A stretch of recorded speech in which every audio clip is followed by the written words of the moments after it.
distinct aroma of our cooking to the taste of food that takes you on a journey. In the sound of homecoming and the sound of Mother Earth. In the magnificence we find on our travels and the exciting moments we experience. Ours is the kind of beauty that comes in all things big and small.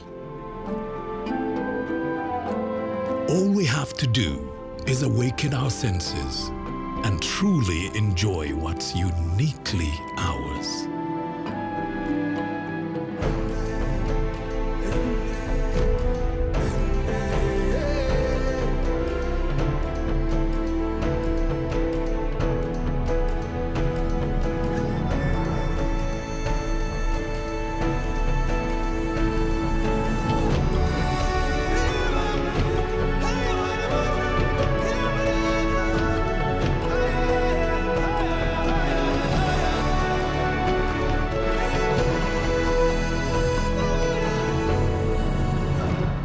Explore Uganda, the pearl of Africa.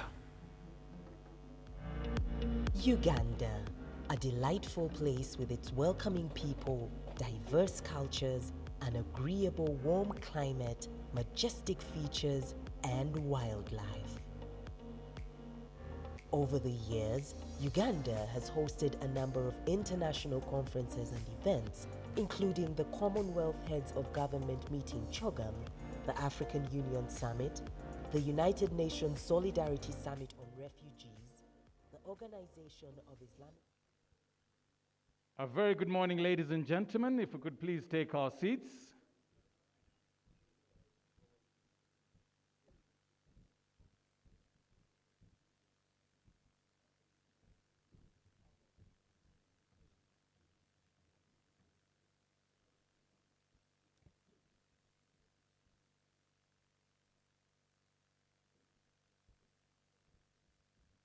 Honorable ministers here present today, Your Excellencies, the ambassadors, heads of government agencies, our guests, the Turkish delegation, Ugandan business community here present, members of the media, ladies and gentlemen, all protocol observed, a very good morning and welcome to the Uganda-Turkey Investment, Trade, Industry and Tourism Summit. Thank you. Before we get into the formal part of things, I'd like us to get the coffee in our system warm and the breakfast that we had working in the system by giving us and asking our very able entertainment team led by Crane Performers to please come and give us something to wake us up if we haven't yet. And please, to our guests, feel free at any one point to join them. That's the idea. Mr. Ranjit.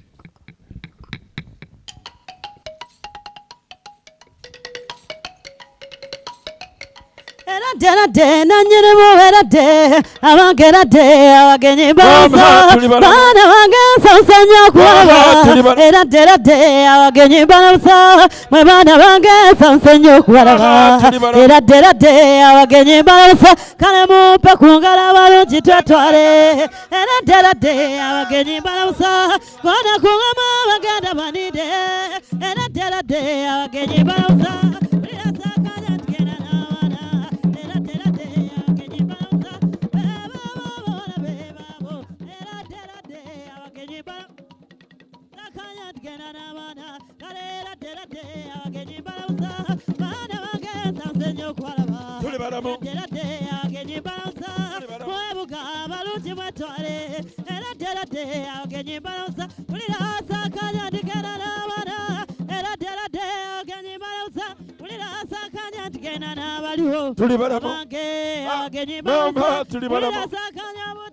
bukede kalera dera de agenyi bausa samwezi era dera de agenyi bausa ulira sakanya tgenda n'abaliwo kalera dera de agenyi bausa tulemukalira baganya bebitibwa era dera de agenyi bausa era tewera nanyiri mwana mude abange agenyi bausa tweyanze abakulu tweyanze zeneyanziza ndikana n'abaana olwalero zeneyanziza ndikana n'abaliwo tasiremembe abasembuka aberabira emboge bukedenya basaba bukede uwololo buli asakanya budde bukede asira omwoyo jigijigijika bagenda munide olwalero atana gyabasekerera jera asira omwoyo zerayitane budde bukede abange jule mukalire bakama bange asira omwoyo jigijigijika bagenda munide uwololo abasembuka aberabira emboge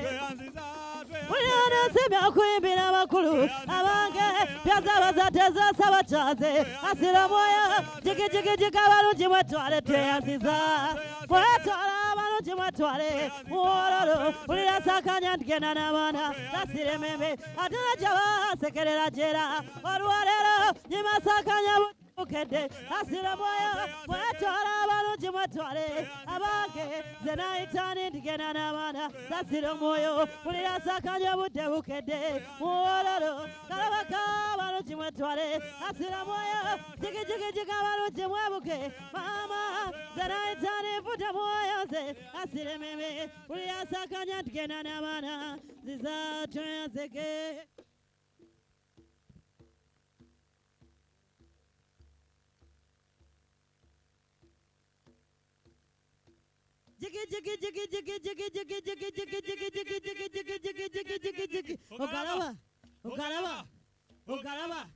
Ogalaba namakaya galiwa namaluma galiwa namakaya galiwa namaluma galiwa toba munnange nnyo gano obadde ogalaba toba munnange nnyo gano obadde ogalaba toba munnange nnyo gano obadde ogalaba toba munnange nnyo gano obadde ogalaba kalaba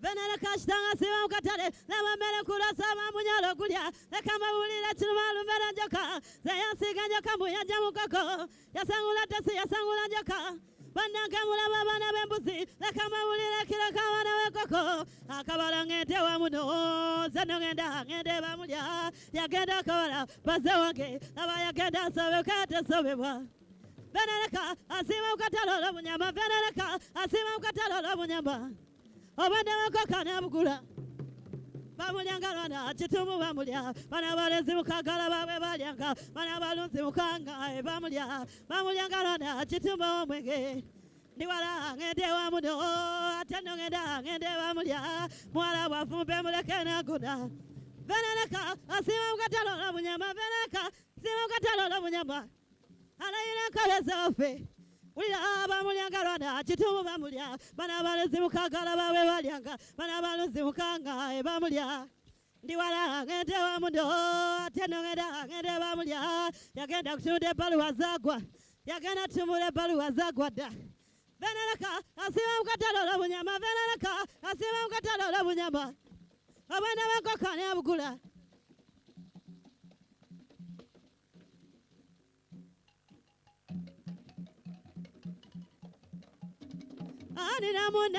Nina munange yangazo omukwano Nina munange baluwa kali watanya wamatamba bachonjode Paboto, mama paboto Echile muga situla dawe Wama situla chile muga Abange mutamuze chile muga Kale tamuze chile muga Abange musanwe dawe Kale musanwe chile muga Wala balongo banyuma Nesitula balongo banyuma Nesitula chile muga Setula dawe Kale musatula chile muga Mama setula dawe Paboto, wama paboto Abange gwatulire chiremuga wamatulire chiremuga abange muyamusandabe kale muyamusa chiremuga alabaka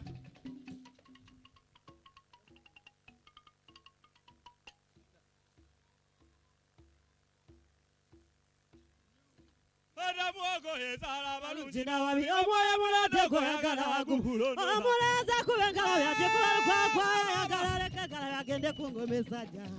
Ezala balutina byomwoyo mulodo. Abagenda magaya ezala balutina byomwoyo mulodo goyagala kumulodora. Ezala balutina byomwoyo mulodo. Abo kukuba kubira sirimu cyana kule kulikwa ko gatulinda ye. Namoko ezala balutina byomwoyo mulodo. Abagenda magaya ezala balutina byomwoyo mulodo goyagala kumulodora. Ezala balutina byomwoyo mulodo. Abagenda magaya ezala balutina byomwoyo mulodo goyagala kumulodora. Ezala balutina byomwoyo mulodo goyagala kumulodora. Otyo.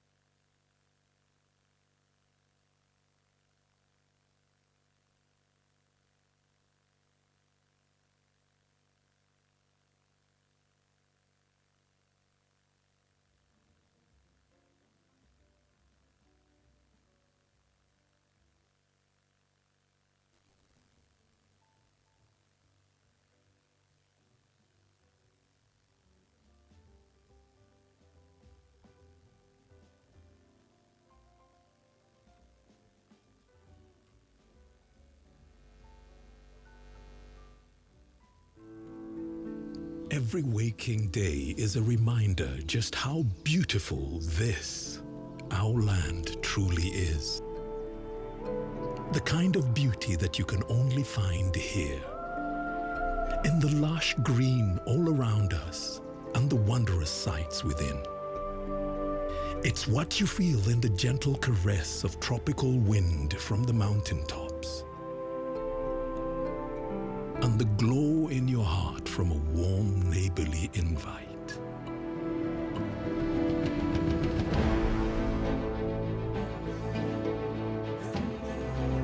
It's in the distinct aroma of our cooking, to the taste of food that takes you on a journey. In the sound of homecoming and the sound of Mother Earth. In the magnificence we find on our travels and the exciting moments we experience. Ours is the kind of beauty that comes in all things big and small. All we have to do is awaken our senses and truly enjoy what's uniquely ours.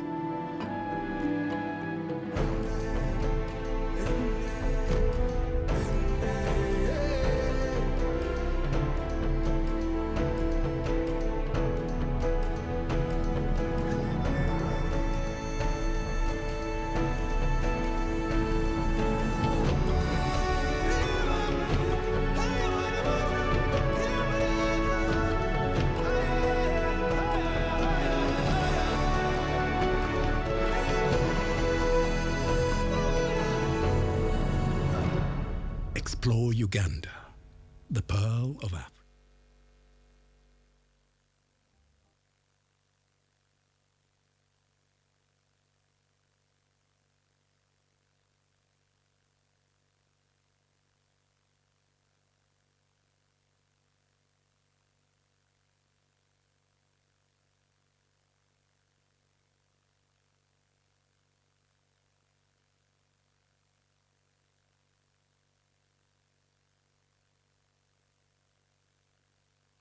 I do enough exercise to shed it off.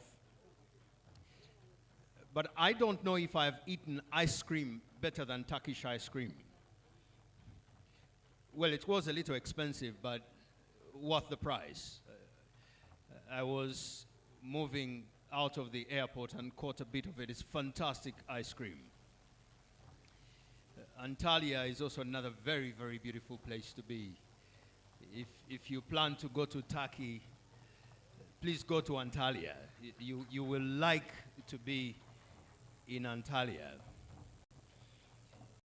Even when I believe in the promotion of African and Ugandan products, there's something about a Turkish suit. And as a news anchor, I'm speaking as a news anchor whose business is around suits and clothes. Turkish suits have European quality with a Chinese price. If you understand what I'm talking about. And again, talking beauty and class and finesse, for those of us who follow football, you just have to look at the way Mesut Ozil plays football to understand what is intrinsically Turkish. I'll say more about Turkey, but I'm told it is Turkiye. I think that's the right one. But we'll bring back the Ndere troop as we think about partnerships and sharing growth together.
the big roar. That's how we roar here.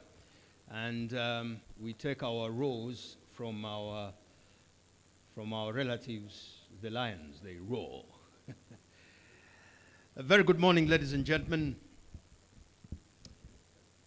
It is nice to be alive. By some fortune, I have been able to stay alive for 48 years today. So today is my birthday. Keep the presents and send the cash. You may not know what I want, so just send me the cash. I will find what I want. Apart from those, of course, donating cows, Honorable Bahati, my farm is open to a bull.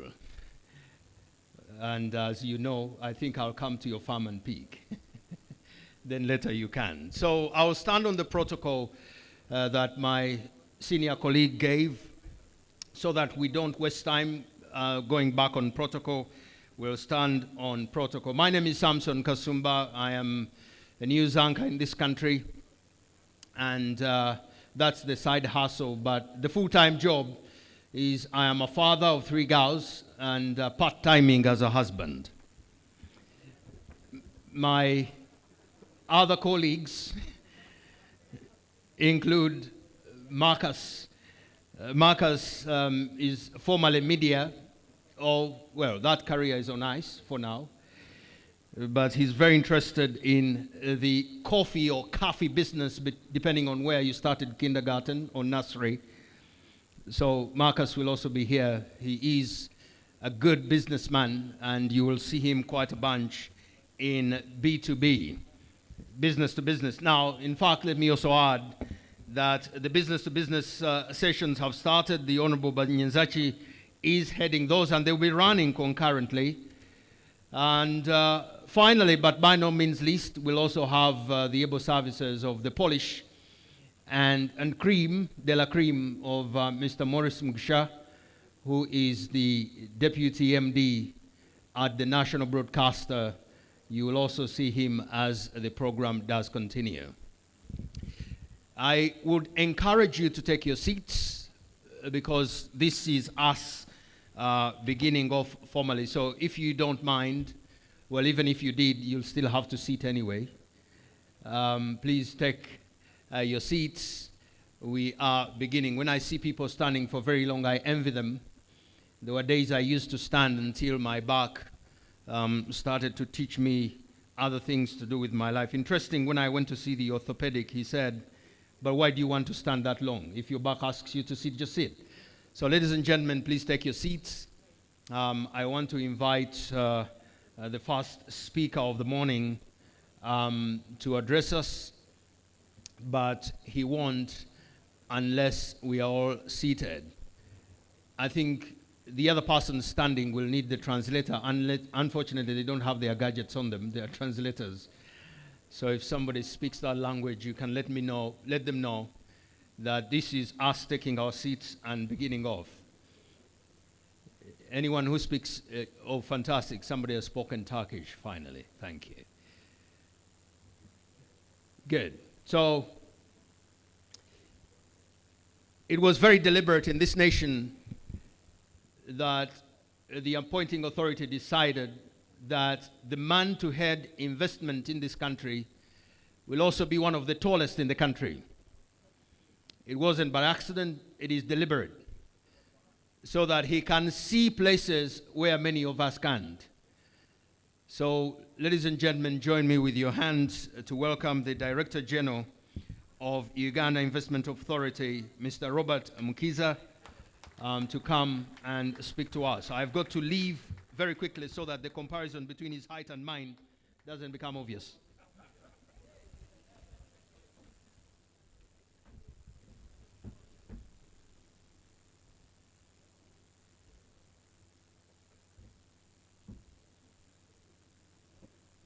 Okay. Mr. MC, thank you. Master of Ceremonies. Happy birthday, Samson Kasumba. Happy 48th birthday. You still have a long way to go to catch up, but you'll get there soon.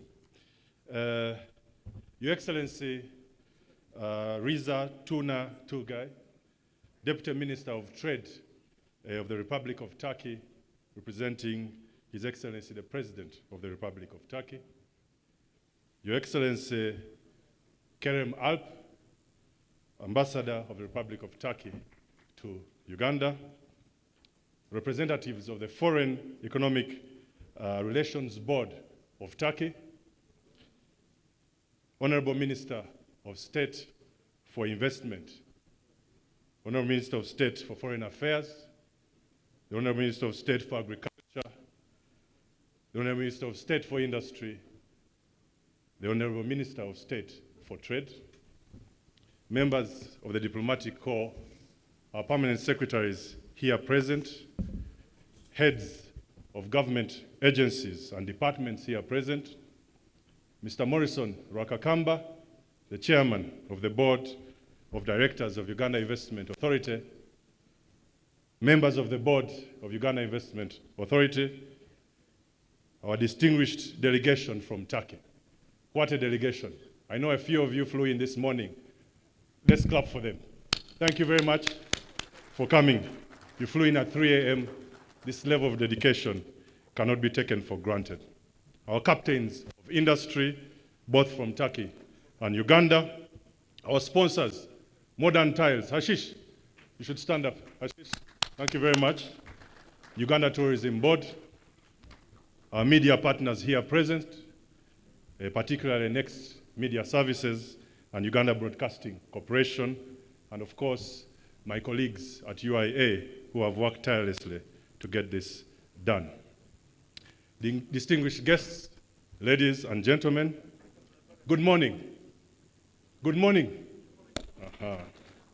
Welcome to the Uganda-Turkey Investment, Trade, Industry and Tourism Summit 2022, which is here in a very beautiful and majestic setting on the shores of Lake Victoria.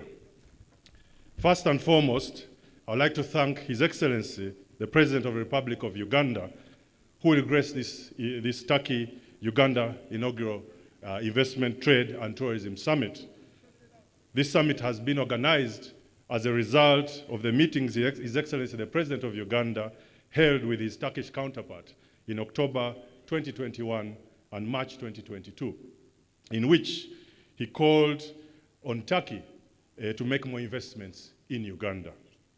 This has confirmed the importance that His Excellency, the President, places or attaches on positioning Uganda as a premier investment destination on the African continent.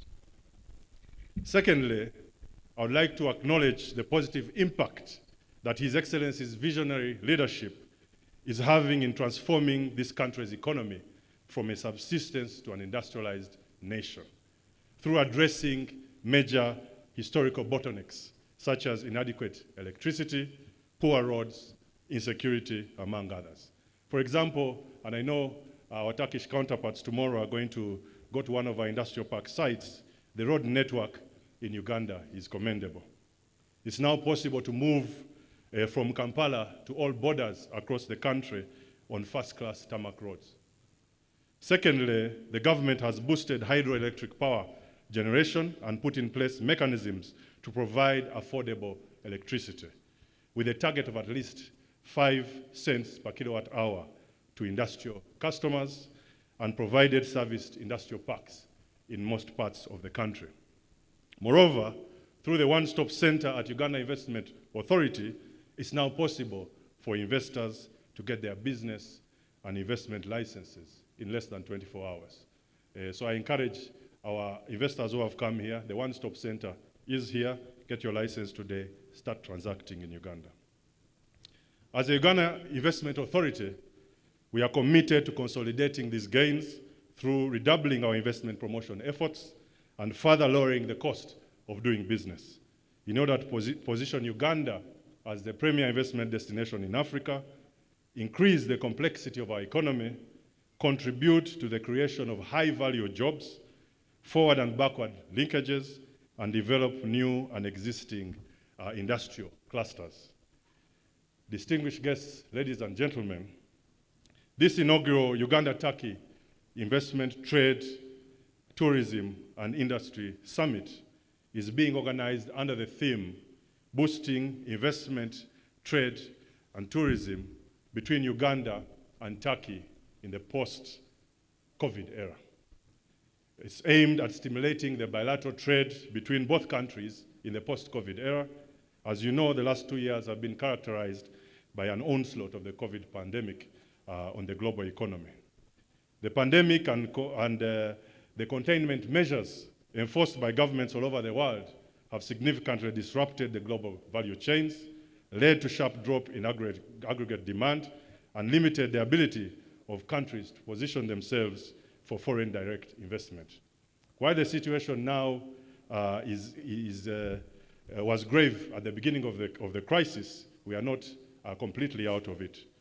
That said, ladies and gentlemen, I would like to report that Uganda's economy has strongly rebounded. Public sentiment is positive, and investor confidence is at an all-time high. To get a plane load of investors flying in to Uganda shows the level of confidence there is in the Ugandan economy.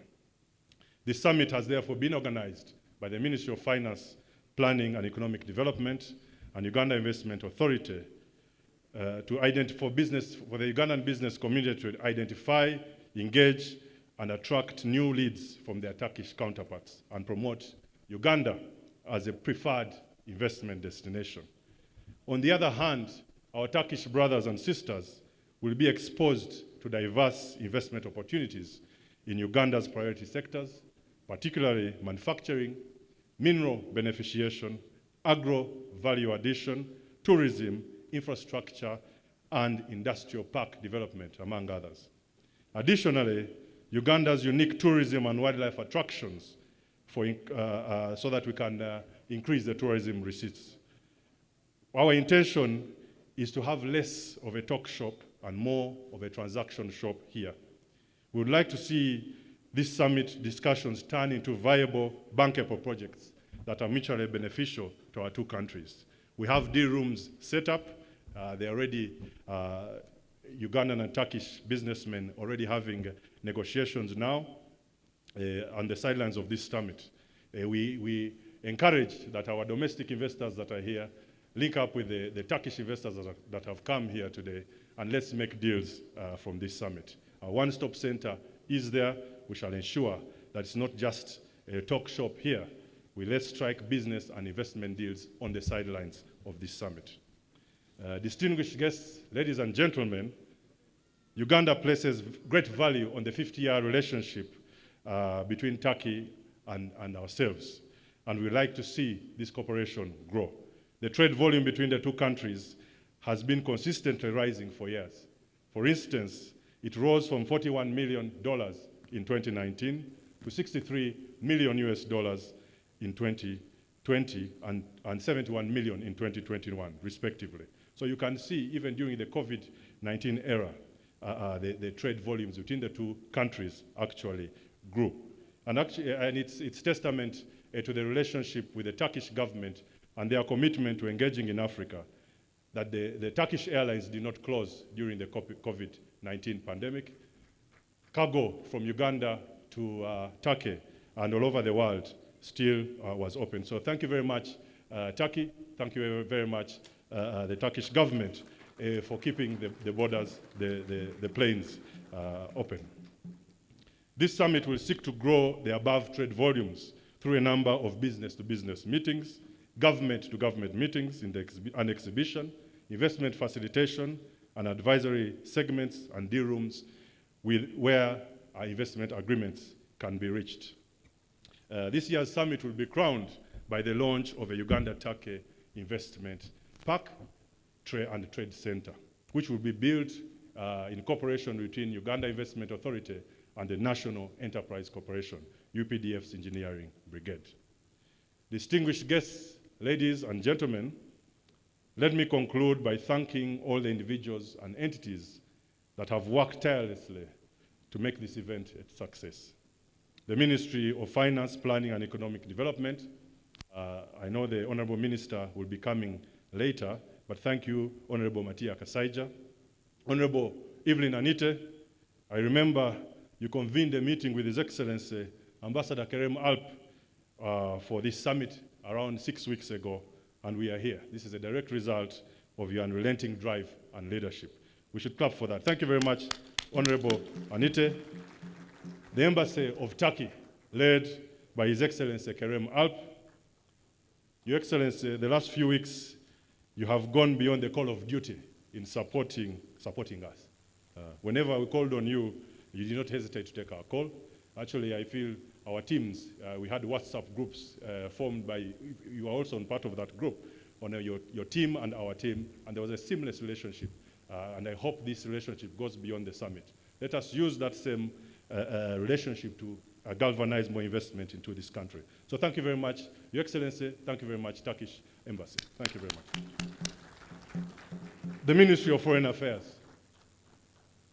You've done a stellar job in ensuring our international delegates have an enjoyable stay.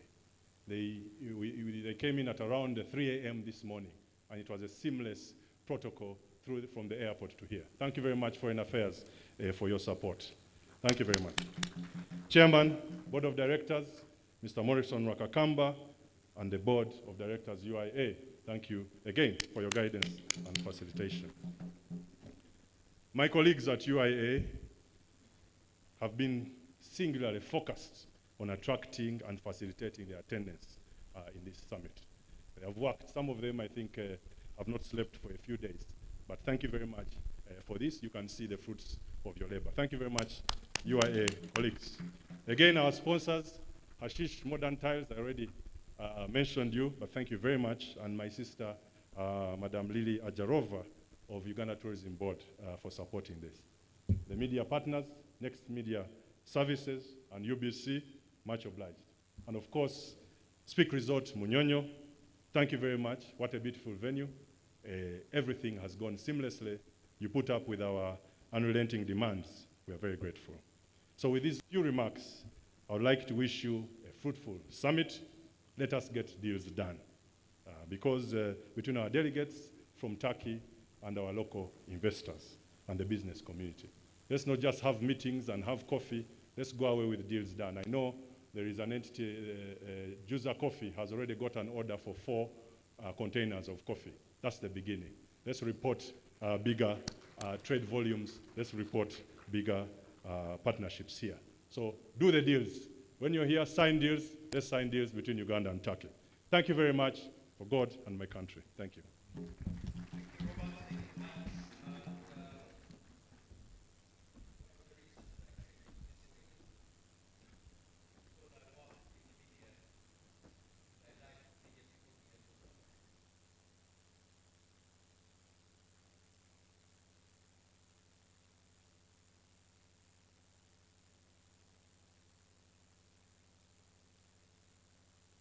Turkey 22, that's the hashtag as we tweet. This is big, so we want everybody to know about it. Our next speaker will be Mr. Dogan Ali Dogan, and he's the chairman, Turkey-Uganda Business Council. He won't speak until he hears a thunderous applause. That's what I've heard.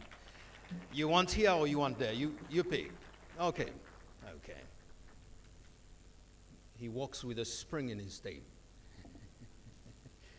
He must have had military training. He doesn't like the staircase.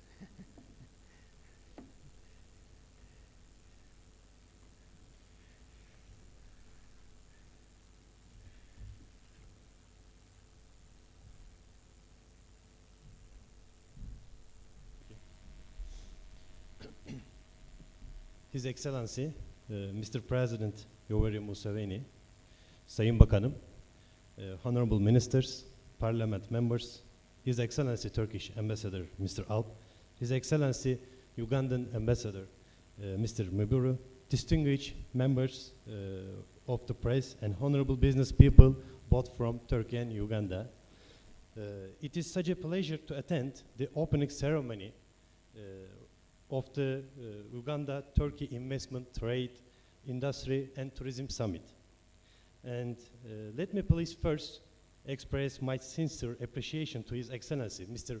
President Museveni and the government of Uganda for their excellent organization and extend warm welcome to the colleagues and guests attending to the summit. As DEIC, Foreign Economic Relations Board of Turkey, Turkey-Uganda Business Council, our top priority objectives are to increase the current bilateral trade volume and increase investors' activities between two countries. As you may know that, in recent years, developing political and economic relations with African countries has an important place in Turkey's international strategy. And we see its positive reflections everywhere. In line with this strategy, our Turkey-Africa Business Councils operating under DEIC make significant contribution in line with the goal of developing mutual relations with African countries and increasing the mutual trade volume and investments between the countries. According to the World Bank data, the world population will reach 10 billion in 2050. And the African continent will home 1/4 of this population in those years. This is a magnificent and fantastic development journey that will be provided by the young and dynamic population. And distinguished guests, you all be sure that Turkey will be always Uganda's closest fellow in this great journey. As a matter of fact, Uganda is a heaven of opportunities, especially for Turkish investors. Let's give examples about some industries in numbers. The textile industry, for example, in which Turkey is quite strong, has a potential of 14 billion US dollar in Uganda. Another sector where we have an advantage is the infrastructure sector. Currently, Uganda attaches primary importance to the infrastructure sector, shows with 33% of the public budget already allocated to it. In addition, the energy sector has also great advantage for us as investors. And finally, the recently discovered 6.5 billion barrels of oil reserves offer an investment area of 15 to 20 billion US dollar in the country. Dear distinguished guests, I recently had a chance to meet His Excellency Mr. President Yoweri Museveni. I was witnessed and I admired by his faith and confidence in Uganda's development, his truth in people, and his vision to make Uganda one of the strongest economies in the region.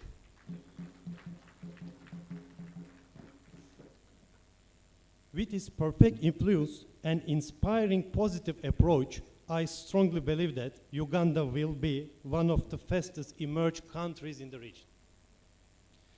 In the light of His Excellency, Mr. President Yoweri Museveni referrals to attract Turkish business world to expand their cooperation and investment in Uganda by signing trade agreements, knowledge sharing in many fields such as agriculture, construction, energy, IT, education, health and tourism will be our priorities.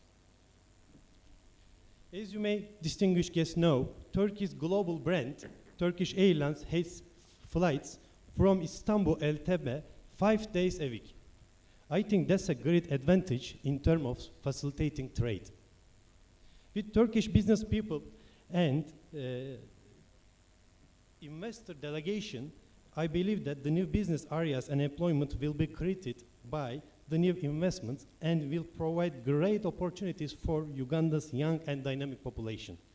As a result of all this, fruitful natural resources and young population of the country are very important instruments to Uganda to achieve their commercial goal on the world trade global system. We can easily say that Uganda, which has one of the most stable political administration in Africa and attracting more attention of investors again after the pandemic, and thanks to its advances banking system and foreign-friendly financial ecosystem.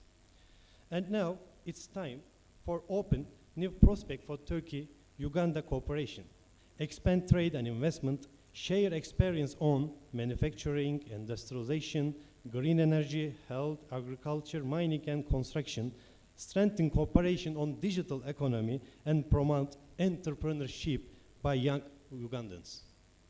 And I'm happy we have mutual agreements that both governments are working on them, are about to be concluded, such as avoiding double taxation. This is really important to improve investment and trade operations for both countries. Let me finish by thanking all of you who contributed to Uganda-Turkey Investment, Trade, Industry and Tourism Summit. We are ready to bring many investors to Uganda. We are all ready to invite Turkish investors and show them opportunities in your beautiful country, Uganda. Thank you very much. All the best. Thank you very much, Mr. Dogan Ali Dogan. Next on the program is His Excellency, the Ambassador, whose job is to sell to nations. Sell Uganda in Turkey and sell Turkey in Uganda. He's also a good friend, very good friend. Your Excellency, it is time for you to come and speak to us. His Excellency Ambassador Karim Alp, Turkish Ambassador to Uganda.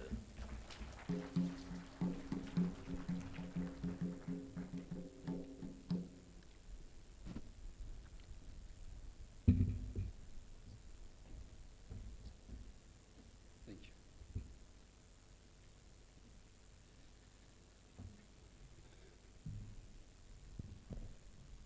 Thank you.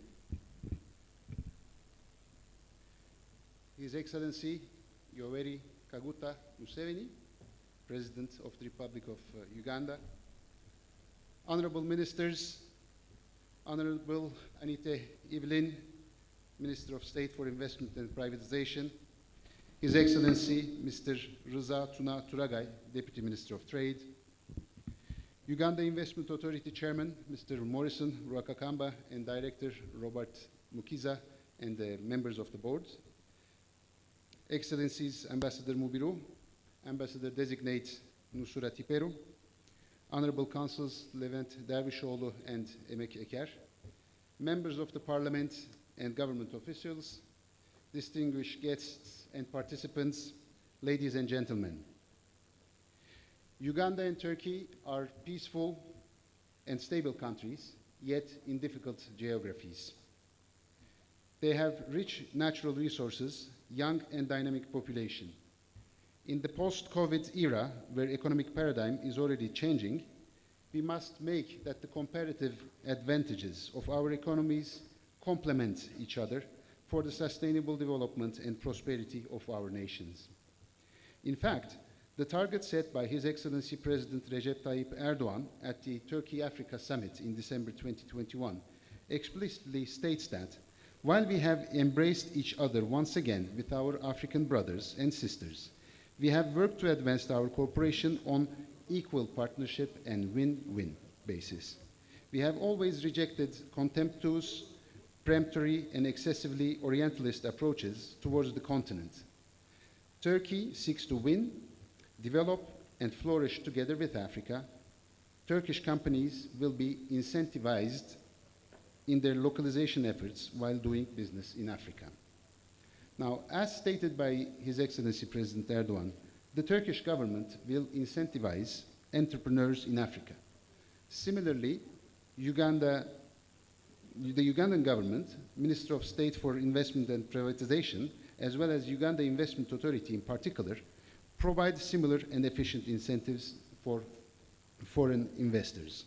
With this background in mind, we are here today to walk the talk and bring some of the best Turkish investors.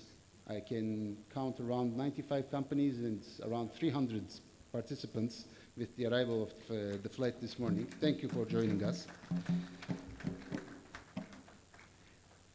They will have meetings with their prospective local partners during these 2 days. I hope all of you will profit from this fantastic organization that Uganda Investment Authority and Turkish Foreign Economic Board has provided to you. Please make the best of it, and thank you for participating. I take this opportunity to thank our main sponsors, Modern Tiles, my brother Ashish Mumpara, Polat Yol İnşaat, Yapı Merkezi, Trio Alliance, Vitamin Cafe, Mary Poppins, Doğanlar Holding, Gülsan Holding, Let's Go Medical, and Turkish Route. Now, if you allow me, I will try to make a few words in local languages. I apologize, I didn't have much time to prepare and the night flight of Turkish Airlines is not doing us any favor. It is very good, and we are happy to have it every day, and Turkish cargo as well. But the times can be sometimes very tiring. So bear with me, please. Basebo nebanyabo ndi musanifu okubera na melelo. Mwebale kujja. Ntadde sira ku musago gw'eddembe mu Uganda ne Butuluki. Mu mazima, foreign policy ya Butuluki yesigamirizza ku myo na Mustafa Kemal Atatürk. Omutandisi era Presidenti mu Butuluki omuberiye eddembe ebwaka ly'eddembe mu nsi. Eddembe si kyakulya naye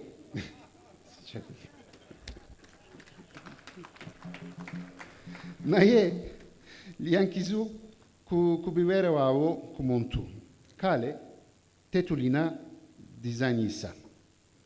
Abantu baffe balina okukulanira mu ddembe. N'olwekyo tulina okusiga n'okulakulanya ebyefuna byaffe eddembe n'obutenkebu bisobole okubaawo. Mwebale kujjumbira summit era mbagaliza enniku ebbiri ennungi ezijjudde ebibala. Mwebale nnyo, mwebalire ddala. Now, thank you for applauding, but not everybody always appreciates when I speak Luganda, because Luganda is one of the national languages, but not the only national language. So for the first time, I will try to go beyond that. Once again, apologies for any mispronunciations. Ladies and gentlemen, karibu sana. Nimesisitiza umuhimu wa amani kati ya nchi ya Uganda na nchi ya Uturuki. Kwa kweli, sera za kigeni za Uturuki zatoka kwa kauli mbiu za Mustafa Kemal Atatürk, mwanzilishi na rais wa kwanza wa Jamhuri ya Uturuki. Amani nyumbani, amani duniani. Sayın Türk misafirlerimiz bu Swahilice lafı anlayabilirler. Bir kere daha tekrarlıyorum. Jamhuriya ya Utuluci dediğimiz zaten Türkiye Cumhuriyeti. President. Amani nyumbani, dünya yurtta barış. Amani dünyada barış. Dolayısıyla burada söylediğim hususlar barış ve istikrar ortamı Türk yatırımcılar için bence bir numaralı önem taşıyan husus. Uganda dışında dünyanın pek az yerinde bu kadar istikrarlı ve yatırımcılara bu kadar açık yer bulmanız mevcut şartlarda zor gibi gözüküyor. Fırsat bu fırsattır. Buraya yatıracağınız yatırımların size kat be kat geri dönüşü olacağına inanıyorum.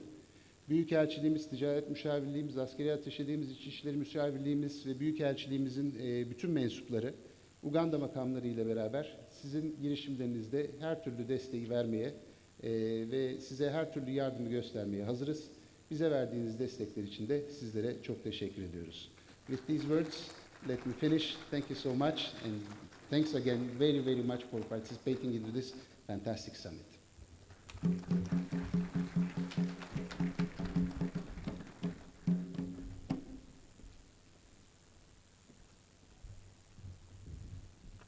Oluusi bw'obeera n'ekintu tomanya mugaso gwakyo naye omuntu omulala bw'avaayo n'akyogerako mu lulimi lw'otegeera olwo lw'omanya obuzito bwakyo. What I was saying that sometimes when you have an abundance of something, you don't know its full weight. When somebody travels from another place to talk about it in a language you understand, then and only then do you understand the depth and weight of what you have. That statement will stay with me. That peace is not a dish. It's not a meal. When you have it, sometimes you think it will always be around. but those who have been without it know better. Our next speaker is His Excellency, the Ambassador of Turkey to Uganda has spoken. Now let's have his counterpart, the Ambassador of Uganda to Turkey, His Excellency Ambassador Stephen, or is it Stephen Mobiru? Oyo yasinga okutegeera nti eddembe si mmere. We can still use the staircase, but I think now it has become a test of fitness. Everybody wants to show that they are the ones not using the staircase. But I'll ask the ladies when it's their turn not to make that attempt. It might result into something that will trend on social media, which we don't want.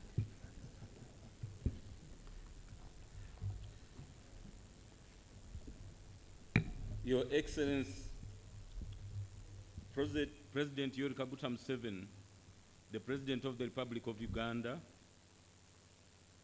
Honorable Ministers present, Permanent Secretaries present, the Ambassador of Turkey to Uganda, the Chairperson of DEC, the Head of Autonomous Bodies present, the Chairperson of Turkey-Uganda Business Council, distinguished ladies and gentlemen. Let me hope it is a very good, is it a good afternoon now? It's still a good morning.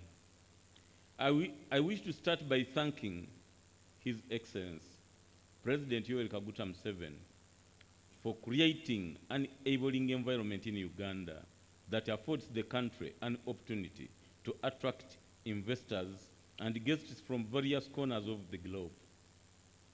What we are witnessing in the Ugandan country today is a result of sustainable peace and security that was ushered in by the NRM government under the wise leadership of His Excellency, President Yoweri Kaguta Museveni. I also wish to thank the Minister of Foreign Affairs of Uganda and Turkey as well,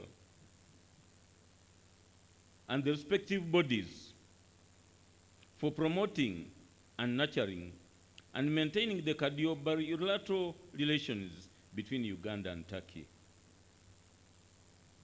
It's because of the existing warm brotherly relationship between the two countries that we are able to mobilize each one of us present in this audience to lay strategies for mutual prosperity through promotion of investment, trade and tourism.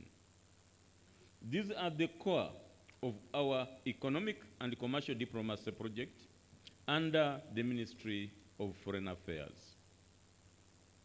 I further wish to immensely thank the Uganda Investment Authority,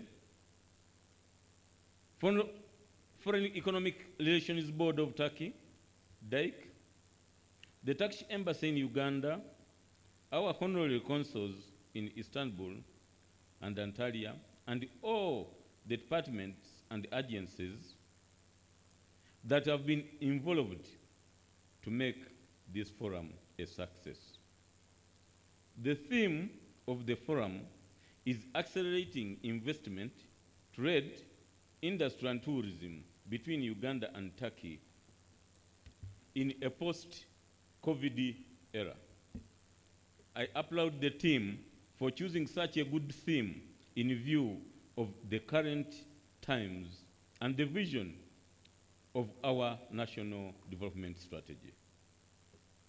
Your Excellency, Uganda Embassy in Turkey has since its inception in 2011 been working tirelessly to promote, protect and pursue Uganda's interests in Turkey. Beyond our traditional role of diplomatic representation and promoting and maintaining bilateral relations, the Embassy continues to aggressively promote economic and commercial diplomacy in areas of investment, trade, tourism, as well as human capital development. Investment. In the area of investment, there are over 70 registered companies in Uganda whose directors are Turkish. These companies specialize in various sectors such as construction, manufacturing, agriculture and agro-processing, real estates, administration and support services, education, health, transport and logistics, among others. The embassy was, at the start of this financial year, boosted with extra facilitation to further promote economic and commercial diplomacy, and all efforts are underway to attract more Turkish investors to prioritize Uganda as a competitive and strategic destination. Trade. In the area of trade, there is tremendous improvement in the last 4 years. As quoted by the former speaker, the trade volume between Uganda and Turkey has improved over a period that right now we are around 71, and it was just improving from 32 million 4 years ago. Major exported items from Uganda to Turkey include coffee, processed minerals, fruits, hides and skins, among others. With the decline of COVID-19 cases globally and the full opening of both the Uganda and Turkish economies, the embassy has embarked on a targeted promotion of strategic Uganda products such as coffee, handicraft, fruits in various Turkish cities. Tourism. Tourism inflow from Turkey to Uganda had improved to over 2,000 arrivals by 2019, up from less than 1,000 arrivals in 2016. The outbreak of COVID-19 in Uganda and Turkey in March 2020 brought all tourism-related activities to a halt.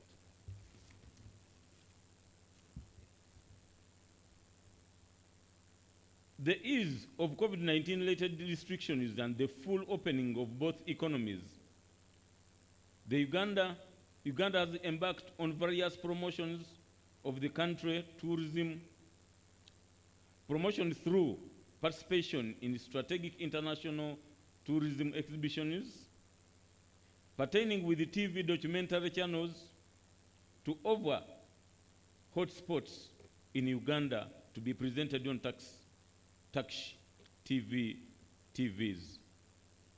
The embassy, in liaison with the Honorary Council of Uganda to Antalya, Emek Ekel, is engaging strategically tour and travel agencies in Turkey, the company called TUSAB, to partner with Uganda counterpart to further promote Uganda tourism to Turkish communities.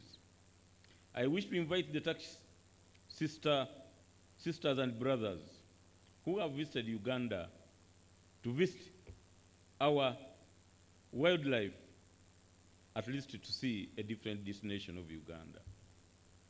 Education.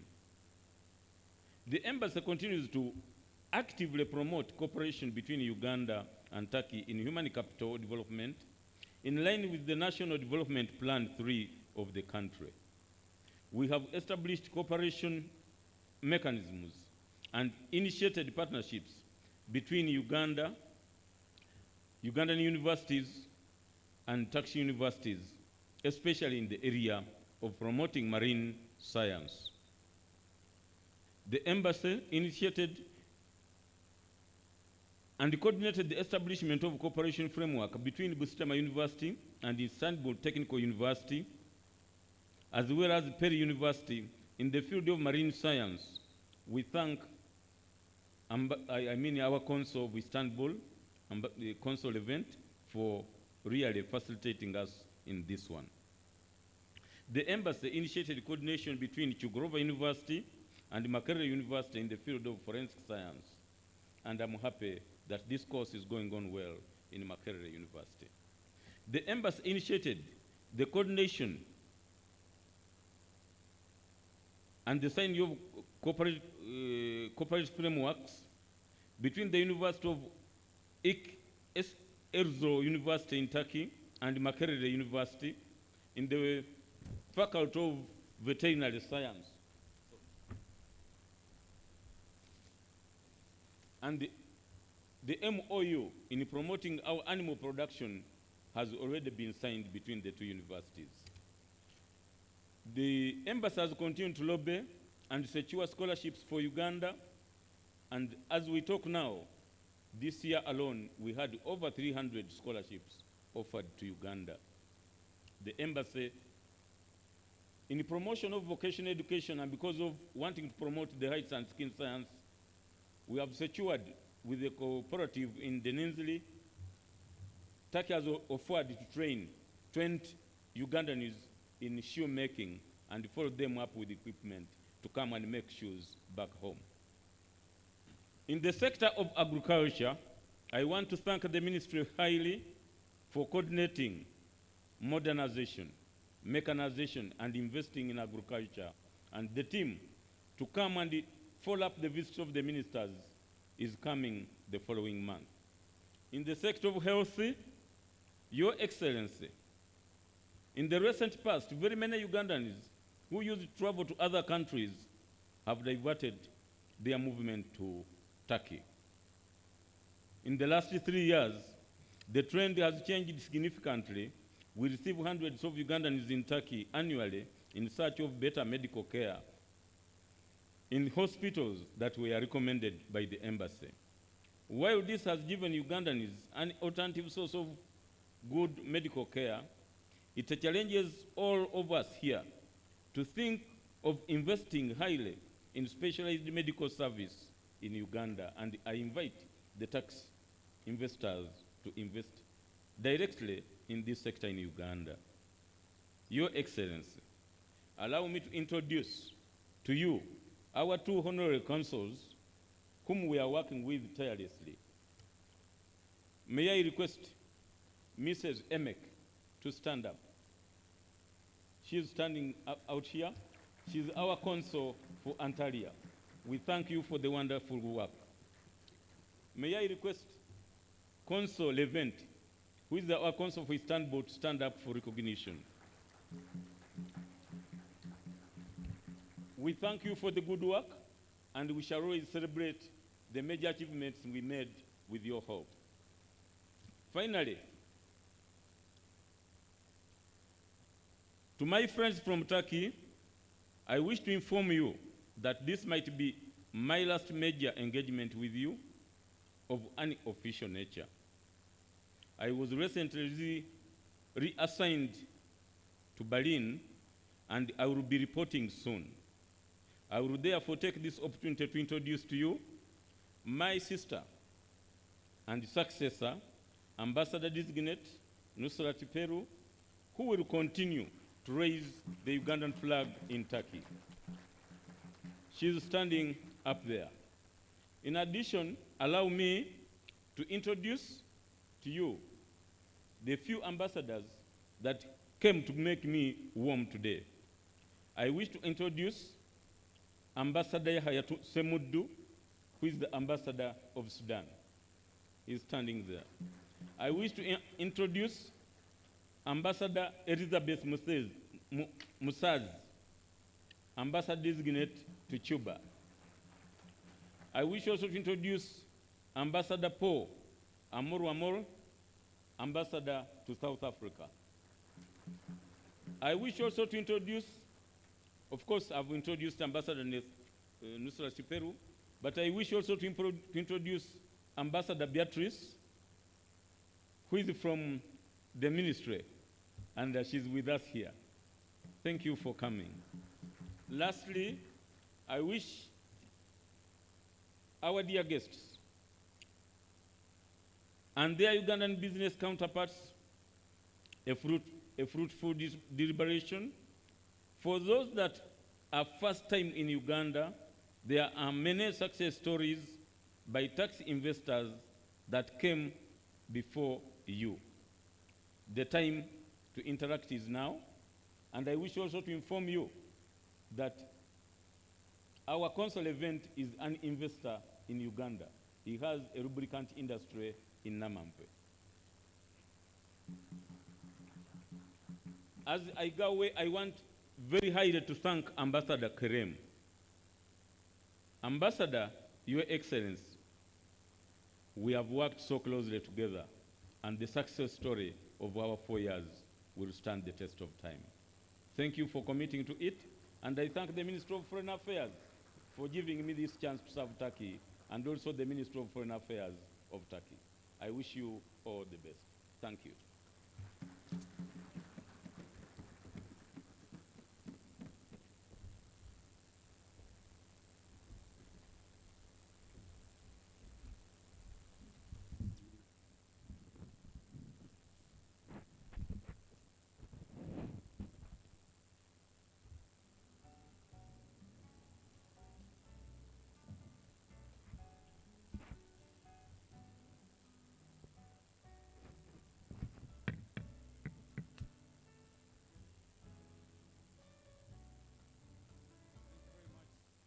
Excellency Stephen Mubiru, let's please appreciate his words again. Thank you.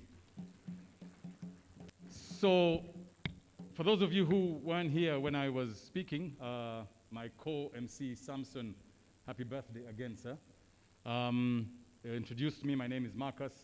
I was a former media person, now dealing in coffee, and I've been told that some coffee deals have already gone around the table.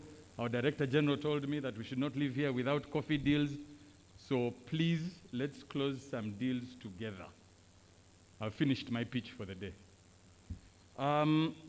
There was also something the Director General talked about, and that was with regards to a full plane of Turkish businessmen, investors, and potential investors landed earlier this morning, if I'm not mistaken. This is the first time it's a non-political flight of investors. Is this correct? Please, that requires another round of applause. We're not here to discuss politics. We're not here to discuss. We're here to close deals. That is amazing, and a very big round of applause to the Investment Authority and our Ministry of Investment. Now, I would like to, on that note, invite the board chairman of the Uganda Investment Authority, who, with his great leadership, this has been made possible, to come and tell us exactly, if we're not sure why we're here, what the plans are, and what the future looks like for trade and investment in Uganda. Mr. Morrison Rakakamba, please.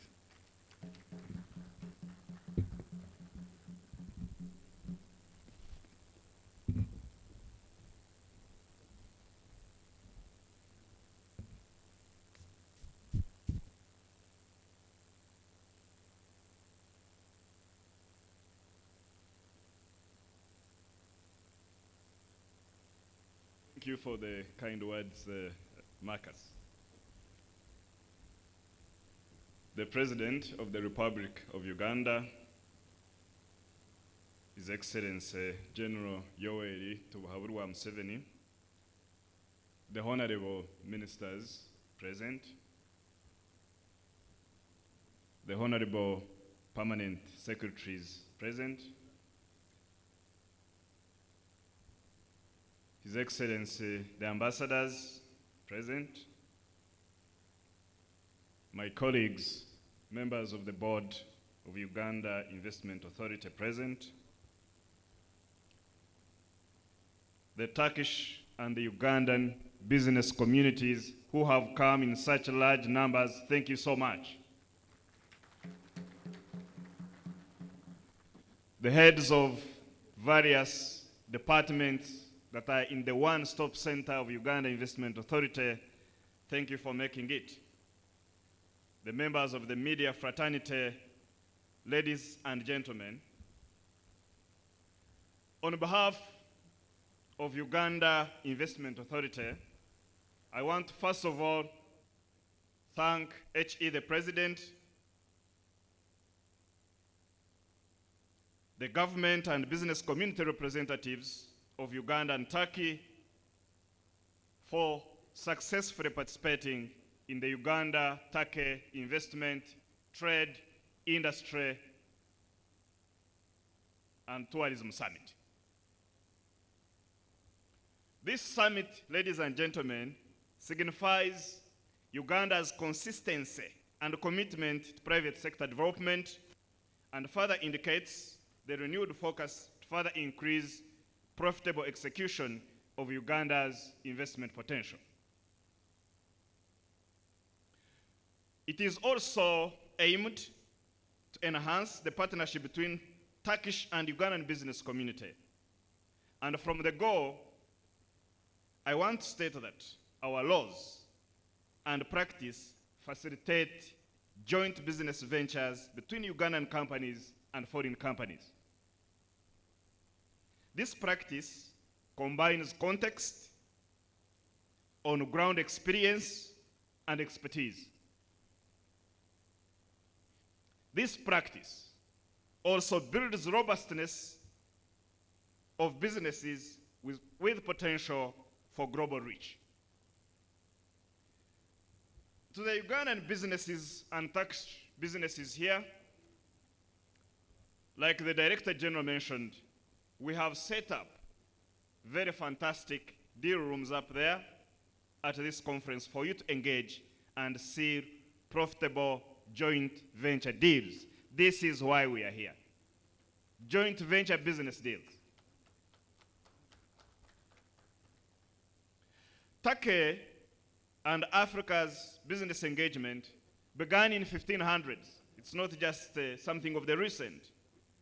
Then the Ottoman Empire, as you may know, opened trade routes through Egypt in 1500s and stretched to Western Africa, Central Africa, to an empire called Kanemo Bunu.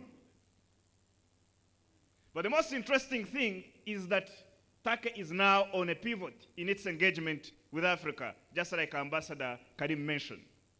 The way forward now is not just trade, but investing here such that we create win-win and common prosperity for Africa, Uganda, and Turkey.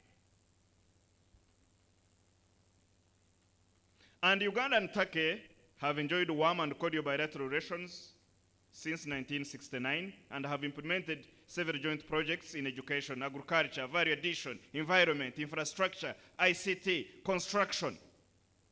And through the Turkish Cooperation and Coordination Agency, all these and other efforts have resulted the trade volume between both countries to increase to $71 million United States dollars in 2021, up from $63 million in 2020. This is a major jump that we should clap for. And we are continuing to deepen it and accentuate it. That's why we are here. In 2021 alone, Turkish exports to Uganda increased by 26%, but mark this, Uganda's exports to Turkey increased by over 418%. So, actually between Uganda and Turkey, there is some trade imbalance in favor of Uganda, but we are going to make it work.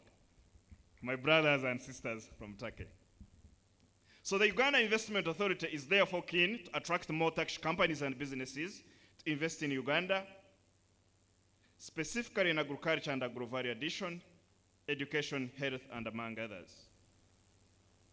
But Uganda Investment Authority, as you come here to invest, provides significant benefits, what economists, I think, call incentives, that I wanted to articulate. First,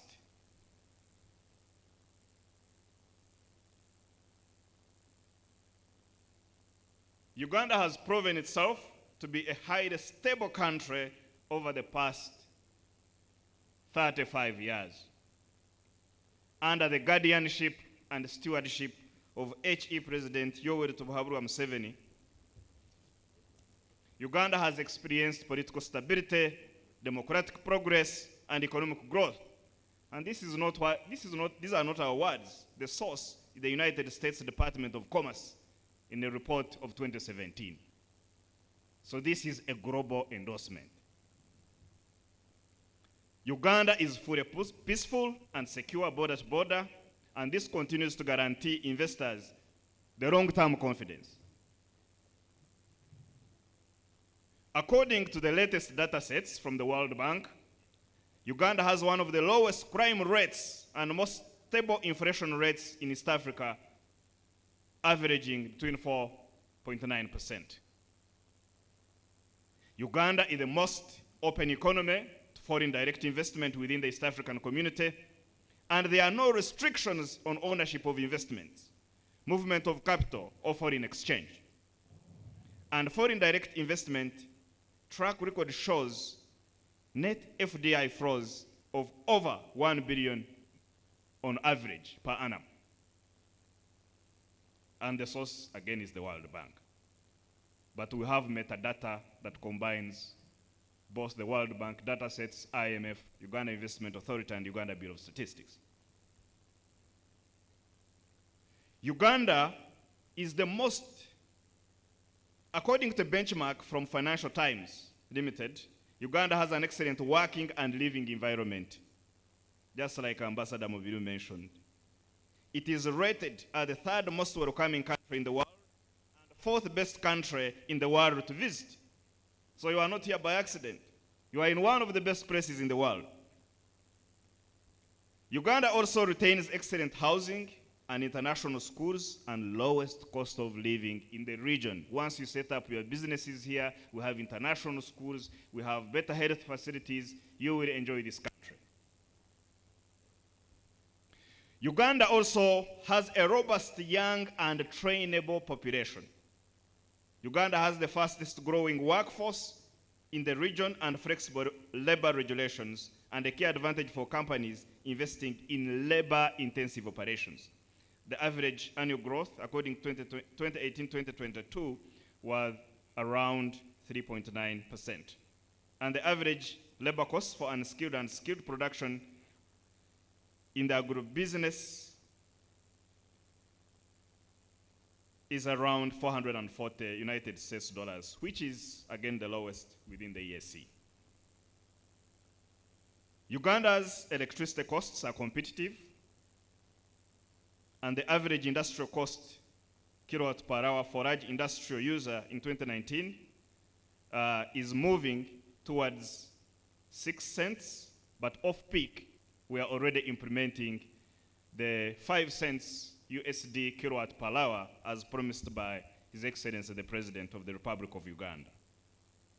The property costs in Uganda are competitive, with industrial shed monthly rents ranging between 4 to 6 United States dollars per square meter.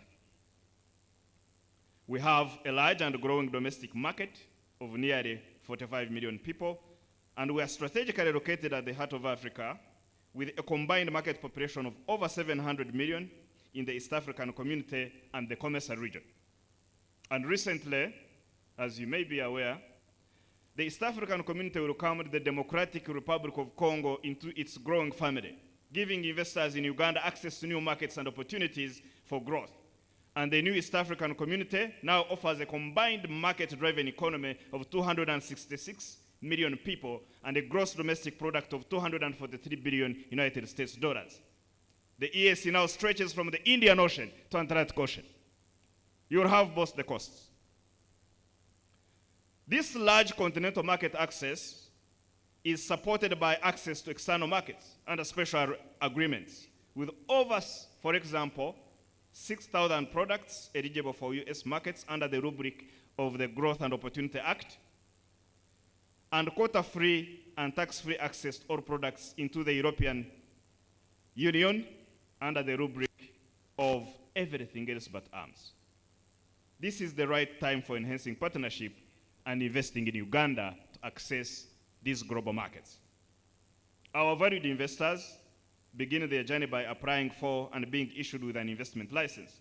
and through this license, investors gain access to incentives to assist them commence operations in the country. They include provision of free and serviced land in our industrial parks, generous and competitive tax incentives, and coordinated institutional support from over 13 government agencies at Uganda's Investment Authority's one-stop center. Uganda also retains robust institutions to deal quickly with business disputes. We have a very robust commercial court that prioritizes mediation and arbitration to quickly solve business disputes. All these are guarantors to better doing business environment and provide confidence to investors as you come here in the part of Africa to invest. Like I mentioned, we give free land in our industrial parks. And the Director General mentioned that tomorrow the Turkish Industrial Park and Trade Center is going to be opened just 1 hour and 30 minutes from the airport in Nakasongola, where you can set up businesses. And the investment land bank, retained now by Uganda Investment Authority, is stretching over 16 square miles. Government of Uganda has deployed resources to make these parks fully serviced with industrial electricity, industrial water, tarmac roads, high-speed internet, and industrial waste treatment. Ladies and gentlemen,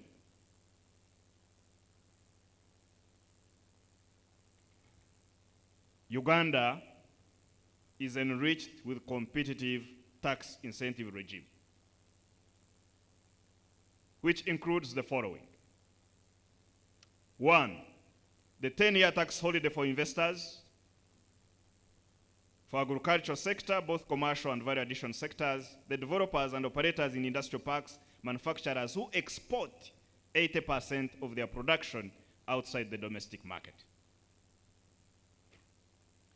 We retain import duty exemptions on plant and machinery. But to clarify this point, you can only access these incentives if you have invested. They are not carte blanche.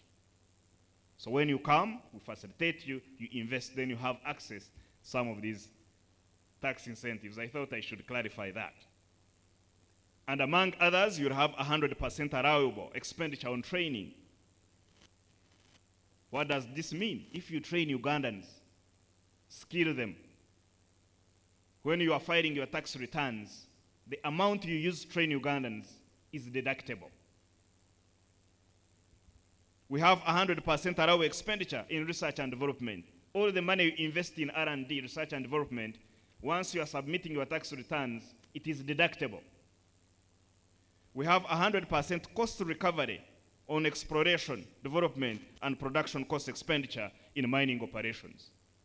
Needless to say, latest data sets from Uganda Investment Authority show that the mineral resources we have in this country, once we do value addition on them, they are worth over 650 billion United States dollars, including iron ore in Honorable Bahati's neighborhood at Moko.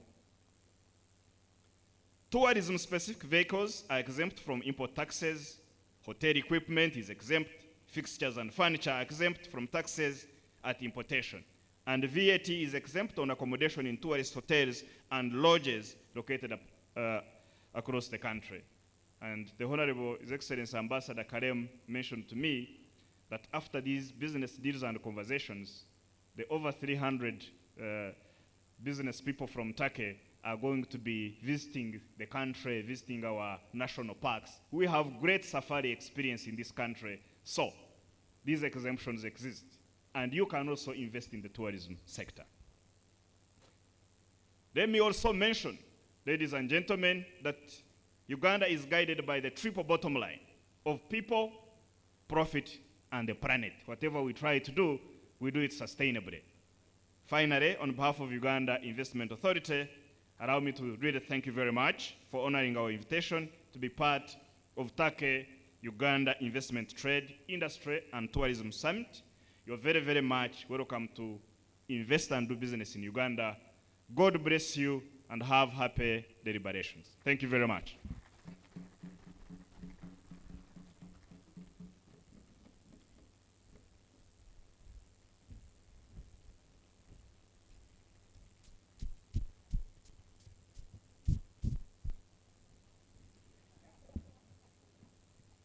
That, ladies and gentlemen, is what you call a comprehensive understanding of the investment opportunities that are available in Uganda. Thank you very much, Mr. Chairman.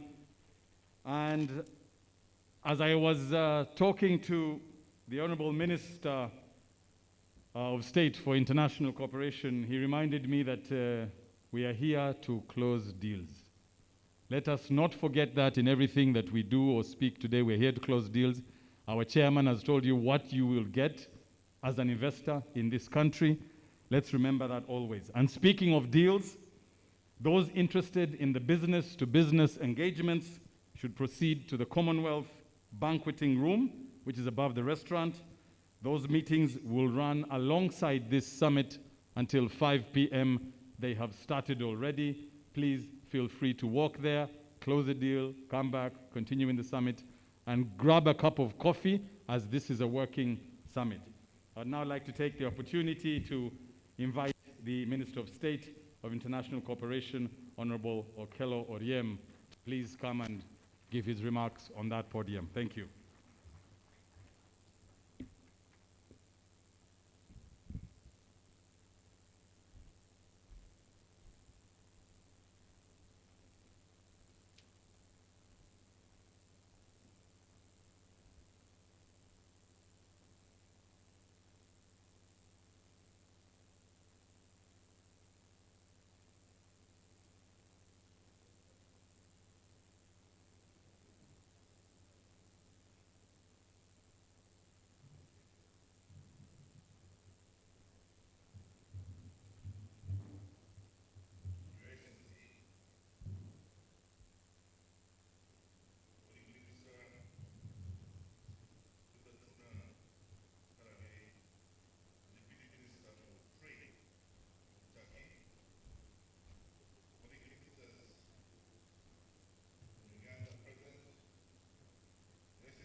Businessmen and businesswomen in the different capacities from Turkey and Uganda, members of the organizing committee, distinguished ladies and gentlemen. I take this opportunity to, but before that, I was telling the master of ceremony, who has just introduced me here, that I'm a bit worried about the need for us to, make deals, because it's been one speech after another speech after another speech. Time is money in business, and here we are making so many speeches. And what time will these people get to make deals? I'm glad that that he's telling us that those who can make it up there should go and do deals. Otherwise, time is not on our side, and we might be disadvantaged of the opportunities we could get from them in engaging their counterparts. But as a Minister of Foreign Affairs, let me do what is I'm told to do. I welcome you all to this beautiful and warm country of Uganda, the one most fondly called the Pearl of Africa. I especially welcome the Deputy Minister of Trade, Excellency Riza Tuna, who is here representing the President of Turkey. His presence here signifies the importance in which the Turkish government takes this summit, and it signifies the level of the diplomatic relations between Uganda and Turkey. It is a great honor to be part of the summit, showcasing the potential opportunities in trade, investment, industry, and tourism in Uganda, as well as forge deeper ties between Uganda and Turkey. I'd like to thank His Excellency the President, even though he's not here yet, for the able leadership and guidance towards the successful holding of this event today. I also commend our two respective embassies in Ankara and Kampala for leading from the front. I thank all the organizers in Uganda, especially the Minister of State for Investment and the colleagues in the embassy, in the Ministry of Foreign Affairs, and those in Uganda investment authorities, and those behind the scene, for ably putting up this magnificent representation. Excellencies, distinguished guests, ladies and gentlemen, Turkey and Uganda's relationship date back as early as 1960s, following the attainment of independence by the latter. They continue to be nurtured to grow from strength to strength until both countries opened diplomatic relations in each other's capitals in 2010 and 2011 respectively. Uganda and Turkey enjoy strong and close bilateral ties with excellent political, social, and cultural relationships. Uganda values those relationships, and we are committed to deepening them further in all fields for mutual benefit and prosperity. Furthermore, Turkey has continued to contribute towards the human capital development in Uganda by extending numerous scholarships, which were mentioned here by my ambassador, annually in various capacity building opportunities and enabling our predominantly young population to acquire and develop new skills. Human capital development is considered a fundamental enabler for social economic transformation of a country, and Uganda is no exception. The good thing about these young people is we produce over 50,000 of them from universities, highly trained, highly qualified, and they speak very good English apart from their local language. On the side of investment, a number of Turkish companies have taken advantage of the conducive business climate in Uganda and registered their companies in the areas of construction, manufacturing, education, health, and hospitality service. There are many more opportunities, including agro industries, for which more Turkish investors are welcome. I'd like you to emphasize the need for opening up a new trade opportunities as the key to propelling our people-to-people relationship. The last financial year, 2020-2021, Uganda's export to Turkey amounted to 24.61 million, while its import at the same time period stood at 62.48 million. So Uganda has to do much more in order to catch up with the trade imbalance. Through trade, though trade is still skewed in Turkey's favor, there's a lot of untapped potential that both sides must jointly work to realize using the existing framework. For example, Uganda is an agricultural-based economy producing a wide range of flagship products such as coffee, vanilla, cocoa beans, artificial fruits, and vegetables that are highly sought after in Turkish markets. Except for the limiting sanitary rules, other restrictions. Secondly, the direct flight, our Turkish airlines between Entebbe and Istanbul, both passenger and cargo, should catalyze the exploring of opportunities to their fullest potential by the business fraternity. Uganda has opened a diversified and robust economy, is well developed financial sector and banking sector. Uganda offers opportunities to everyone across the value chain. The opportunities are in areas as diverse as agriculture, energy, minerals, amongst others. I think the speech by the chairman of Uganda Investment Authorities talks everything that I could talk about. And I think that speech should be shared and copied and shared to everybody here. It's very informative. This summit, as well as events of the week, present an unprecedented opportunity for Turkey business to connect with the people of Uganda as well as relevant government entities and private sectors. It is an opportunity to build partnerships and share experiences and explore opportunities for the benefits of our people from both Uganda and Turkey. I hope that this evening will be one of many meetings that seeks to foster deeper partnership between Uganda and Turkey. I reiterate my government's commitments to cooperate with the Republic of Turkey for the common benefit of the economic and commercial diplomacy. If I may just say something about why we're here, I noticed I want to say something I said somewhere else. If I may say something what I said somewhere. I noticed that in this room, there are no attendants from any NGOs or civil society or one of those charitable organizations. Because there's nothing here for free. there's business, there's no free lunch. We're here to make money. Sign deals, sign contracts, and make money. So I advise our visitors who are here from Turkey to take the opportunity to be who are here, to sign deals so that they make real money. I also urge Ugandans who are here to take the opportunity to seek opportunities from the Turkish business community here to make money. We're not here at a summit for NGOs or for handouts, World Food Program, and so on and so forth. We're here to make money, money, and money.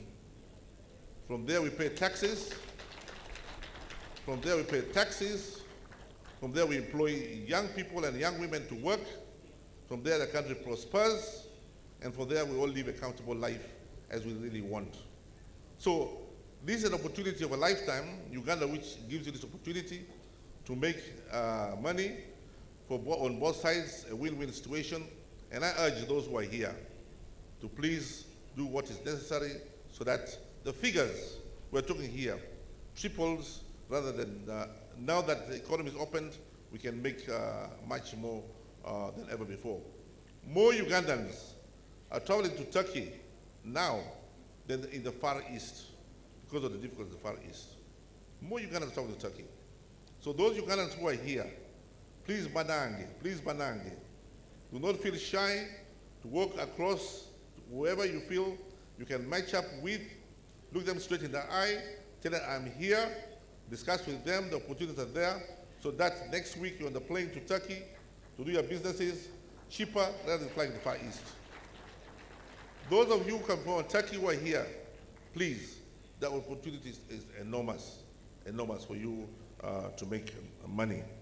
Our financial system is, the Minister of Investment will tell you here, we have an open house, very simple foreign exchange system.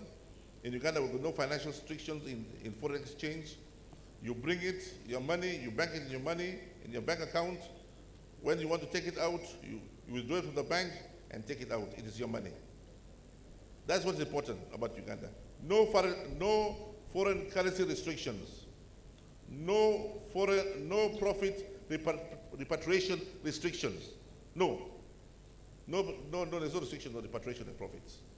What's important for us is for you to put a solid, valuable industry in Uganda, pay your taxes, employ youth and women, and the rest for us is Jamboree. I thank you very much for this opportunity, and I look forward myself to talking to more Turkish businessmen and encourage them on a person-to-person basis to make Uganda their chosen country for investment. Thank you very much.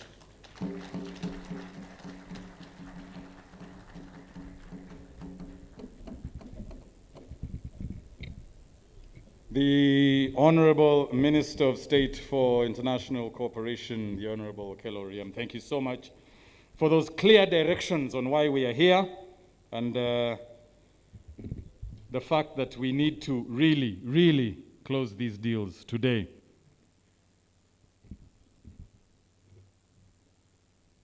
In the interest of time, I would now like to call the Minister of State for Agriculture, Animal Industry and Fisheries, the Honorable Bright Rwamirama, to give his remarks. As he finds his way, I would also make it clear, and in the interest of Honorable Okello Oryem's concern about speech, it's Honorable Minister, it's a buffet.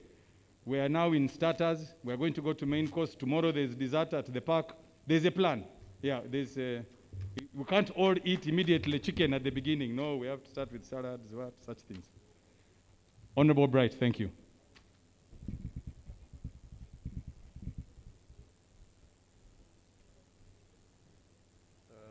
Your Excellency, the President of the Republic of Uganda,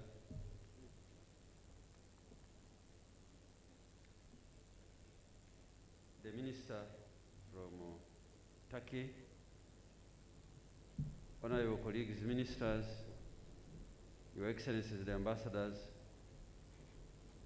development partners, senior government officials, the private sector actors, exhibitors, the media, distinguished ladies and gentlemen. On behalf of Ministry of Agriculture, Animal Industry and Fisheries, and on my own behalf, I'm delighted to join you here for this important trade and investment summit where, as a country, we are exploring avenues to accelerate and deepen Uganda's trade and investment opportunities in various key sectors of the economy, but particularly in the agricultural sector. Your Excellencies, this summit comes at the time Uganda government is implementing a national development NDP3, where agro-industrialization program is key in delivering transformation and wealth creation for majority of Ugandans. With government adopting parish model, agriculture production and productivity is projected to increase, calling for additional value addition, market access for regional and international markets. We are aware that Turkey is the world's 7th largest agricultural producer and the top producer and exporter of crop ranging from hazelnuts, cashew nuts, to apricots, cherries, figs, olive, tobacco, and tea. Agriculture is Turkey's largest employer, representing 25% of the workforce and contributing 8% of the country's economic activity. We have a lot to learn from Turkish success story in the agriculture sector while exploring the already existing cordial bilateral relationship between the Republic of Uganda and Republic of Turkey. This summit provides a unique opportunity to promote trade and investment opportunities between the two sister countries. Your Excellencies, I am therefore glad that the summit is aimed at identifying, engaging, and attracting new investment leads from Turkey and promoting Uganda as a preferred investment destination in Africa, as well as facilitating engagement between potential investors and Ugandan business people. The Uganda economy being agro-based, the agricultural sector is uniquely stands out as a major beneficiary of this Uganda-Turkey Trade and Investment Summit. In a special way, I therefore want to thank the organizers of this summit for inviting the Minister of Agriculture, Animal Industry and Fisheries of Uganda to be part of this summit. The summit offers an opportunity to showcase the enormous trade and investment opportunities in Uganda agriculture sector and network with potential investors from the Republic of Turkey, especially in agro-processing, value addition, as well as technology transfer. Your Excellency, allow me to use this to highlight the position. Agriculture is the mainstay of the economy in terms of food. The country is food secure and a food basket for the region.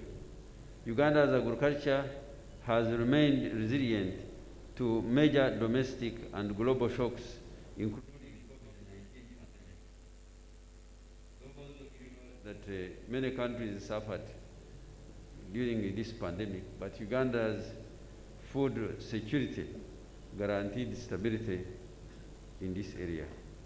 The sector contributes over 26.2% of Uganda's GDP. Over 80% of Uganda's households employed in agriculture, directly or indirectly. Up to 54% of our export revenue for the last 10 years is agriculture based. It provides a bulk raw materials for the industrial sector. The sector's growth rate is at 2.6% per annum. The agriculture sector objective, which continues to guide the government intervention and output, are focused to: 1, increased income through increased production and productivity, ensuring house food and nutrition security, create a on-farm and off-farm employment opportunities, promote value addition to agricultural products, promote domestic and external trade in agriculture products, where emphasis is placed on having high value quality standards for products in sustainable manner.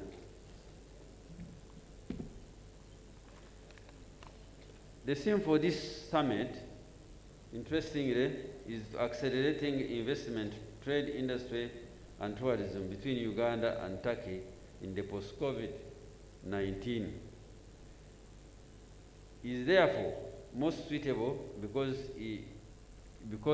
investment in real economy, which is agriculture, trade, industry, and tourism, leads to direct growth of the economies.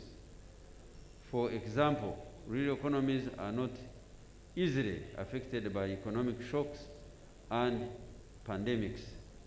During the pandemic, COVID-19, Uganda's economy grew by 3.3% due to investment in the real economy, which is agriculture, trade, and industry. Your Excellencies, I therefore use this opportunity to highlight the strategic and uniqueness of Uganda's agricultural sector to trade and investment opportunities. As I heard from my previous two speakers, if you need to cut a deal, you need to listen very carefully to what I'm going to say.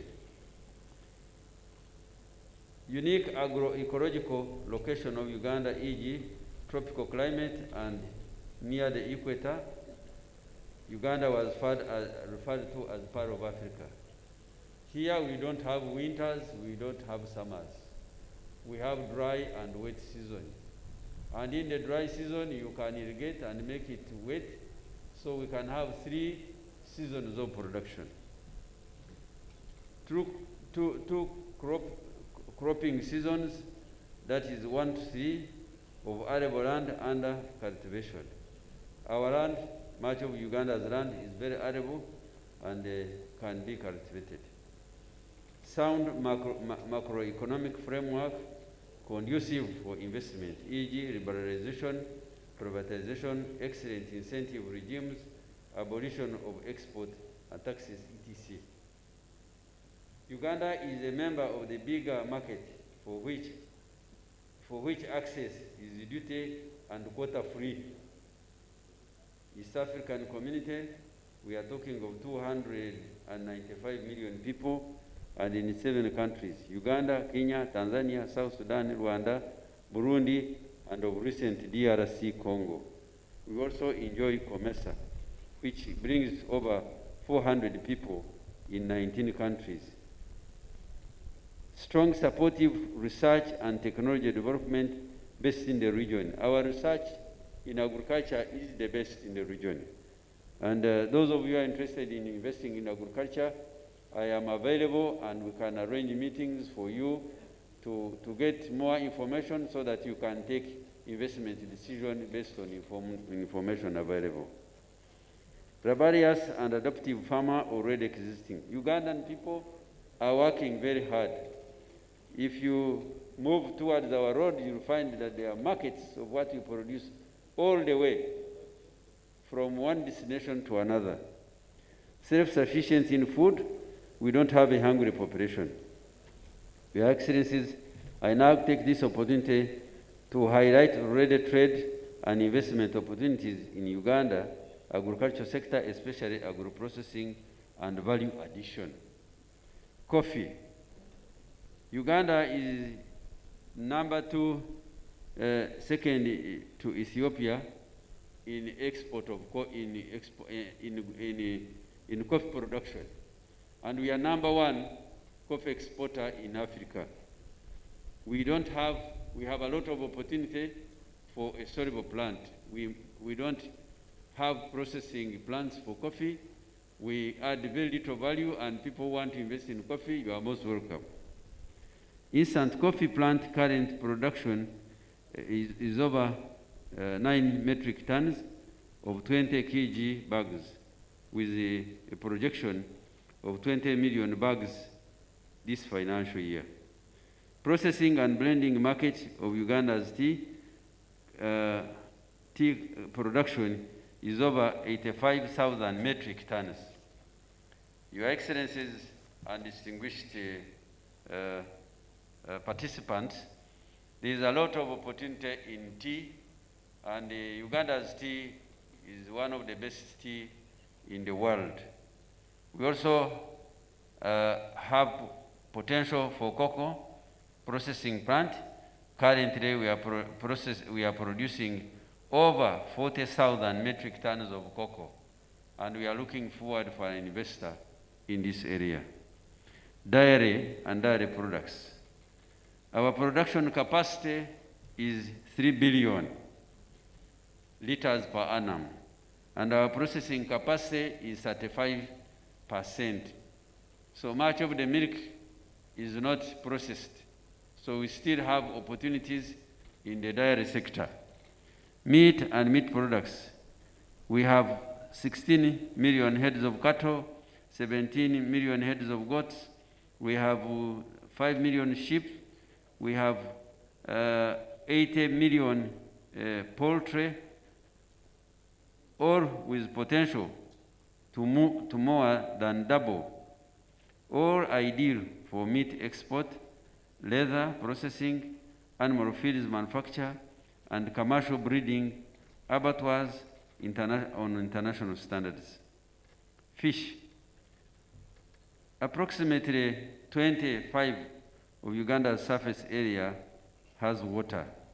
Total fish capture is 561,000 metric tons.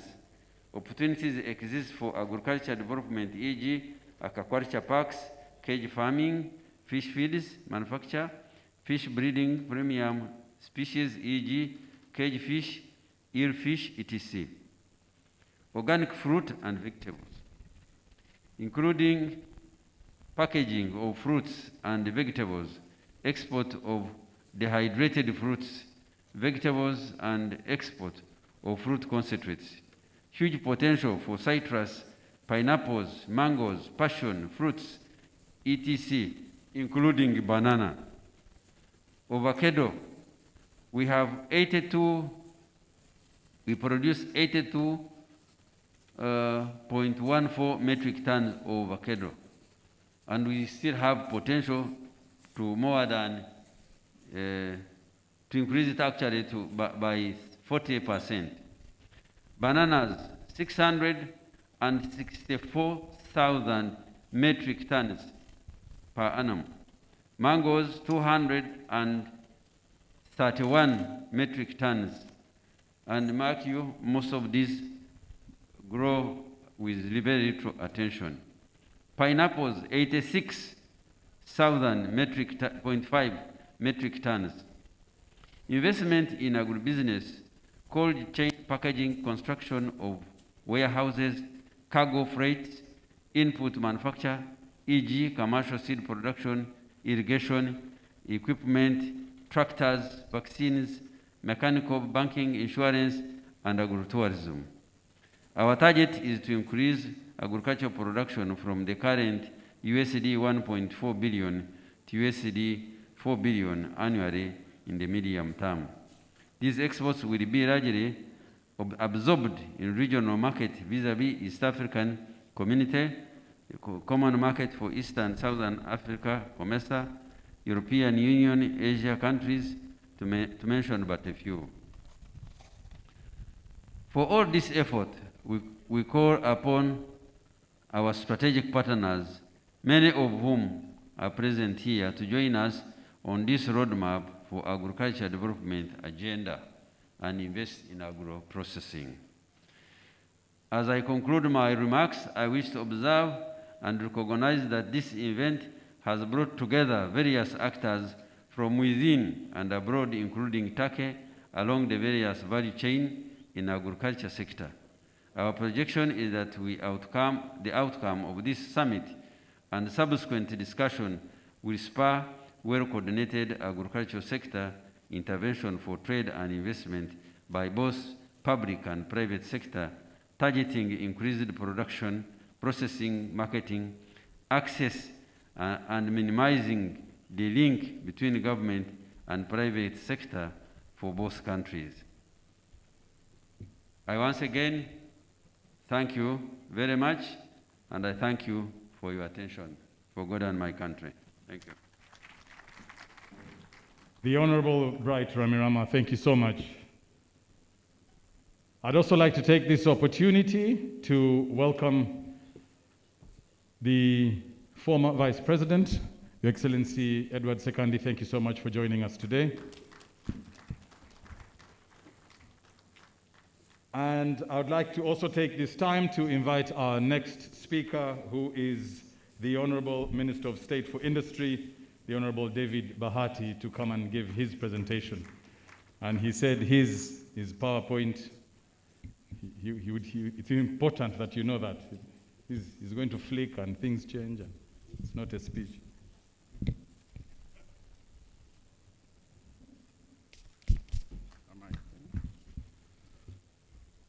Your Excellency, the former Vice President of the Republic of Uganda, the honorable ministers here, the ambassadors, and the wealth creators in the room, I've been asked to once again convince you why you should invest in our country. And therefore, in this presentation, I'll touch about the reasons why Uganda is an ideal destination for investment in industry, and also show you the opportunities for investment in addition to what the one of agriculture has talked about.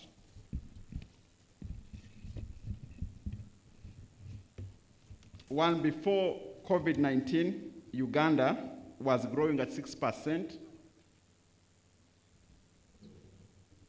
Oh, the digital has now taken me back to analog. Is it working? Yes, in terms of conducive political and economic management, as the chairman of the board has said, we maintain a macroeconomic stability of around 5% in terms of inflation. Our industry sector has been growing at 27% contribution to GDP, which means that actually we still have a lot of opportunities in industry because it's still at infant, and most importantly, the peace, security, and freedom that we have in the country makes this country a conducive place for us to invest in. The second slide is on the human resource, mainly the demographic dividend.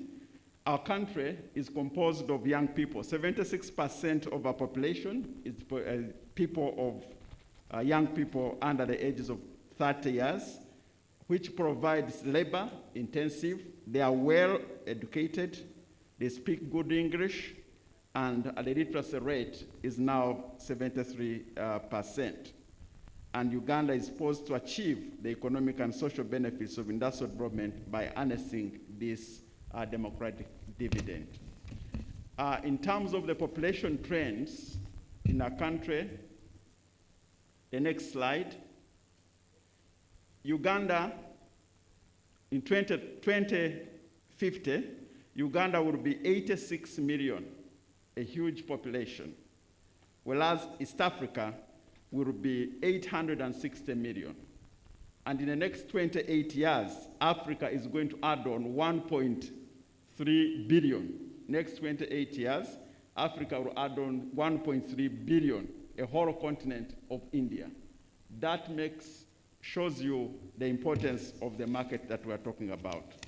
We have also conducive environment in terms of infrastructure. The roads are good, and we're also trying to work on the standard gauge railway. The chairperson of the board has talked about the favorable investment in terms of policy. The next slide, please. And all the tax exemptions, we have put them in the booklet, which you look at in your free time. And Uganda is strategically located almost in the middle of Africa, connecting to two continents of Indian and Atlantic. We also have a strong natural resource base of minerals, iron ore, phosphates, and gold, as I will be speaking to you in the next few slides. The structure of our economy As I said, industrialization is now, the industrial sector contributes 27%. The SMEs are 90% contribution, meaning that we are looking for huge and big investors to invest in industry. Now, where are the opportunities? The opportunities for investment, which is the reason why we are here to make deals. You can make deals, you can make money in agro-industrialization, in import replacement, in mineral-based industrialization, export-oriented industrialization, and we want to show you the markets that we have already negotiated in the world. So in terms of agro-industrialization, the Minister of Agriculture has elaborately talked about them, but here in value addition for food and non-food industries, manufacturing of inputs such as improved seeds, fertilizers and pesticides, cold storage facilities, farm machinery, packaging, and manufacturing of agro-processing equipment. The next slide shows you what we produce in this country, which is actually a source of raw materials that you can invest in to set up industries. The second category of area where you can invest are those materials, those things that we're importing as a country. Look at machinery and mechanical appliances. We're importing 976 billion, plastics, 384 billion. So our imports, our strategy is import substitution and export promotion.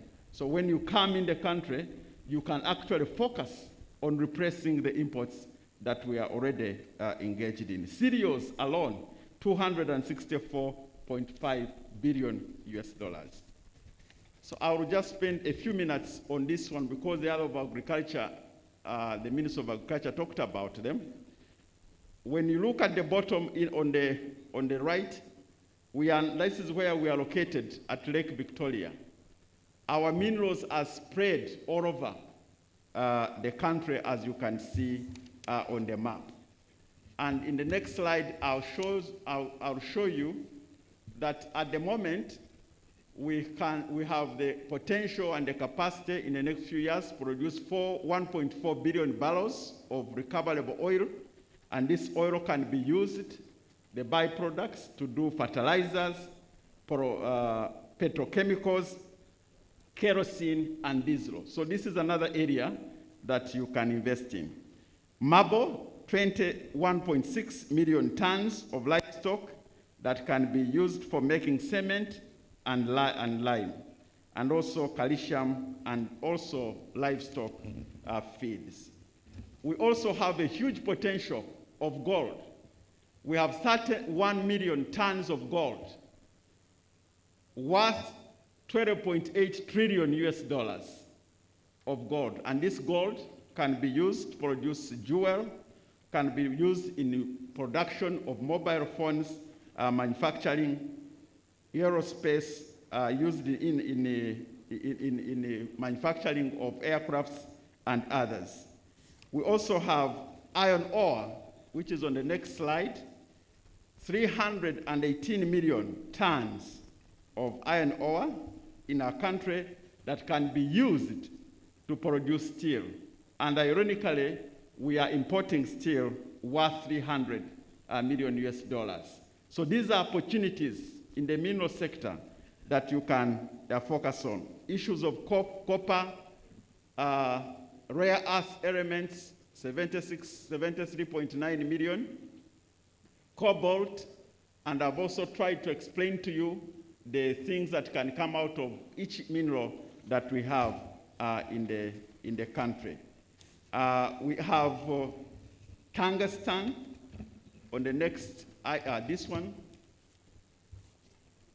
We have 284 tons worth 3.2 billion, that's 3.2 trillion in the country. This is one of the areas that is ripe for you to invest in, those who are interested in mineral industrialization. So,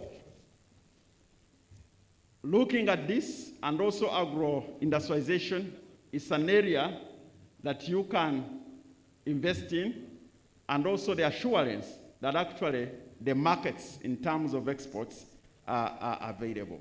So export-oriented industrialization offers a promising path for Uganda's industrial development. It exposes farms and enables them to grow and become conducive. And we have secured markets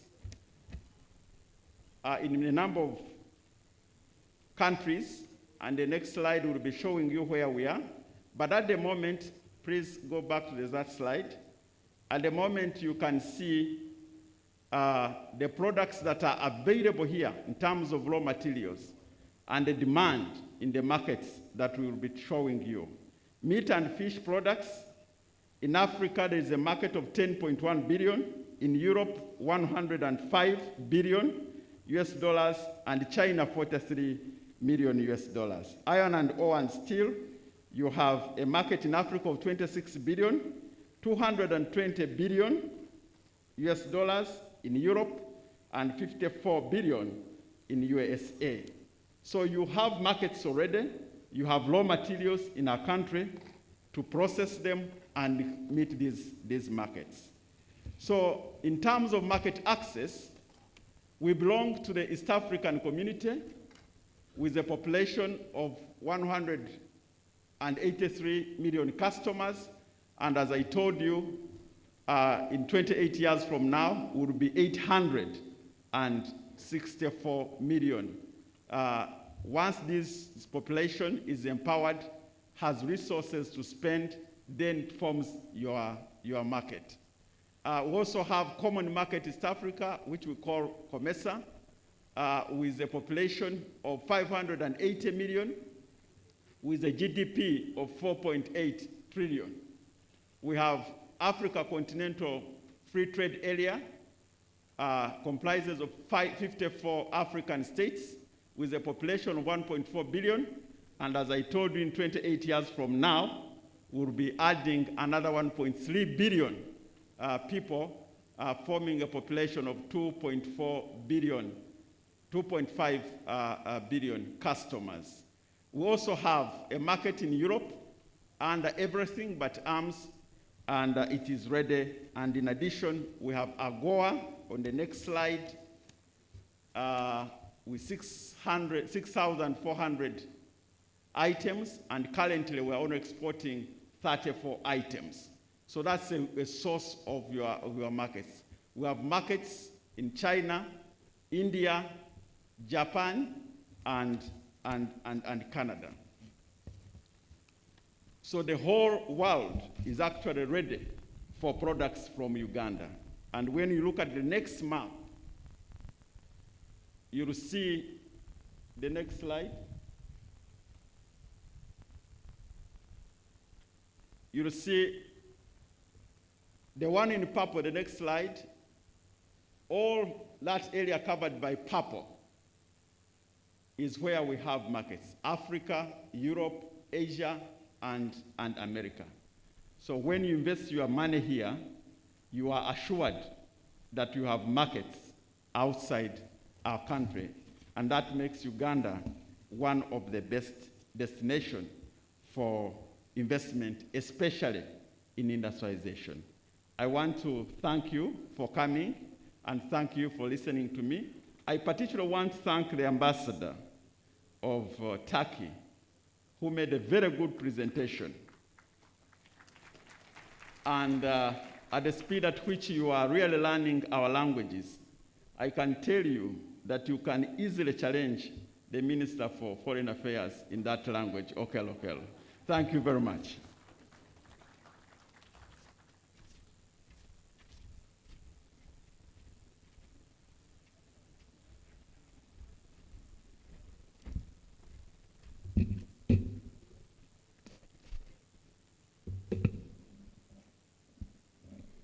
Thank you very much, Honorable Minister Bahati. And as you have been listening, we have heard from the authorities, management and leadership about why you should invest in Uganda. You have heard from the ministry leaders of agriculture as to why you should invest in Uganda. You have heard from the ministry leadership in industry. You have heard from the ministry leadership in international cooperation. And now, like any investor would be interested in, let's hear from the ministry leadership on works and transport. I'd like to ask the PS of that ministry, Mr. Bagaya Waiswa, to please come and make his presentation. Thank you. A round of applause, please. Thank you.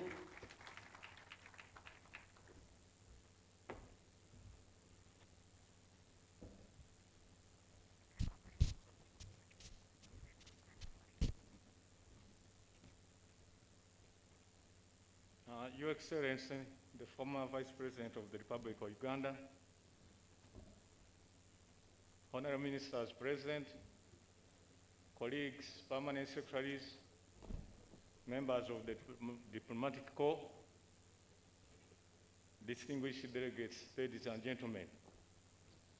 I'm here to represent Honorable General Katumba Amala, who has not been able to come and make this presentation. And the presentation is on the investment opportunities or bankable projects available in the Integrated Transport Infrastructure and Services Program. Formerly, we used to call it the Works and Transport Sector, but now this is the new name of the sector. I have the outline, as you can see it there. Then next,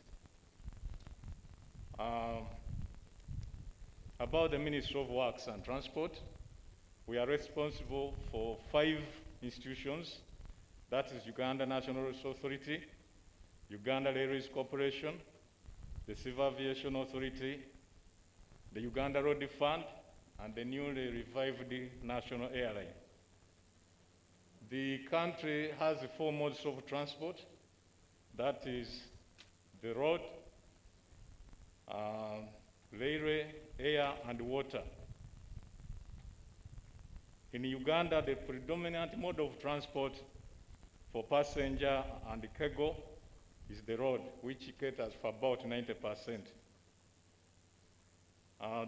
Next is the strategic direction of the ministry.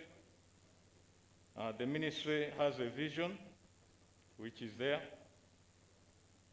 and we have objectives in this program of transport infrastructure services, as you can see there. This presentation is available with the Secretariat in both soft and hard form. That's why I'm just running through it. We have policies and laws which govern the sector. That is, of course, the Constitution of the Republic of Uganda, 1995, as amended, Vision 2040, the National Development Plan 3, and the others. But of particular interest here, ladies and gentlemen, is the tolling policy backed up by the Roads Act. This means that you can come here, set up a road, and recoup your investment through charging the tolling, through tolling, like what is going on that Entebbe Expressway. I'd like now to move to the opportunities available in the subsectors, starting with the road subsector. The map there shows the main road network, and our road network is categorized as follows. We have the national roads, which is 20,544 kilometers, managed by the Uganda National Roads Authority. We have district roads, 35,566 kilometers, managed by the district councils. We have community access roads, managed at the lower level by sub-counties. And total road length is 144,785 kilometers.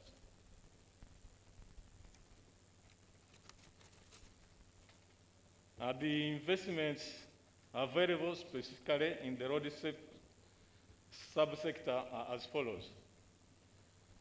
Lalopi, Moyo, Sudan border, that is 38 kilometers. We have gone ahead to attach rough estimated costs of these projects because they are bankable. That one would go for an estimated cost of $40 million US. Karenga, Bida, Sudan border, 42 kilometers for $44 million. Nkenda, Bugoye, Ibanda, Nyakarinjijo at 10.3 kilometers.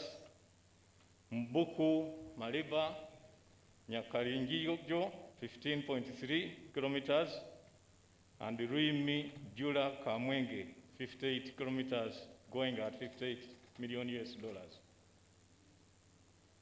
We have also investments in road side stations. It has now become a policy that each main road, we have road side stations or health centers. This was seen to be of great importance during the COVID breakdown when we had problems with trucker drivers. So we have available 5 road side stations on the national road network, which can go for about $15 million US. Major bridges, we have bridges which are for investment. We have new Seziwa Bridge, estimated at $5 million. We have the Gaba Ntenjeru Katosi Bridge on Lake Victoria. We have Nachiwogo Buwaya Bridge, also on Lake Victoria. We have also plans to decongest the city of Kampala. Those of you who have gone through the city, it's really a very hard place to go through, and we cannot leave the situation to continue like that. So we have investment opportunities for the road from Kampala to Busunju by expressway, 200 kilometers. We have the Nakasero Northern Bypass Express route, 5 kilometers. Kampala Outer Belt, which is 100 kilometers. Kampala Mukono, 14 kilometers. Zana Kajansi, 5 kilometers. And then Vaise, Kawempe, Matuga. These roads are aimed at decongesting the city so that people can move easily. Also, to do with decongestion of the city is the bus rapid transit system. This one requires buses which can only enter Kampala as town service buses, so that if you are coming from Jinja, for example, you can leave your vehicle in Mukono, get on a bus, takes you around Kampala, and when you are done with your business, you go and find your car in Mukono, so that we decongest the traffic jam. Here we need infrastructure capital of about $467 million. We need the buses, and the total cost here is $567 million. We also need high-frequency mass transport with large buses on separate lanes, and also high-capacity vehicles, 18 meters long, articulated buses with a capacity of 150 passengers, that is 60 seated and 90 standing. Next, I would like to move to the investment opportunities of bankable projects in the railway subsector. Our government is undertaking rehabilitation of the meter gauge railway network and improving the rolling stock. Operation of passenger rail services on Eastern Road is undertaken. We also undertaking construction of the standard gauge railway, SGR, which is from Maraba to Kampala, known as the Eastern Route, of 273 kilometers. Most of the activities going on here is mainly acquisition of right-of-way. The map there shows the various sections of the standard gauge railway, which we have to undertake. We have the eastern route, where we are acquiring the right of way. Then we have the northern route, which stretches from Tororo, Gulu, Nimule, Gulu, Pakwach, Vura to South Sudan and DR Congo.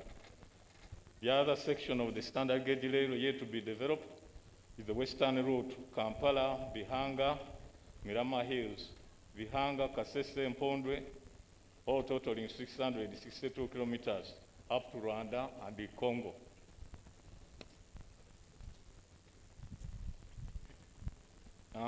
The next slide I've already outlined. Next.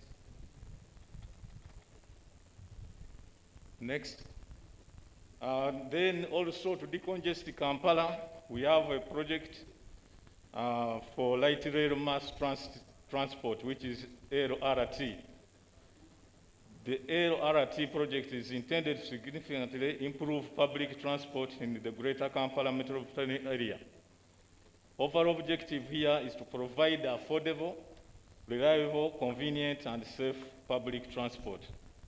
The plan is to develop 240 kilometers of light rail transport in the greater Kampala metropolitan area in a phased manner, starting with the phase 1 of 45 kilometers.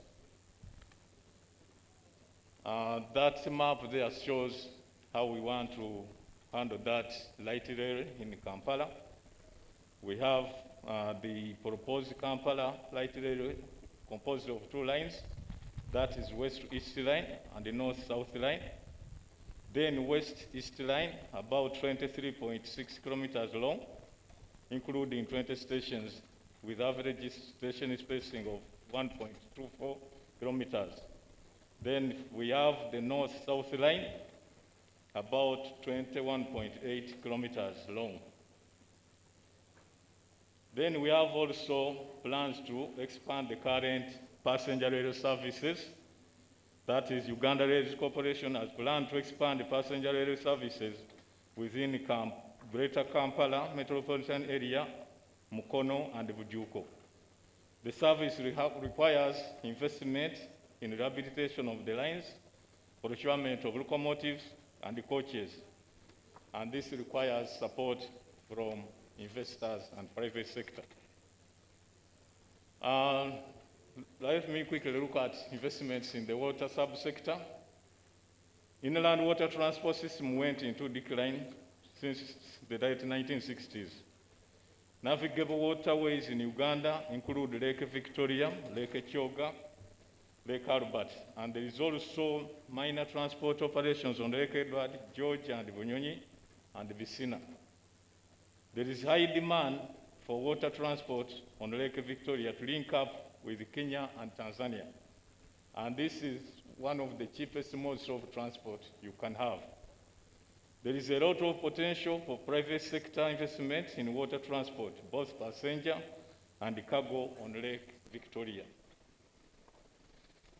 Specific projects here include building of a new ship, replace MV Kalangala, redevelopment and upgrade of Portobello and Jinja piers, establishment of search and rescue centers on inland water bodies, resurvey of Lake Victoria and installation of aids to navigation, passenger services on Lake Victoria, that is to development of Gava, Bule, and the Butebo landing sites on the lake. Investment opportunities in air transport. The subsector objective is to provide efficient and reliable domestic air transport services to Uganda's major tourist destinations, as well as providing reliable and fast air transport services to both international and local travelers. The Uganda Civil Aviation Authority operates Entebbe International Airport and 12 other upcountry airports or aerodromes. That is Arua, Gulu, Soroti, Kasese, Jinja, Chidepo, Lira, Pakuba, Tororo, Barara, and Moroto. Construction of another international airport is ongoing, now at more than 70%. and this airport is in Hoima, popularly known as Kaval International Airport. And specific projects here, establishment of a free zone at Entebbe Airport, the cost is to be determined.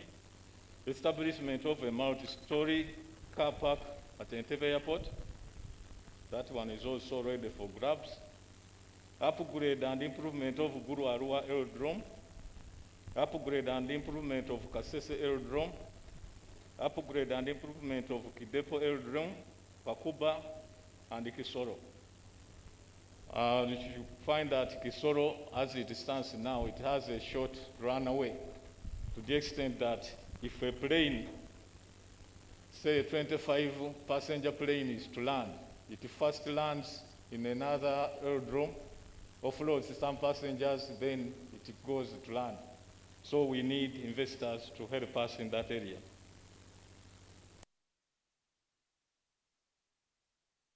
Investment opportunities available. Our bankable projects. Improvement of 1,000 kilometers of roads. Here we are mainly targeting hilly places where traveling is a very big problem. Second, development of inland container depots and multimodal logistic hubs at Tororo, Jinja, Pakwach, and Kasese. As I talk now, we are about to finish the logistics hub in Gulu. Then next, large-scale production of construction to be done for materials. We need large production of construction materials to be produced. That is concrete, aggregate, bitumen, and asphalt. In conclusion, the Ministry is desirous to implement the Integrated Transport Infrastructure Services Program by blending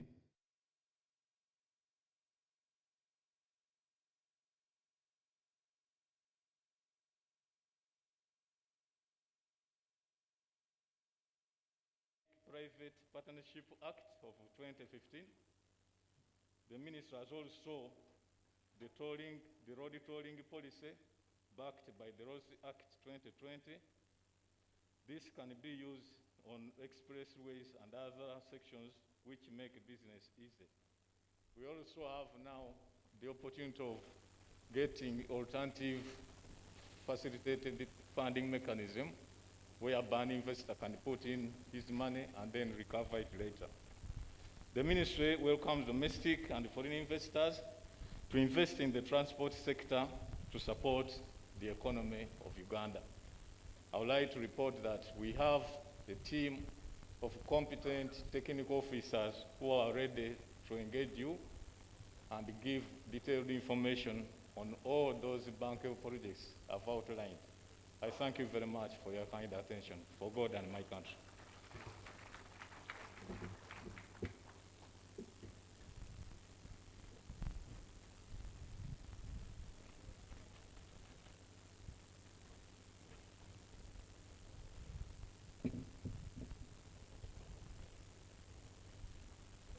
I think if anybody doubted about the viability of Uganda as an investment destination, that doubt is slowly dwindling, if not gone completely. And we cannot speak about an investment opportunity in this country without speaking about the investment opportunity in energy. So please allow me ask the Permanent Secretary from the Ministry of Energy and Mineral Development, Engineer Irene Vatebe, to please come and make her presentation. Thank you.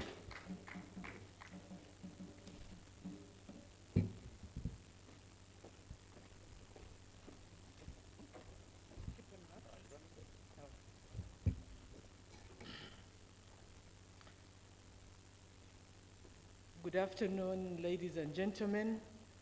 This presentation will summarize the investment opportunities in the energy, minerals, and petroleum sectors. I'll endeavor to keep the minerals subsector very brief because the Honorable Minister of Trade did a great job on that. So, of course, as Government of Uganda, we continue to undertake various exploration and a number of studies to establish the potential of the country's mineral, energy, and petroleum resources.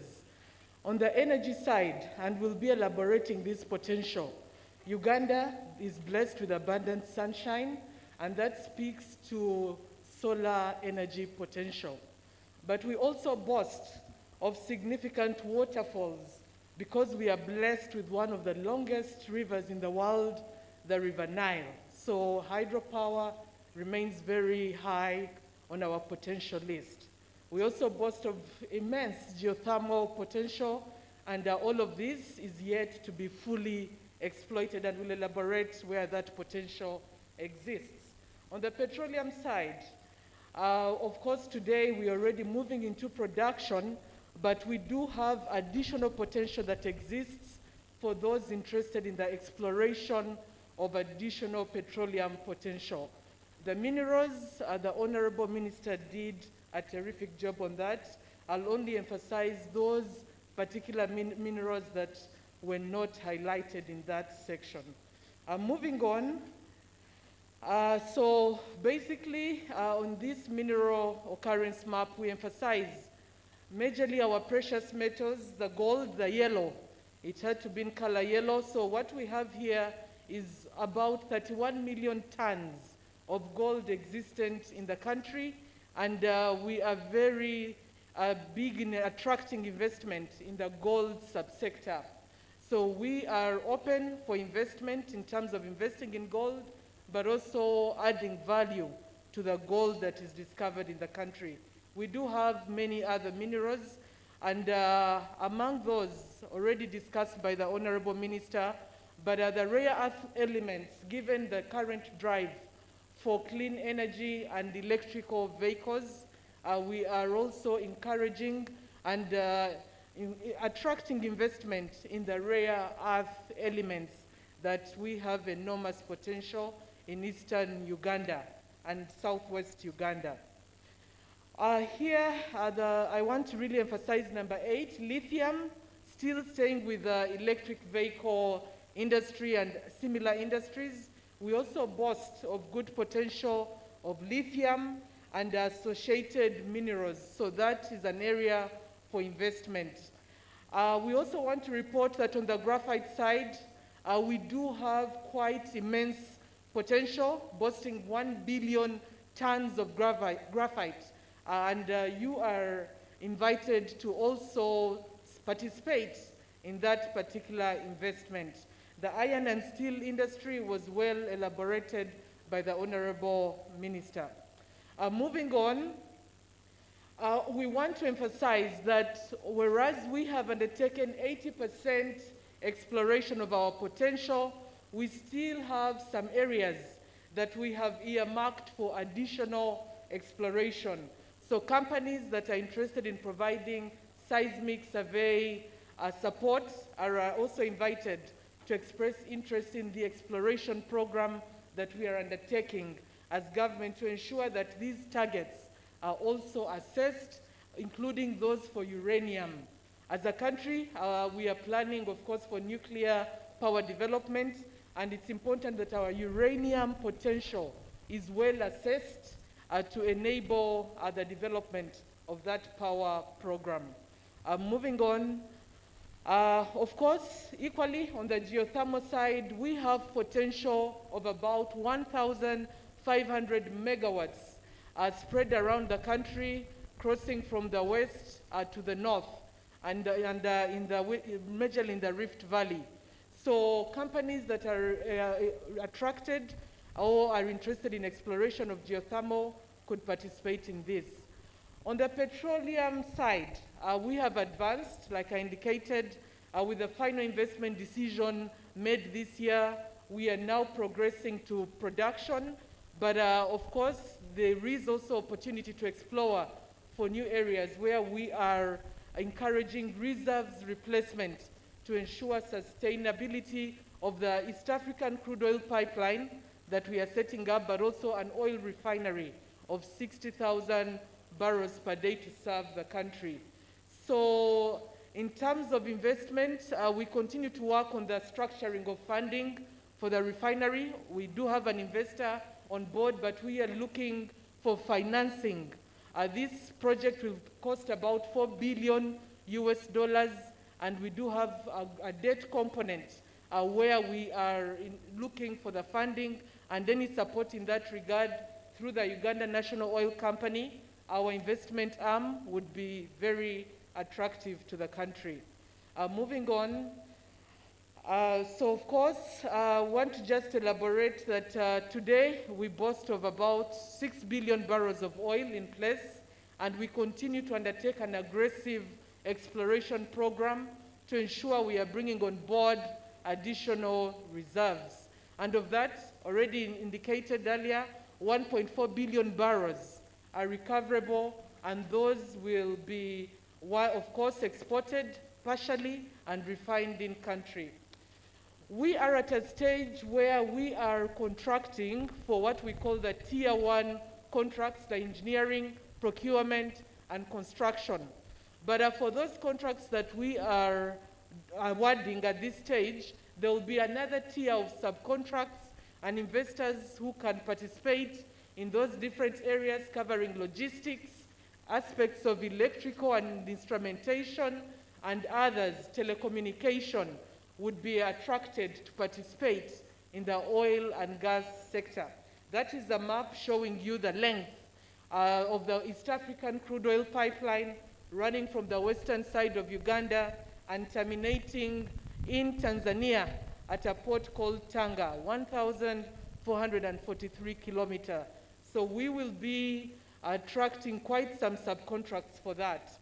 Under our national oil company, the Uganda National Oil Company, we also have opportunities for storage, but also bulk transportation of refined products. Specifically, the company is working on developing a storage terminal within the city not far from here, and I'm aware that they will be seeking a partner that they can develop this terminal with. So after this engagement, we can get any interested investors in touch with the Uganda National Oil Company for purposes of developing this storage terminal. We are also looking at revamping and constructing an oil jetty somewhere at an existing storage terminal not far from Kampala. And this is also an opportunity that you can engage the Uganda National Oil Company on to ensure that it is progressed. Just moving on. Yes, still under the Uganda National Oil Company, we have a petrochemical-based or a petro-based industrial park that we are developing not far away from the oil fields. This particular petrochemical or petro-based industrial park will also host our second international airport, which is at about 77% complete. So that goes to comfort interested investors that there is already infrastructure to support movement and logistics. But this industrial park also has provision for petrochemical and fertilizer industries arising from the oil and gas industry, but also as other industries like agro-processing, warehousing, and logistics. So beyond here, in touch with the Uganda National Oil Company, that discussion can be fostered. Of course, we have looked at the fertilizers and petrochemicals, but also the cold chain and cold room industries for those who might be interested, and other light industries like textiles, leather, and footwear. So all of these are a part of this industrial park, and many more as elaborated, the soft industries. So moving on beyond petroleum to the next slide, we also have immense renewable energy potential. Next slide. Immense renewable energy potential. Today, for hydro, we have potential of 4,500 megawatts. So we'll be seeking to drive development of additional hydropower plants to ensure that we achieve our target of having 50,000 megawatts from 1,300 today by 2050. So we will be interested in having investors in that. Solar, immense potential at 5,000 megawatts for those who are interested in solar. But also on the nuclear side, we do have an active program And we're already working with the International Atomic Energy Agency to ensure we can set up long-term by 2031 and consequently ramp up to 2,000 megawatts by 2036. So nuclear, and given that we have existing uranium, that should make this project cost efficient. Of course, on the biomass side, issues of gasification and other utilization of biomass, we have quite some potential there. And on the wind side, when you look at the green area, Karamoja area, northwestern Uganda, with the West Nile, the western, northwestern Uganda, we do have quite some potential for wind. So for companies that are interested in wind power, this is a very good opportunity. So moving on, so there are other areas that we are looking at. Let's move on to the next slide. As a country, we need to ensure that we are opening up investment in transmission but also distribution. So we are looking at promoting mini-grids for far-to-reach areas where we cannot get the national grid today.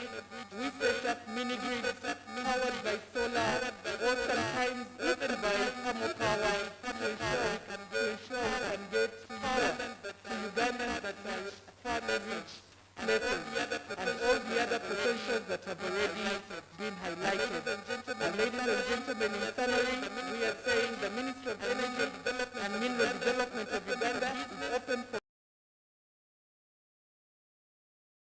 different contact details.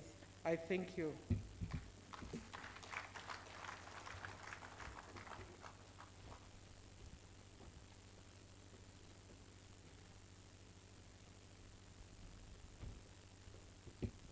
Thank you very much, Engineer. And the best part of why we are here, which is our discussions, is now. And for those of you who have not been able to get a quick coffee break, a quick ease of yourselves, you can do that for the next 3 minutes as we get ourselves ready. I would also like to just remind our Turkish investors and guests that you have to appreciate our lakeside destination for this summit. I hope you're feeling the breeze. It's not a hall with AC, it's Uganda. This is how we wake up. I just thought I should remind you and go outside, take pictures, do such things. Yeah. Okay. The Permanent Secretary of the Ministry of Foreign Affairs, Mr. Vincent Bajire, will be heading our next session, which it will be about investment opportunities in Uganda. In about 5 minutes, he'll be on stage. Please don't take too long. He will be inviting his panelists, and thereafter we get deep into the conversations. We shall see you all in those 5. Thank you.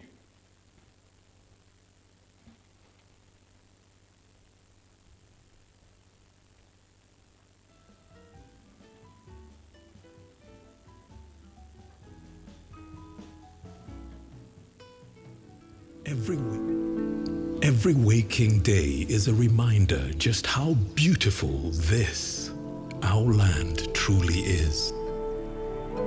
The kind of beauty that you can only find here. In the lush green all around us and the wondrous sights within. It's what you feel in the gentle caress of tropical wind from the mountaintops. And the glow in your heart from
explore Uganda, the pearl of Africa.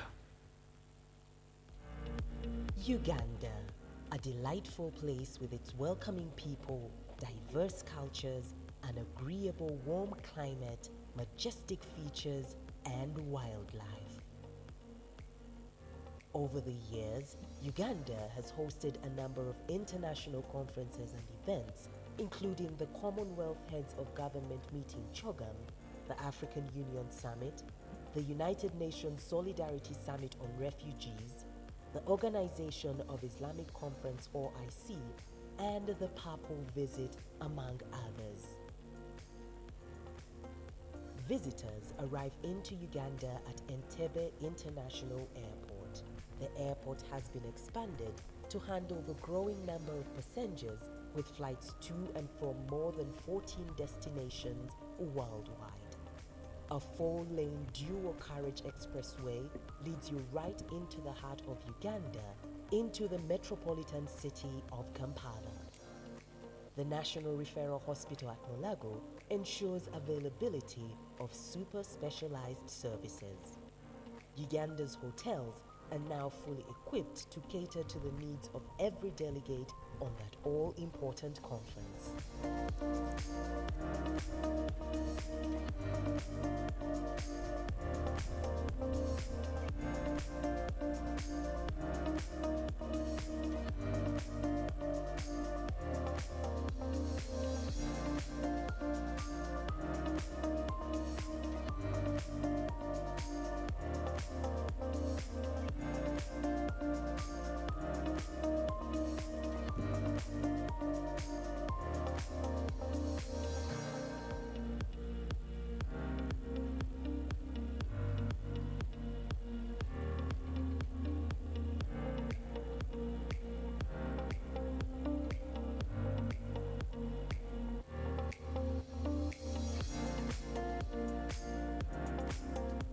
All the splendor, variety in the profusion of brilliant and versed life and scale awaits you. Uganda welcomes you. Okay. Ladies and gentlemen, I'm sure we have stretched enough. I'd like you to resume your seats so that we can proceed with the program. Ladies and gentlemen, please take your seats again. Please take your seats again, ladies and gentlemen.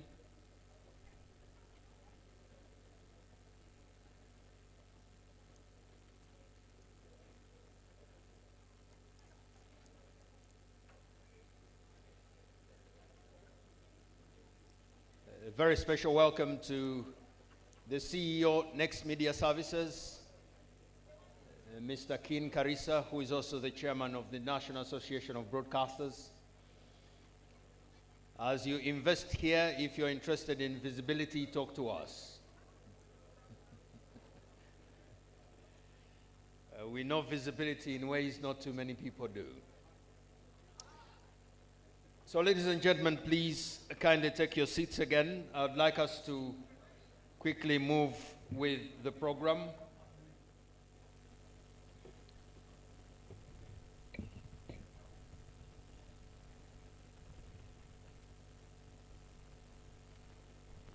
We're going to get into the panel discussion, and I'd like to introduce the chair of that session, who will invite his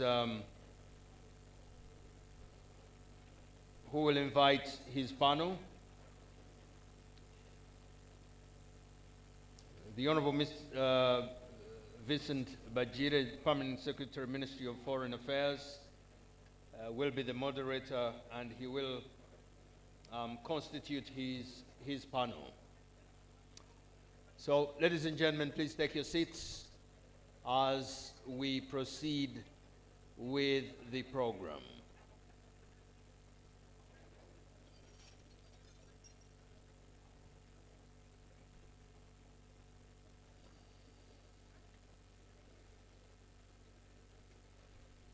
But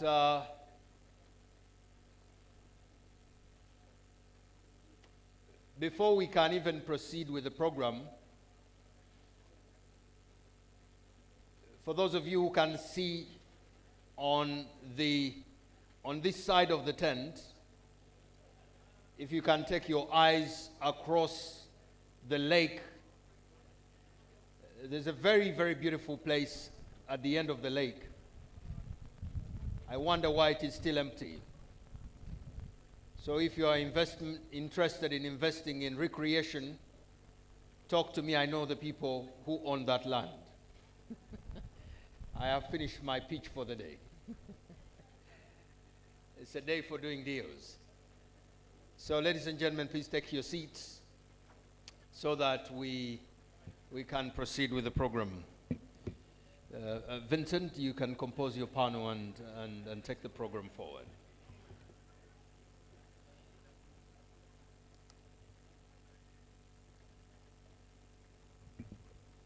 Thank you very much, Samson Kasumba. May I take this opportunity to invite the panelists and to advise that we shall use both sides of the hall. So the first three I will invite shall sit on the other side. And may I therefore invite David Livingstone Ebiru, the Executive Director of the Uganda National Bureau of Standards. David.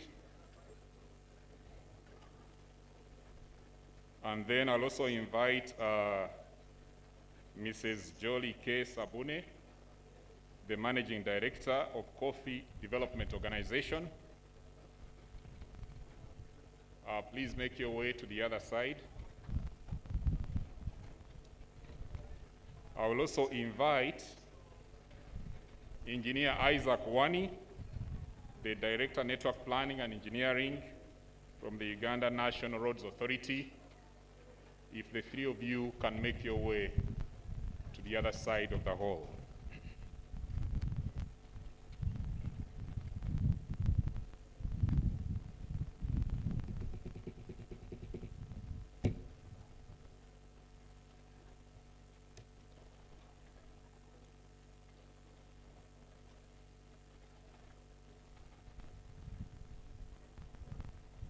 I'll also take this opportunity once again to welcome our distinguished guests from Turkey.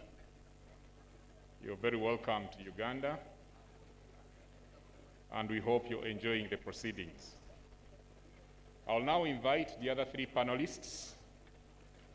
I'll invite Claire Mugabi, the Marketing Manager for Uganda Tourism Board. Claire Mugabi, the Marketing Manager for Uganda Tourism Board. If you could make your way to the stage here. Dr. Michael Nkambo Mugerwa, the General Manager for the Uganda National Oil Company. Dr. Michael Mugerwa.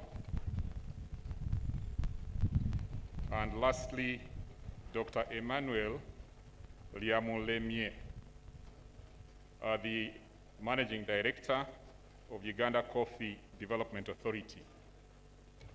And the distinguished participants, can I kindly request that you take your seats and we start the next session, which is a panel session.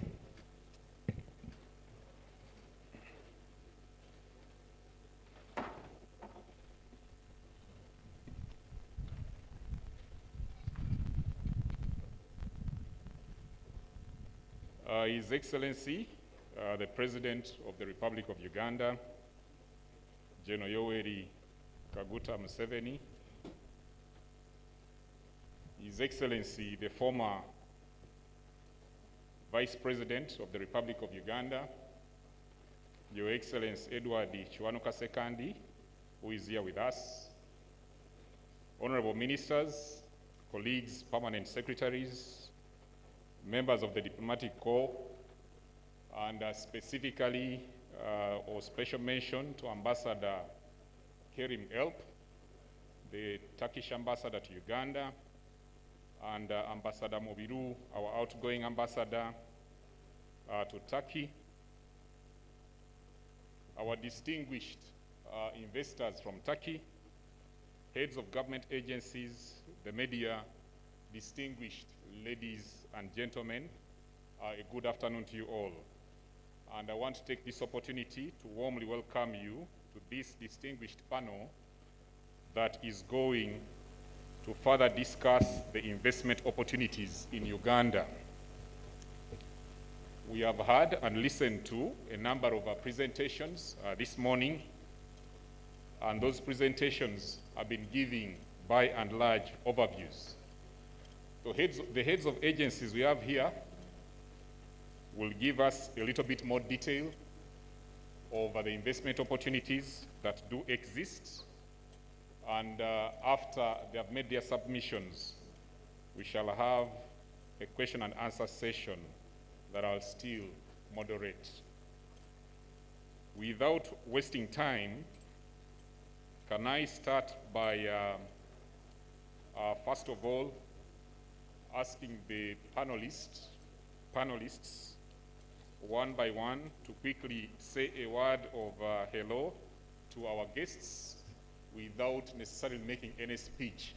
And kindly note that I have done the protocols on your behalf, so you're excused from recognizing or going through the protocols once again.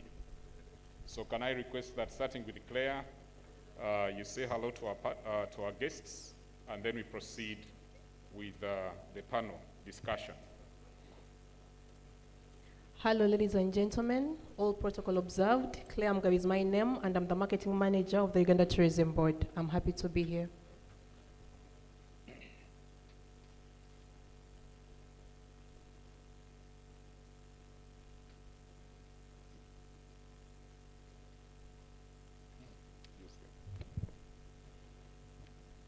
Yes, my name is Michael Nkama Mugerwa. I'm the general manager of the Uganda Refinery Holding Company, a subsidiary of the Uganda National Oil Company. I'm here to talk about investment opportunities in our oil and gas sector.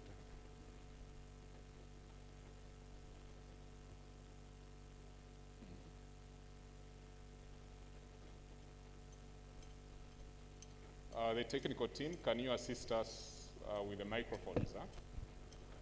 Technical team. I'm Dr. Emmanuel Yamuremye Nibigira, Managing Director, Uganda Coffee Development Authority, and I hope many of you are tasting the best of the coffees in the world. Okay. Jolie, if you can just welcome our guests.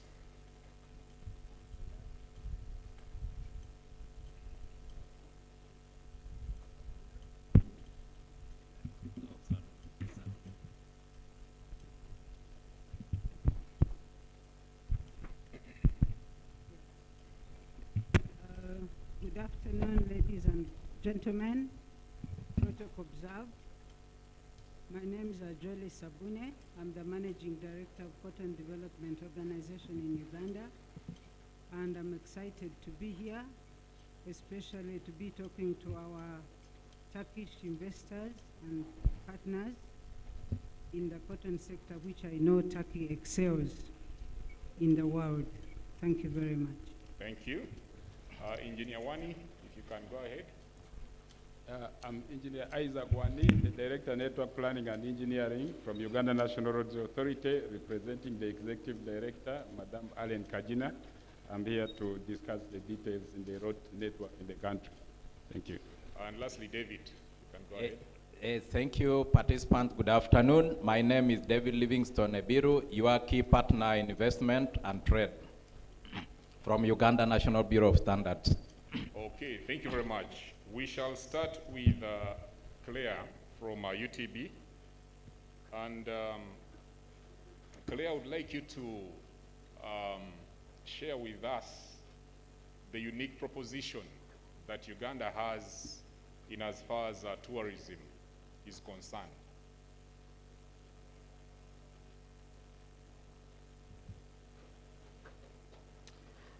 Thank you very much. Uganda Tourism Board is the government agency mandated to promote and position Uganda as the preferred tourism destination, and I'm here to take you through the various available opportunities for investment in our sector. The first one that I want to talk about is investment opportunities in marine tourism. As most of you are aware, the Pearl of Africa, Uganda, is home to the source of the Nile. We are also home to Lake Victoria, which is the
in the sector.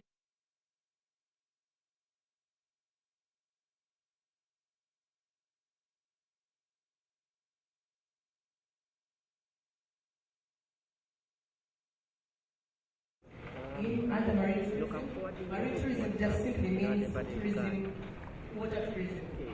So that means investing in tourism experiences around our water bodies. These include Lake Victoria, which is the source of the Nile.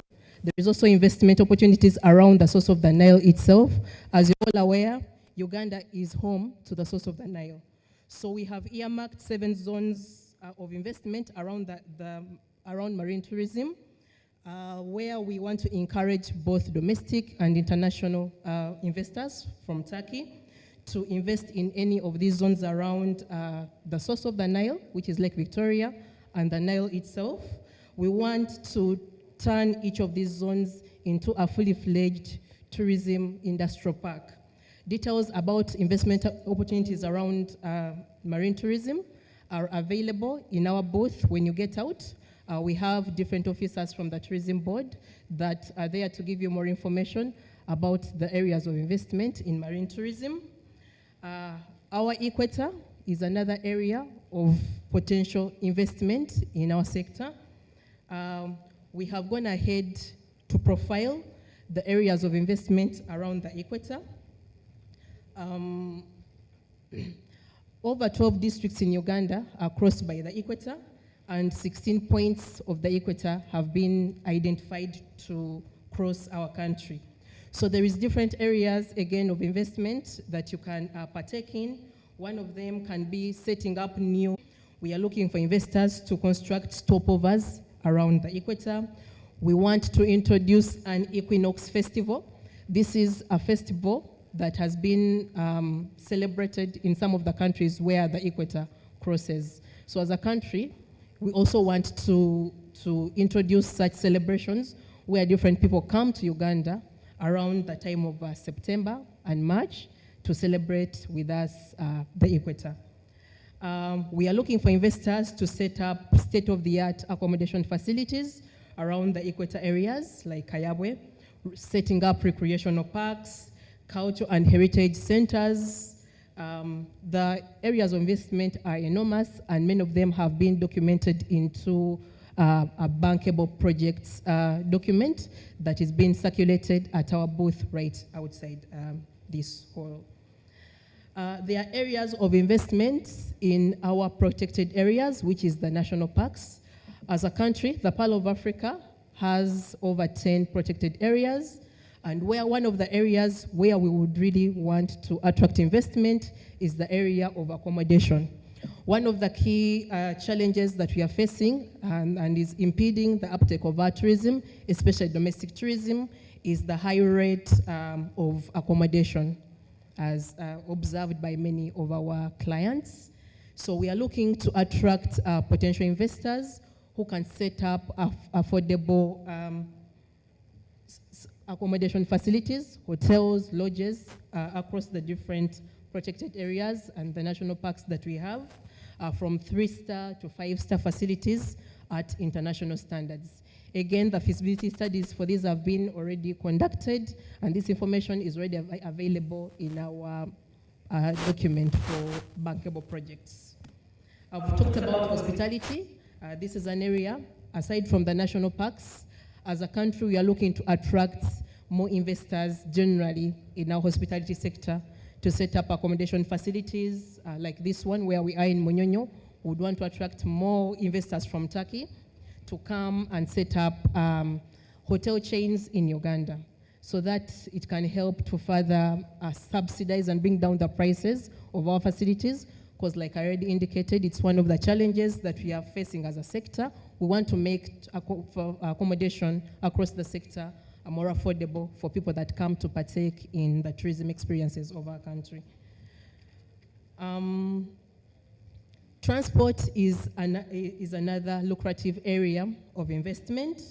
As already mentioned by the Minister of Transport and Works, there is potential to invest in road transport, where we are looking for investors to invest in tourism vehicles that can accommodate, more than one traveler, group travels.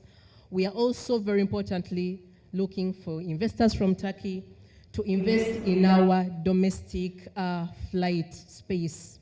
At the moment, we have very few players in that space, which makes it very expensive for someone maybe to fly from here to northern Uganda. That segment of the market is growing. A lot of people don't want to spend a lot of time on the road traveling to our tourism hotspots. So we are looking for investors to invest in domestic flights so that we have these prices also brought down. Cuisine and restaurants, that is another area where we can use investment. We want to set up state-of-the-art restaurants in different international cuisines. Tour operation, we are looking for international investors to invest in tour operation. We already have a few local companies, but we'll be happy to attract more players that can come and invest in that sector. Yes, our sector was hit by COVID, but right now it is on the right track to recovery. We are looking for investors in stopovers. Many of you have been around Uganda, and I think you agree with me when I say that we don't really have good stopovers across the different highways that lead to the different tourism hot sites. The areas of investment are enormous. I want to conclude by calling upon investment in convention centers. As a country, Uganda is rated as one of the top destinations to host meetings, conferences, and events, but we are looking for investors to invest in amenities like conferencing facilities and convention centers. In the interest of time, I'll stop here. Thank you. All right. Thank you very much, Claire. Just to mention that H.E. the President will be here shortly, so I'll request our panelists to be as brief as possible and use perhaps 3 minutes. And I will now move on to Engineer Wani of UNRWA. Could you just give us an overview of what plans you have in the national parks, considering that Claire there has just mentioned that the investment opportunities in the parks, are they all tarmacked? Is the road network there appropriate? And maybe tell us one thing in general about the road network in Uganda. Thank you. Thank you so much. in as far as roads network is concerned, UNRWA is a semi-autonomous agency under the Ministry of Works with a mandate to develop, maintain, and manage the national roads network, including ferries and way bridges.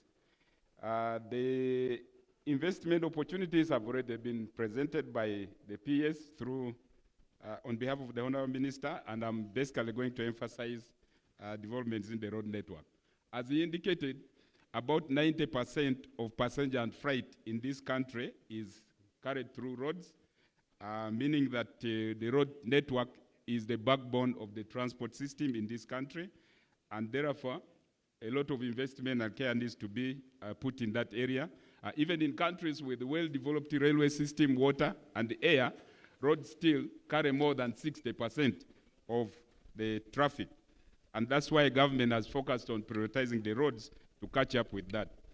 Now, as you may have already heard, currently the government is investing heavily in the primary growth sectors, promoting tourism, mining, and all that. And our forecast is that about 50%, there will be about 50% in the growth of transport demand. And therefore, we have to make sure that we provide for this in the next 5 to 10 years.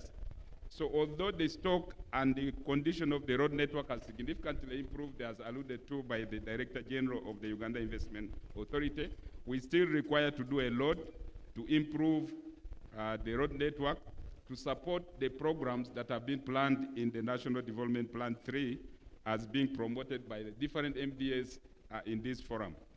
We therefore need to invest a lot in the road network.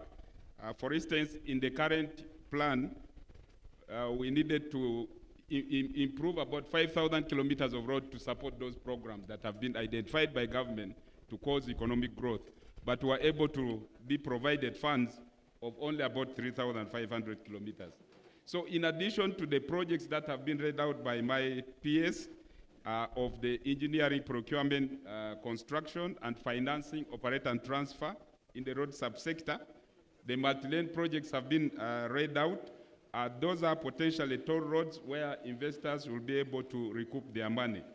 But at the same time, there's also there are opportunities in the water subsector in terms of supplying ferries, in terms of weighbridge systems for axle control.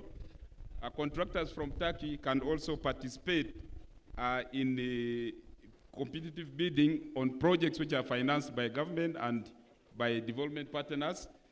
They can come and participate in those ones. There's also financing of projects under alternative financing models. So project financiers are also welcome to have discussions with Minister of Finance, Minister of Works, and UNRWA in the details of the financing. You will be able to recoup your money through bills of exchange as being paid in future. We also have supply of construction materials, including equipment spare parts for the construction industry. In terms of coverage, I think currently we have covered as much as possible across the country. The main trading corridors are all paved. I should be able to go on a paved road across the country. The focus now is to do the infill, connect to the tourism hotspots. We've not yet done much. That's an area that we need to focus on. The industrial parks need to be connected to all-weather roads, and that's why we want to make sure that we have you come and partner with us to complete, to reach to those places which have a lot of economic return. Thank you so much. Thank you very much, Engineer Wani. I'll move on to Jelisa. Please share with us the state of the cotton industry and indeed which opportunities exist in the cotton industry. Thank you very much. Yes. The state of the cotton industry in Uganda is totally liberalized, where farmers are private of lint and sale of seed is private. Seed for planting is under government between Ministry of Agriculture and the National Agricultural Research Organization. However, I did say I'm excited to be talking to Turkish investors because their cotton sector is basically similar to ours, only that they are much bigger and we are very, very small compared to them. We share the same seed varieties. They don't do any GMOs. We don't do any GMOs. So it's very easy to cooperate and get them to invest in our seed sector, seed for planting. The production methods, most of their farmers are 4 acre. We are the same. So they would actually find it similar and better to invest in production in Uganda. On value added, we only have 2 integrated textile mills. They have about 68,000 textile mills, both for textile and apparel, and they're also big in production of cotton seed, oil, and animal feeds. So there is a big potential both in lint value addition and on seed value addition, where they are much, much better, and the technologies would therefore work here. Just to say a few things, Turkey is the world's 6th largest supplier of textiles. They are the 2nd largest supplier after China to EU. They are the leading producer and exporter of knitted and denim fabrics, and they are well known to be the producers of high quality organic cotton. So all that is potential for them to invest because we have the markets under AGOA, EU, China, as the Minister of Trade and Industry did highlight. So basically, there is the whole value chain from seed development to production to value addition on both lint and seed. And then the other technologies in machinery, we use the same technology of roller ginning, so they can both invest in machinery making or machinery trading. So the whole value chain is available, and I'm very excited because we have a lot of similarities, and there's much potential that is unexploited, and our brothers in Turkey, you are very welcome to come in and invest, and Cotton Development Organization is ready to welcome you and show you, as the Minister of Agriculture, Minister of Trade and Industry, and the UIA chairman did elaborate on why invest in Uganda. All those opportunities are relevant to the cotton sector, and you are very welcome. Thank you very much. Thank you, Jolie. Can we clap for Jolie, please? Thank you very much. Whether it's construction and engineering sector, whether it's chemicals and consumer products, whether it is services, whether it's oil and gas, for us, we are ready to support anybody involved in production or investment in this sector to make sure that whatever comes out meets international standards.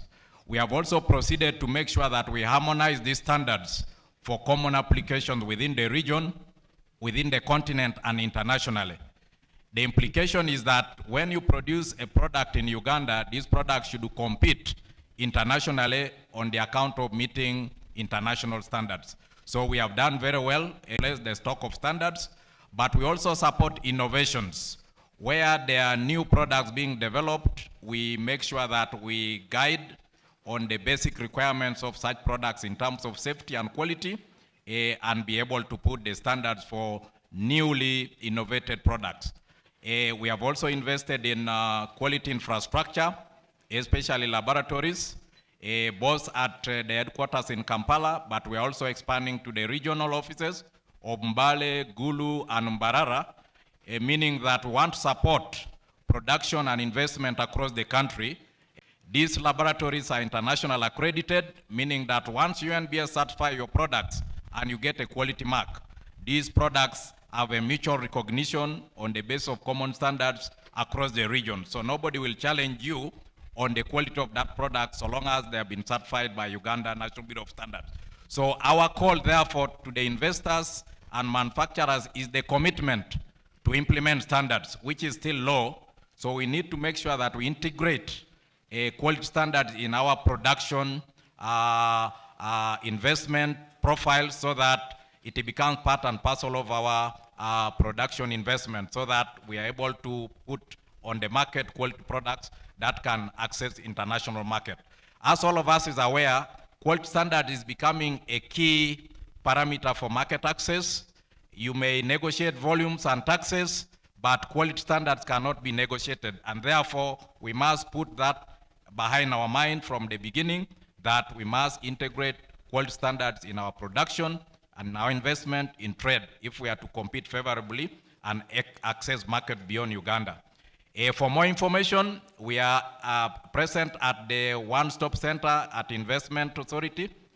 As you are aware, that is a one-stop center where all investors that want potential investments of Uganda can come and get information about all the products in the sectors they intend to invest in.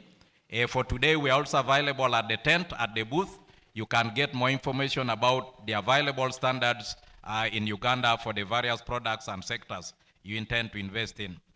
I thank you very much. Thank you very much. Thank you for educating us on the standards. I will now turn to Dr. Emmanuel Lyamulemye. Could you share with us your plans for value addition? Uganda produces a lot of coffee, but we export more of the bean than Nescafe. What plans do we have?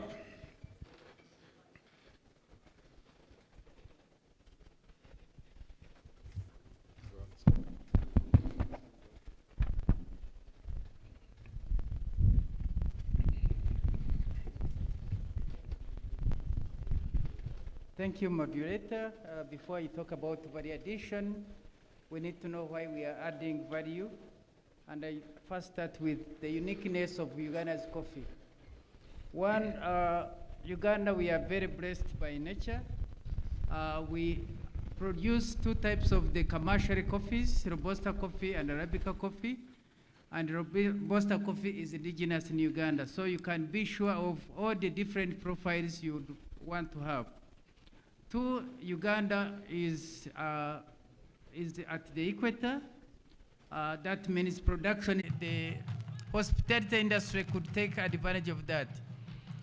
In addition, we have the very well-trained baristas, but also regulators, the Q and the R graders, so that when you produce your coffee, you can process your coffee, you can be sure that it is properly certified, it is properly graded, and therefore there is no country you would actually in Africa think about other than Uganda for the unique coffee that we have.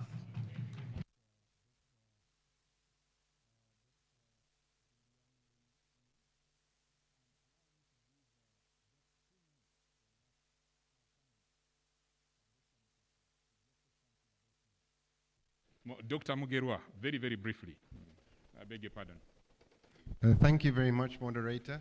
I'll be very brief and high level in terms of opportunities in the oil and gas space, which is located about 220 kilometers from are scampering for their breaths, which is good. At 70 plus, he does get those filming him and taking his shots, running for their breaths, and I like to see that. He's a man with very, very good health, and we are blessed as a nation and as a region and indeed as a continent to have him as a vision and a leader for this nation, and in the words of some, and many more to come. Maurice, this is fantastic weather, isn't it? It's very beautiful. I want to thank you, Samson and Marcus, for a job well done. And now I want to request our guests, may we all stand and receive His Excellency the President of Uganda, with a round of applause. I want you to help me so that he can actually be able to hear you from across.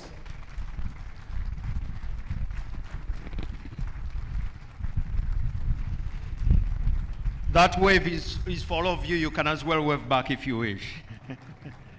We'll remain standing, ladies and gentlemen, for the anthems.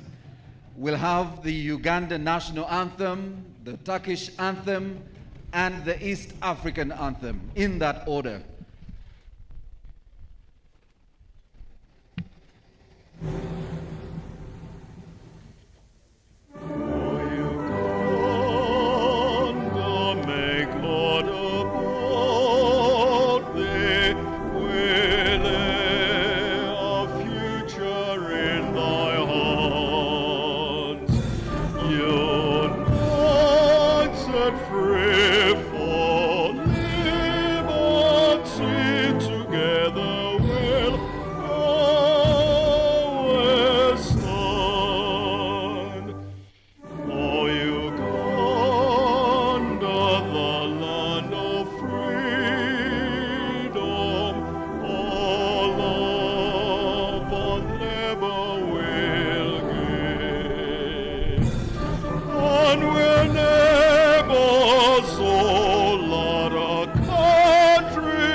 in peace and friendship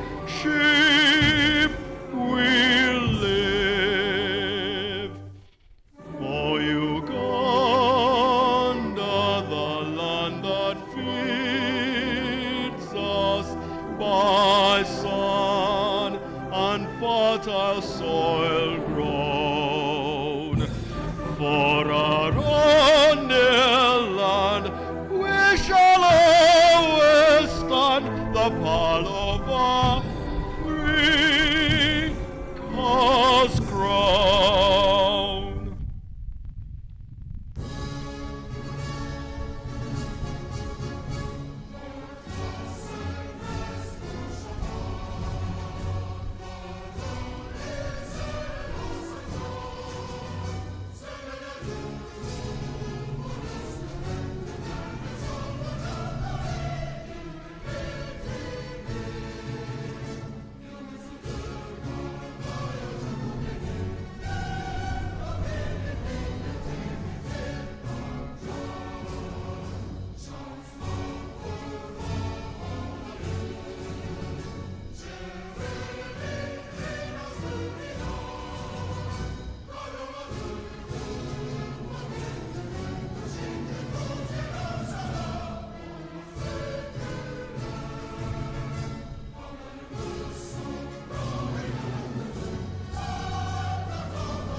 Mungu twaomba uenende Jumuiya Afrika Mashariki, tuwezeshe kuishi kwa amani, tutimize na malengo yetu. Jumuiya yetu sote tuilinde, tuwajibike, tuimarike, umoja wetu ni nguzo yetu, ni jumuiya yetu. Uzalendo pia mshikamano viwe msingi wa umoja wetu, na tulinde uhuru na amani, mila zetu na desturi yetu. Jumuiya yetu sote tuilinde, tuwajibike, tuimarike, umoja wetu ni nguzo yetu, idumu jumuiya yetu. Viwandani na hata mashambani, tufanye kazi sote kwa makini, tujitoe kwa hali na mali, tuijenge jumuiya bora. Jumuiya yetu sote tuilinde, tuwajibike, tuimarike, umoja wetu ni nguzo yetu, idumu jumuiya yetu. You may now take your seats, ladies and gentlemen. Your Excellency, with your permission, allow me request that we first put our hands together for Samson Kasumba, who did a fantastic job with the anthems. Samson, I only missed out the Turkish part. I'm not sure whether the microphone was working. I have a feeling they muted your mic at that part. At that point, they muted it. I thought so. Your Excellency, the President of the Republic of Uganda, the Honorable Deputy Minister for Trade, Turkey, Mr. Rees Tuna, the Honorable Ministers, and Your Excellency, we have about 6 ministers present here, and I will recognize them. Your Excellency, we also have the former Vice President, Edward Sekandi, with us. A round of applause, ladies and gentlemen.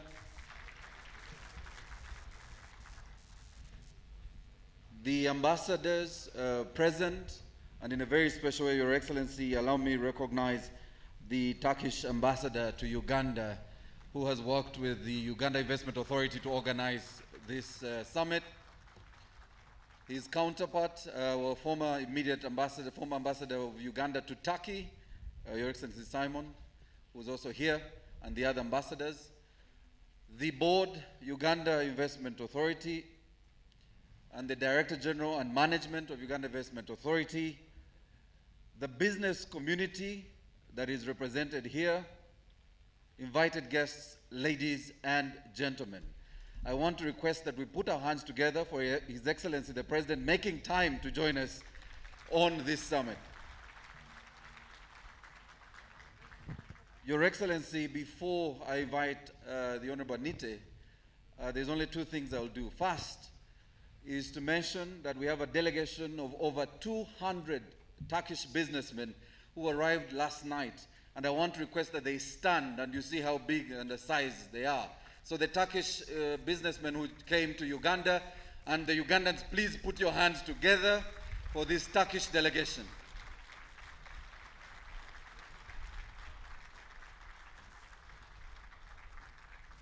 Your Excellency, the Turkish delegation that is here has promised to stay a little longer and visit our parks. They will, of course, visit the industrial park tomorrow, but they're also going to the national parks so that they are able to see the wildlife and the beauty and nature of this wonderful country. Your Excellency, as we introduce the beauty of this country, my second activity here is to request Ndere Troop to come and showcase Uganda's art and how the government of Uganda has supported the arts industry. And a sector we are also open for investors because we have a very rich arts culture here. We have a very rich TV and movie industry here. I work for the Uganda Broadcasting Corporation, the national broadcaster, and we are jointly broadcasting this live with my brothers from Next Media, NBS, and of course the CEO Keen is also here. So I want to request Ndere Troop to come and give us a very special but short piece of entertainment for our team and His Excellency the President.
Thank you. Thank you very much.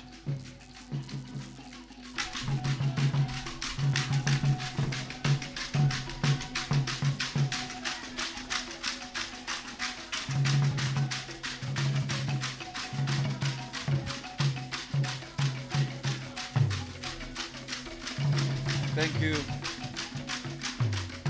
Thank you very much, Dere Troop.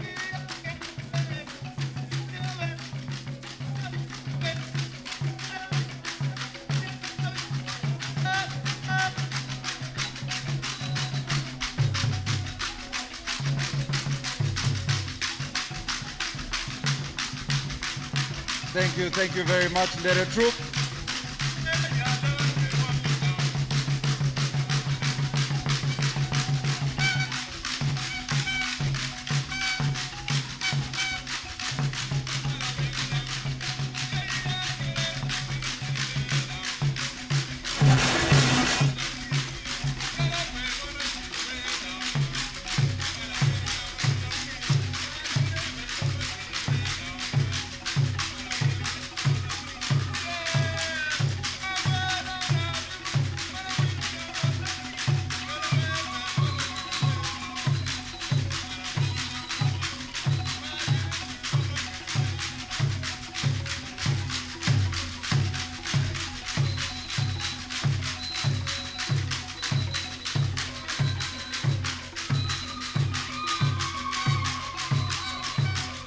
Thank you very much.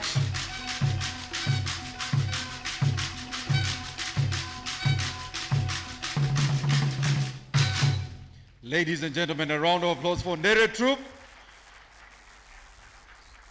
Omuguru Sirgwanjezi, if you can come here closer so our Turkish team can see you, so that the next performance will be in Turkey. There, ladies and gentlemen, is the head of the Dere team. You can bow to the Turkish team. Thank you very much. But to our visitors, please don't try this at home, especially what the ladies were doing with the pots. Your Excellency, it's now my pleasure to invite the Deputy Minister of Trade from Turkey, the Honorable Reza Tuna, to come and make his remarks. You're most welcome. Ladies and gentlemen, a round of applause.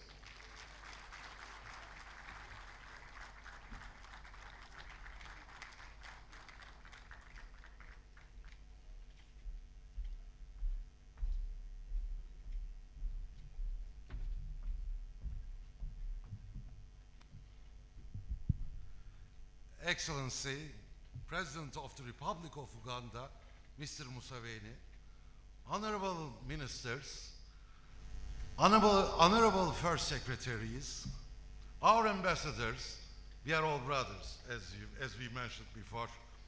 I mean, it's a great pleasure and honor for me to be here in Uganda on the occasion of Uganda-Turkey Investment, Trade, Industry and Tourism Summit. It's a beautiful country. I feel myself as if I am in paradise, to tell the truth. And today, after the presentations made by all the esteemed delegates, I am so impressed with the full potential of Uganda. There are lots of opportunities. We definitely need to get together and we need to mobilize our business communities to get this potential as much as we can. So today, more than 90 companies from Turkey are present here today. And their aim and target is to improve our economic and commercial relations to a further, much more acceptable level. Let me share the numbers with you. Our total trade volume is only $72 million. Okay, yes, it was an increasing trend, but it is far from reflecting the true potential of our countries. There is a much way to go, I believe. And this summit, in that regard, it is a very important turning point. And as our ambassador and as our ministers has already mentioned, we should definitely develop win-win situation and equal partnership status for all the parties involved. I don't want to make a long address. I mean, the thing is, as we all mentioned since the beginning of this event, we need to get the results. In order to get the results, we need to get all the business communities together and make them to sign the deals as fast as they can. So today's event, therefore, so much important. There are currently certain Turkish companies doing business in Uganda. They are in construction business, they are in textile business, they are in furniture business. And what I see from the Turkish companies doing business in Uganda, what I'm getting from their feedback, they are very happy being here in Uganda. What we need to do is, we need to definitely speed up the investment and bureaucratic procedures, which I believe Investment Promotion Agency, with its one-stop policy, they are doing their best. But if there are still certain missing parts left, we are ready to cooperate with you and we are ready to support you. Turkey, last year we grew 11%. It is one of the highest growing rates in the world. This year, hopefully, we will again have a positive growth rate. Our exports reached to $220 billion, $25 billion, with an increase of 32.9%. This year, for the first 4 months of the year, our exports reached to $83.6 billion level. So when we compared 83 billion with 70 billion, I mean even $225 billion of exports with $70 million of trade volume, it's nothing. We definitely need to work on it. Our construction companies, they undertook almost 11,000 projects all around the world. And total value of those projects is $450 billion for the last 50 years. Yes, our companies is doing business, construction companies is doing business here in Uganda as well. We are talking about 7 projects. And their total value is around $526 million. We do have that expertise. We do have that knowledge. We are fully aware of the potential of Uganda. And we definitely value Uganda's potential. And we definitely, therefore we are here today, as you see, with more than 90 Turkish companies. We just want to get value-added results out of this event. I think altogether we can easily manage it.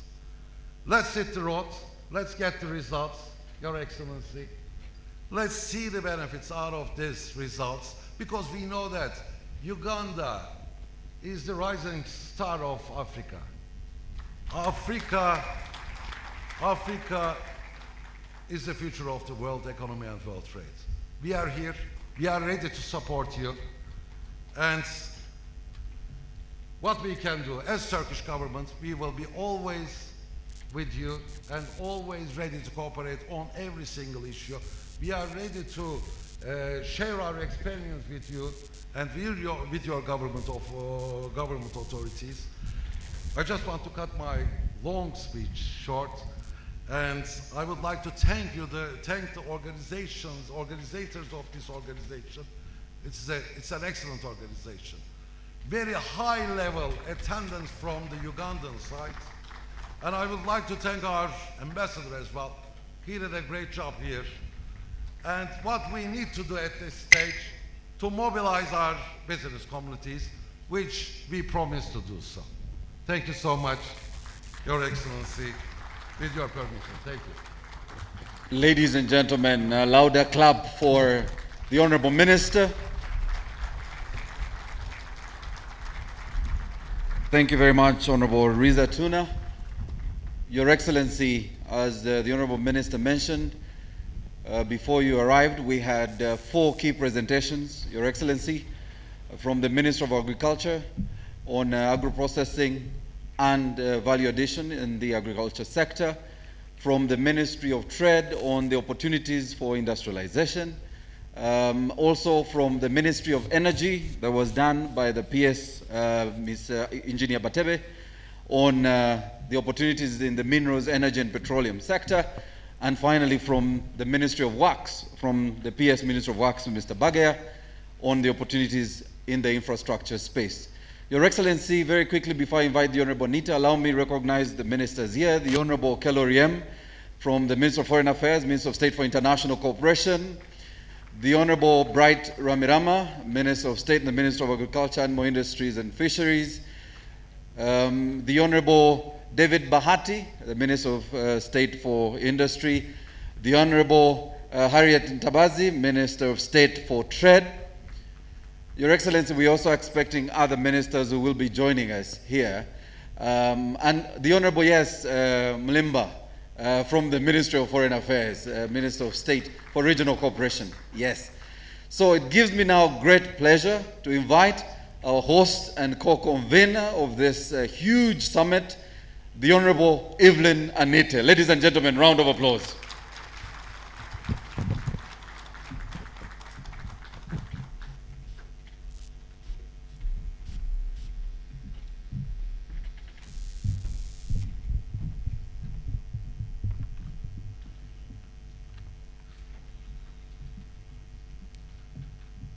Your Excellency, the President of the Republic of Uganda, General Yoweri Kaguta Museveni, you're most welcome to the Turkey-Uganda Investment, Trade and Tourism Summit. Let us clap for our President. The Minister of Trade from the Republic of Turkey, Turkey, the Ambassador of Turkey to Uganda, the Minister of Foreign Affairs, my brother Okello Oriem, the Minister of State for Foreign Affairs, the Minister of Agriculture, Minister of State, my brother Honorable Bright Ramirama, the Minister of State for Trade and Tourism, especially Industry, my brother Honorable David Bahati, my sister, the Minister of State for Trade, Honorable Harriet Ntabazi, the Minister of State for Regional Cooperation, my brother John Mulimba, the ambassadors present, but Mr. President, allow me to recognize the Ambassador of Turkey, or Turkey, from Uganda to Turkey. Thank you. The Ambassador Designate of Uganda to Turkey, Honorable Nusrat Peru. Mr. President, allow me to ask the Ambassadors Designate and Ambassadors Current who are present here to stand up for recognition. Thank you for coming. Mr. President, allow me also recognize our partners in development. These are investors from Turkey, 94 companies who came aboard Turkey Airlines this morning, a number of 300 of them, again, Mr. President, not to tire them, but to stand up and wave to you. Our partners in development, you're most welcome to Uganda.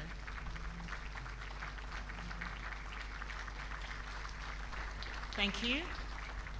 Mr. President, today, we also have our domestic investors whom you have been supporting tirelessly, who expressed interest to have partnership and joint ventures with investors from Turkey, and they're here with us.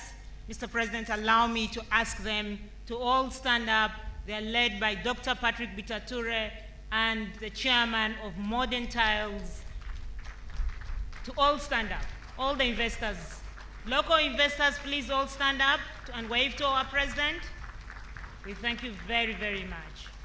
Mr. President, as I deliver my speech, allow me in a special way recognize our partner, and the sponsor of this project, or the summit, Modern Tiles, Ashish Manpara. Thank you very, very much for supporting us. Your Excellency, today I'd like to start my speech by giving two quotes. And the first quote is from a book published in 1908. The title of the book is My African Journey, and the publisher of the book is Winston Churchill, one of the explorers to Uganda, who referred to Uganda as the Pearl of Africa in regards to his safari to Uganda, which he took in 1907. Mr. President, in his book, Church Wilston says he was so inspired by Uganda for its magnificence, fertility of form and color, for profusion of bright life, bird, insect, reptiles, beasts. For vast scale, Uganda, therefore, is truly the Pearl of Africa. That said, Mr. President, I want all the citizens of the Pearl of Africa to put their hands together and welcome our new partners in development from Turkey to Uganda, if you're from the Pearl of Africa. Mr. President, my second quote is from a revolutionary leader in Africa, a true leader of Africans, a champion of industrialization, an old man with a heart at the equator. The only man, I believe, and these are my words, that God talks to every day and God works through to ensure that Uganda is peaceful and stable, that Ugandans enjoy the Pearl of Africa. And this man, when he took over power of leading this country in 1986, in his 10-point program, with his vision, he put in point number 5 of the NRM 10-point program that Uganda should have, or we should build, a self-sustaining and integrated economy. And I therefore want to quote the old man at the equator. Here goes the quote. Uganda is almost unique in the world. Only 2 other countries in the world are like Uganda, a part of Kenya and Ecuador in South America. The uniqueness of Uganda is that it is right on the equator, belonging to both the northern and the southern hemisphere. But it is also high by elevation, giving it the best climate all year round. Your Excellency, we got our inspiration of the theme of this summit from that quote. Ladies and gentlemen, the person from whom I made the quote is right in front of you. Let us clap for him. Mr. President, before I give the background of this summit, allow me say that Uganda is a land of opportunities. Uganda, as the chairman of the Asian community in Uganda, whom you made as a tribe, one of the tribes in Uganda, describes it.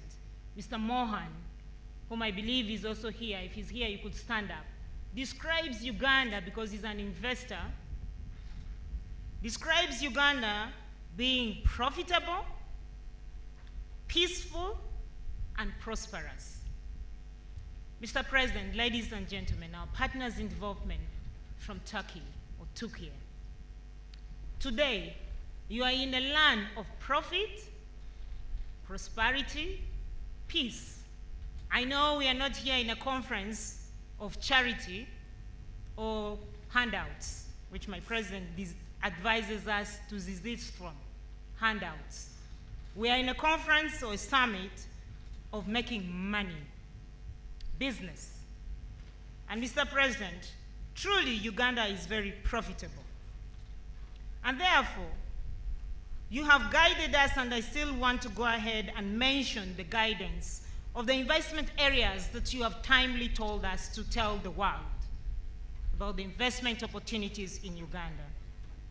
To our gallant investors from Turkey, we have opportunities of investing in grain milling, making of animal feeds, fruit processing, making of starch out of cassava.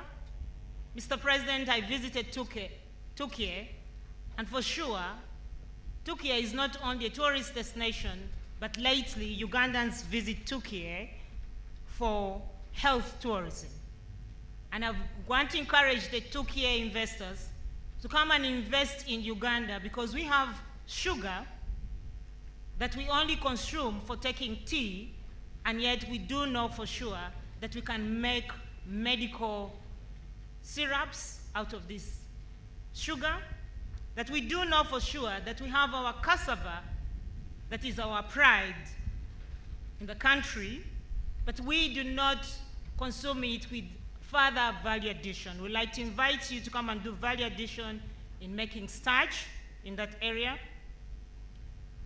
We have investment opportunity in value addition in maize to make cereals for the babies, industrial alcohol, steel manufacturing. We have abundance of iron ore in our country.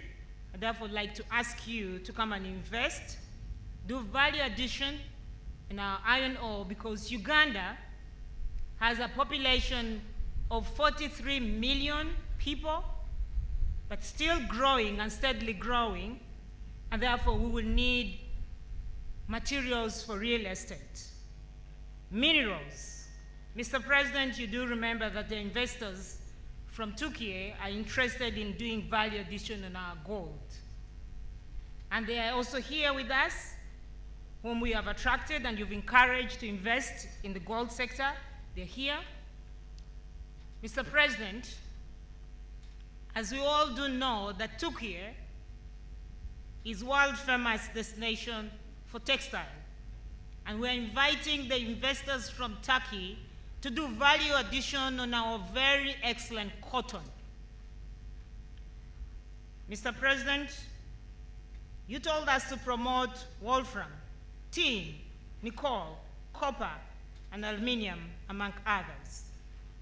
But Your Excellency, you have not only asked me as the Minister of Investment to talk about promotion of the minerals or the natural God-given resources to the country, but also talk about the incentives that you put in place. Your Excellency, allow me to start by the 9 tax incentives that you've given us to promote our investors.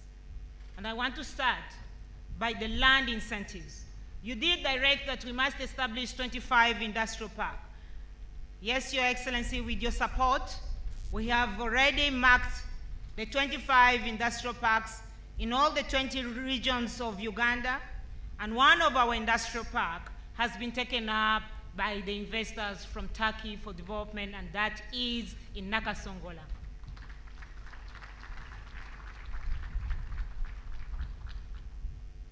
Tomorrow we'll be launching this Turkey-Uganda industrial park at Nakasongola. But what is in it for you, the investors from Turkey? It is not that we just want you to come and put your money in Uganda. We're telling you that if you invest in Uganda, you will not only be getting market or demand for your products. For the 43 million Ugandans, our president has negotiated the East African market of 170 million East Africans. So you have ready market of 170 million people. Our president has talked about and negotiated the commercial market of 390 million people. We're talking about your products being manufactured in Uganda, but to be able to be exported to the African Free Trade Area of 1.25 billion people. And therefore, market is really available. And this is a non-tax incentive. But our president has further guided us to give tax incentives. We know that we are competing with so many countries in Africa, over 50 countries in Africa, and therefore our president has guided us and encouraged us to put in our tax laws the following incentives. We have 10-year tax holiday for you investors, and I believe you can get this nowhere but in Uganda. If you're in agriculture sector, both commercial and value addition, you will surely enjoy the 10-year tax holiday. The developers and operators of industrial park, manufacturers who intend to manufacture their product for export, we have gazetted free zone areas in our various industrial parks. And if you export 80% of your product, you will enjoy our 10-year tax holiday. Additionally, you'll be able to export your goods free of taxes. Import duty exemption on plant and machinery. I do know for sure, Mr. President, that Turkey is well known of manufacturing plant and machinery of European standard, but of Chinese price. And therefore will allow you to import this plant and machinery in Uganda free of taxes. 100% allowable, exempt on training.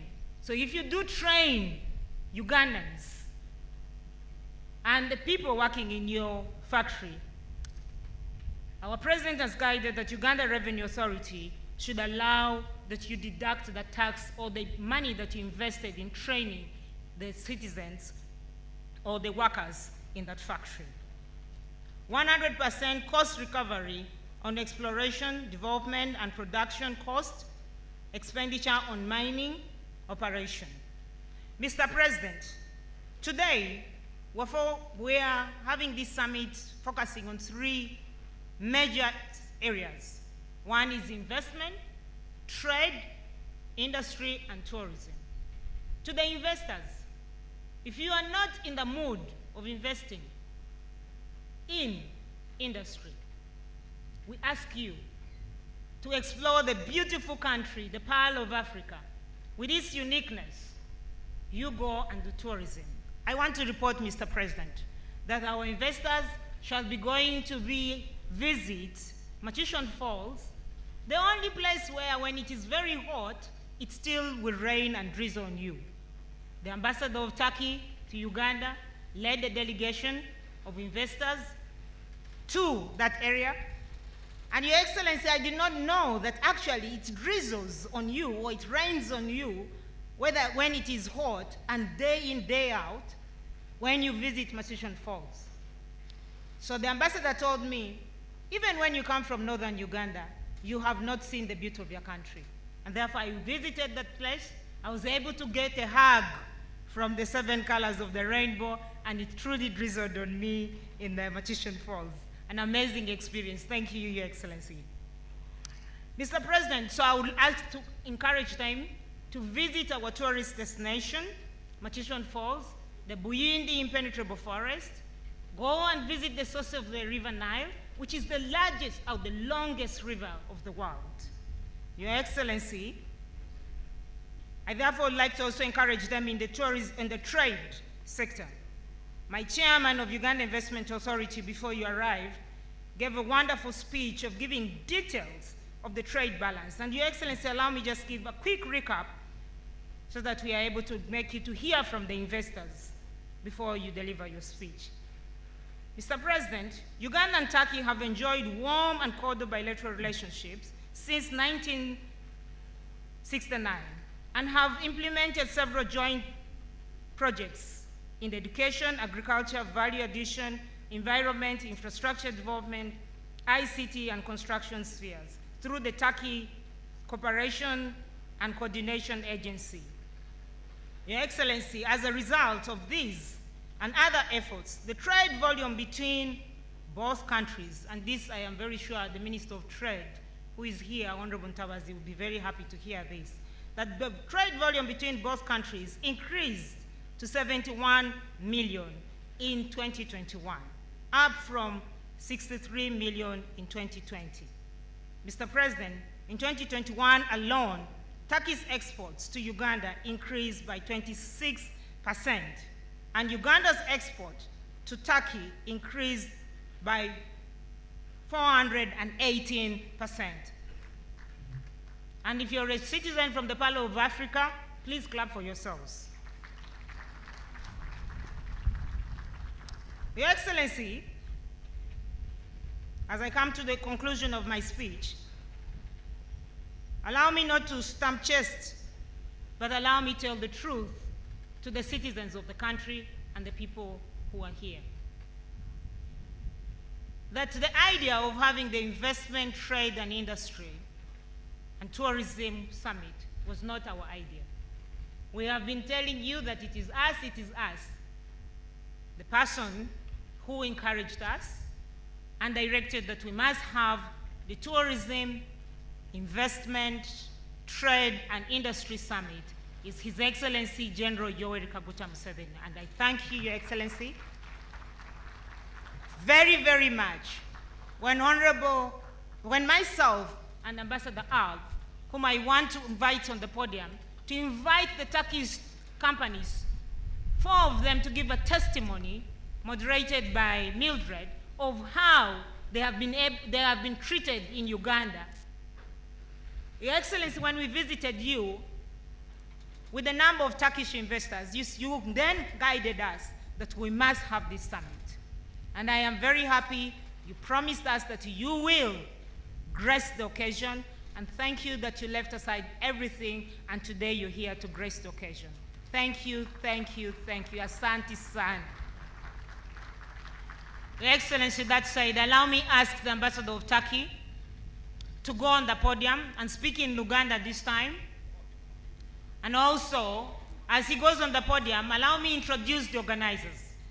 Uganda Investment Authority, my excellent ED whom you gave me to work with, very excellent. Please, Robert, stand up with your team of Uganda Investment Authority, that you have helped to redeem the corrupt image of UIA. Allow me to recognize my chairman of UIA, Morrison Rokakamba, and the board of UIA. Allow me to recognize the organizing team, my brother, the ambassador of Turkey, current, my sister, Nusrat Iperu, who helped us in organizing this. She's there. And in a special way, allow me to recognize the PS of Foreign Affairs with the team from Foreign Affairs for helping us, Mr. President. This morning they were at the airport receiving our dignitaries, and Honorable Kelo Riem has been guiding us on diplomacy and all that. As I invite and therefore ask the ambassador to speak to you in Uganda, allow me thank the former Vice President for transforming or transiting from a politician to an investor. Mr. President, he is now an investor, one of our domestic investors. Please, His Excellency Emeritus Vice President Edward Sekandi, thank you for joining the investment world and creating jobs for Ugandans. I believe you learned it from your mentor, His Excellency General Yoweri Kaguta Museveni.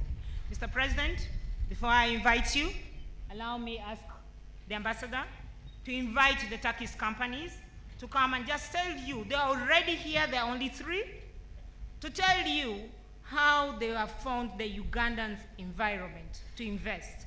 That testimony will be able to encourage the 300 investors that are here to take the decision either to do tourism or investment or trade in Uganda. I thank you.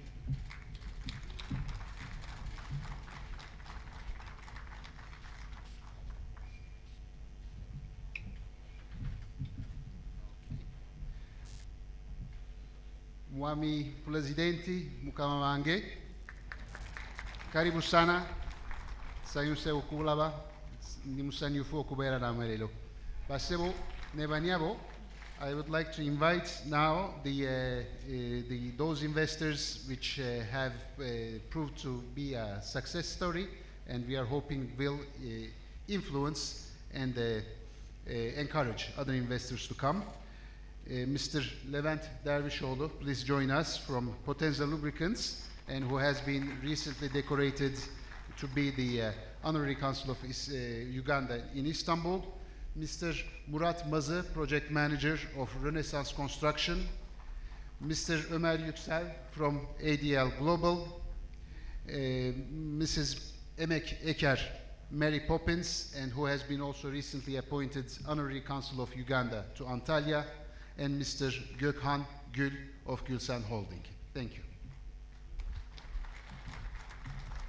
The Q&A, which will take only 10 minutes, Mr. President, will be led by Mildred. So Mildred, if you can just come here quickly. Yeah, okay, that's fine.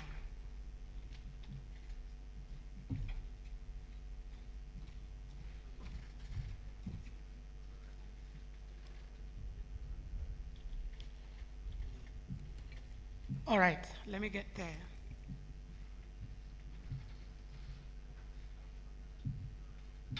Mr. President, our dignitaries, as Mildred comes to take the microphone, allow me to recognize the arrival of the Minister of Health, Honorable Minister Jane Achain. Thank you very much for coming.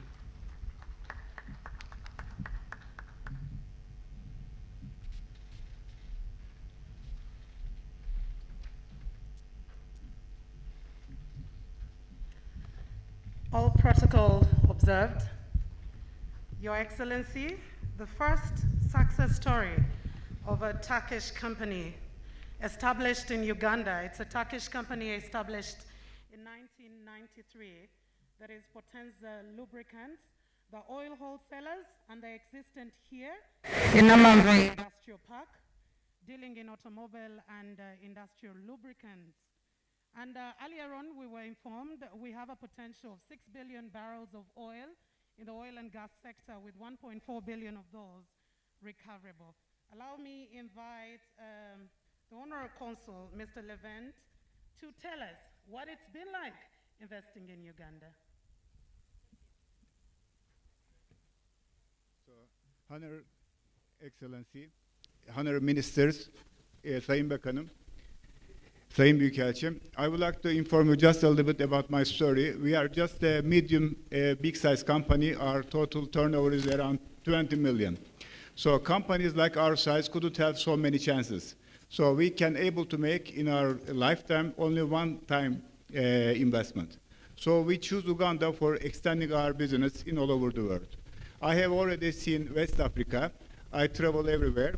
But what I have seen is that Uganda is really the virgin country for the market size. So because of this reason, we would like to invest in 2019, starting with the trade. First of all, we obtained our trade license from Uganda Investment Authority. It's really very easy for me. It's a one-stop, and then we have already done everything. Our bank accounts, our trade license, our TIN numbers, everything has been in order. So we started with the 4 containers to import from Turkey, export from Turkey to Uganda. I know that I'm not going to earn money because we have a taxation here, like 35% for the import tax, exemption tax, infrastructures, and something like this. But our aim is not to earn money. Our aim is to check the market. So there are 4 parameters for me at that time. The first is, can I able to export my products from Turkey to Uganda? Yes, well done.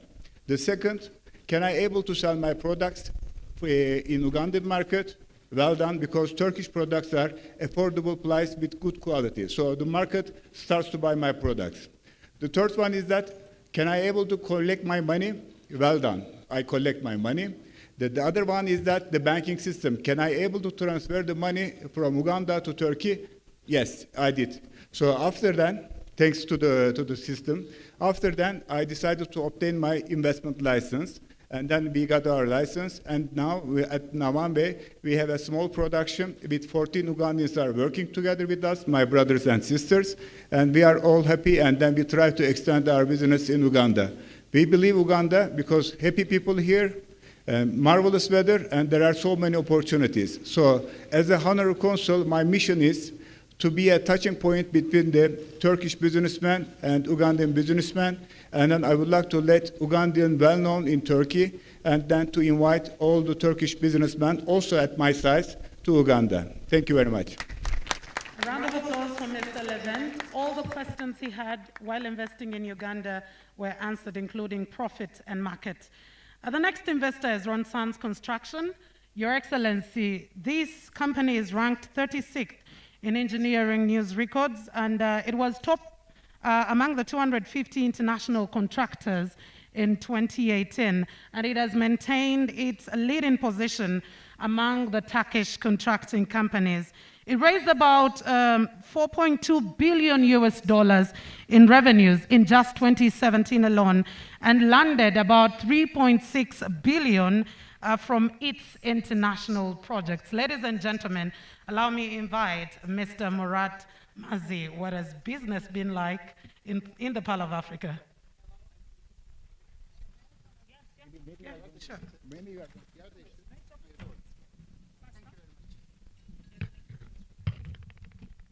So, Your Excellency, honorable members of Ugandan government, Sayın Bakanım, and all the distinguishable guests. So, Renaissance Holding has been established in 1996, and less than 30 years, we became the 28th biggest construction company in the world. So the biggest problem right now in the construction industry is the completion of the projects in time and within the budget. You also have in Uganda a lot of strategic, important construction projects. So finishing them on time is very, very important, not only for you, for the whole the developing countries.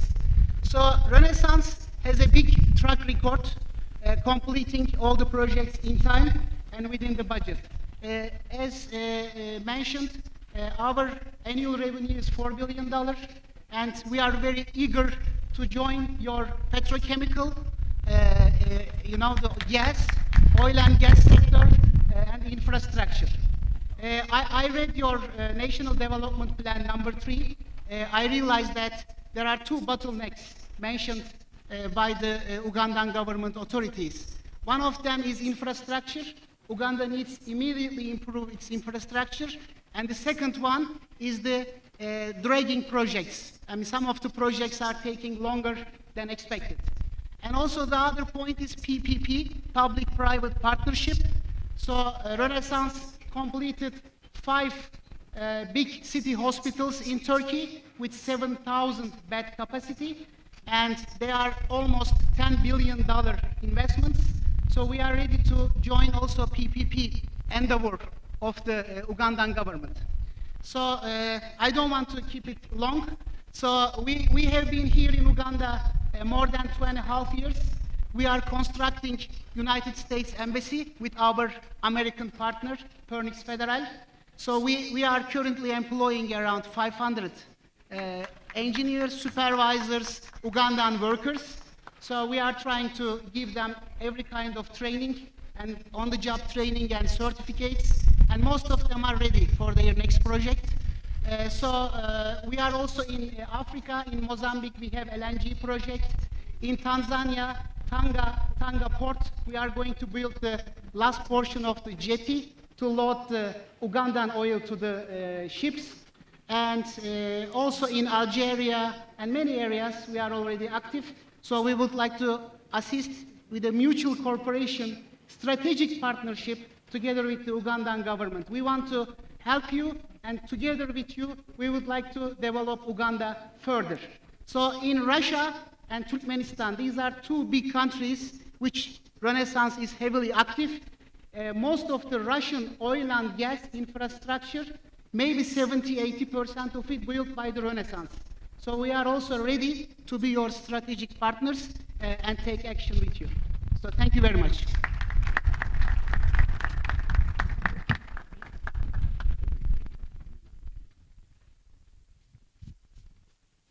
Your Excellency, let's now listen from the lady herself and what the experience has been like investing in the Pearl of Africa. Like the Deputy Minister said earlier, Uganda is the star, the rising star of Africa.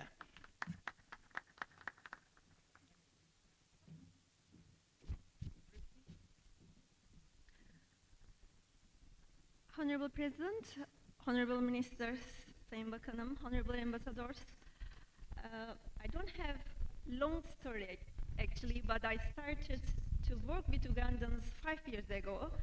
I realized that more than 8,000 Ugandans were working in Turkey, and I decided to work with Ugandans in the legal ways, which we can bring them to Turkey with work permit, working visas. Everything has to be in secure Ugandans in Turkey. Actually, why we decided? Because Ugandans and Turkish are, I'm not saying similar, almost same cultures we have. So that's why we decided to work in our companies, in hotels or in other sectors with Ugandans. Ugandans are already in Turkey, working in industrial zones, working in textile factories, working in tourism areas. This is my story where it started actually. Now we are in Uganda. We are almost ready to open training center in Uganda. We want to train Ugandans, especially in the technical areas, which who can work in the factories, also in the tourism sector, because Uganda is going to be a tourism, actually the tourism potential in Uganda is probably the Turkish investors will come to Uganda and start tourism and hotel business in here. So we want to make everything ready for the investors who will decide to come to invest in Uganda. Almost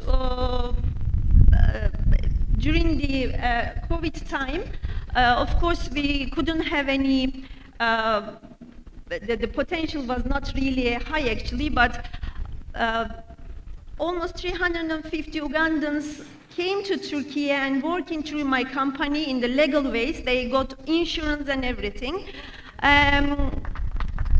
Now we are ready to invest on juice factory. When I come here, I realized many other things in Uganda. Of course, I couldn't just make human resources in here. So we are now ready to invest juice factory. Later on, we are going to invest on agriculture because Uganda is an agricultural country. Mostly they are thinking why you are the Honorary Consulate of Antalya, because Antalya is a small town. Antalya is the same as Uganda because we are an agricultural, main agricultural town in Turkey, and also the tourism in Turkey. That's why we can compare everything together and we can increase our partnerships. And so, Honorary Consulate of Antalya, I just want to share a small things. 4 years ago, first time I visited industrial zone in Antalya to invite them to Uganda. They told me that Uganda is the list we shouldn't visit. So I was so surprised and I asked the reason. Why is the reason? Because they told me that we don't know anything about Uganda. It's a secure country. We can invest in there. I said, of course, everything is possible. So now we are seeing more than 90 Turkish business people here participating in this summit. And I believe it will be more very soon. I want to thank my ambassadors, both of them Turkish and the Ugandan ambassadors. They are making everything great for us, opening ways. Thank you, Your Excellency. Thank you very much. I can officially assure you of abundance of fruit and very much organic fruit. Ladies and gentlemen, let's listen in briefly from ADL Global, what the situation has been like investing. Mr. Haki Ostuk.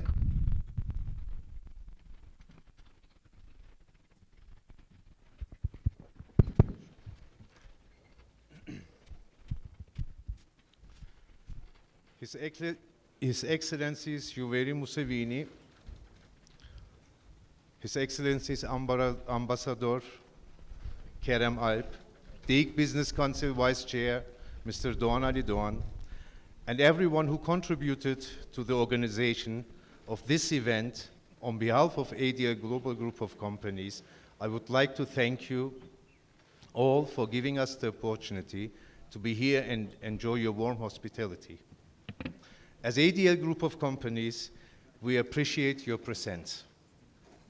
In 2003, we started our journey with many goals in front of us, waiting to be achieved. With small but confident steps, we succeeded to reach each goal one by one and enjoyed ADL Global Group growing year by year in many different fields. In 2006, we started our trip with Africa. We started with West Africa, Ghana, Guinea, Liberia,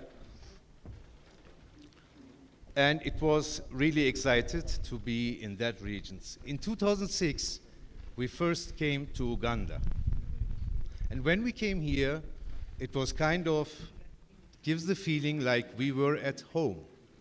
So we decided to spend more time in Uganda, as Uganda seemed to be the golden star in East Africa. In 2019, we started to apply for our certificates for business and all the other documents that were needed. But then, unfortunately, the COVID came. So we waited 2 years, and in 2020, we just started to come again and go step by step.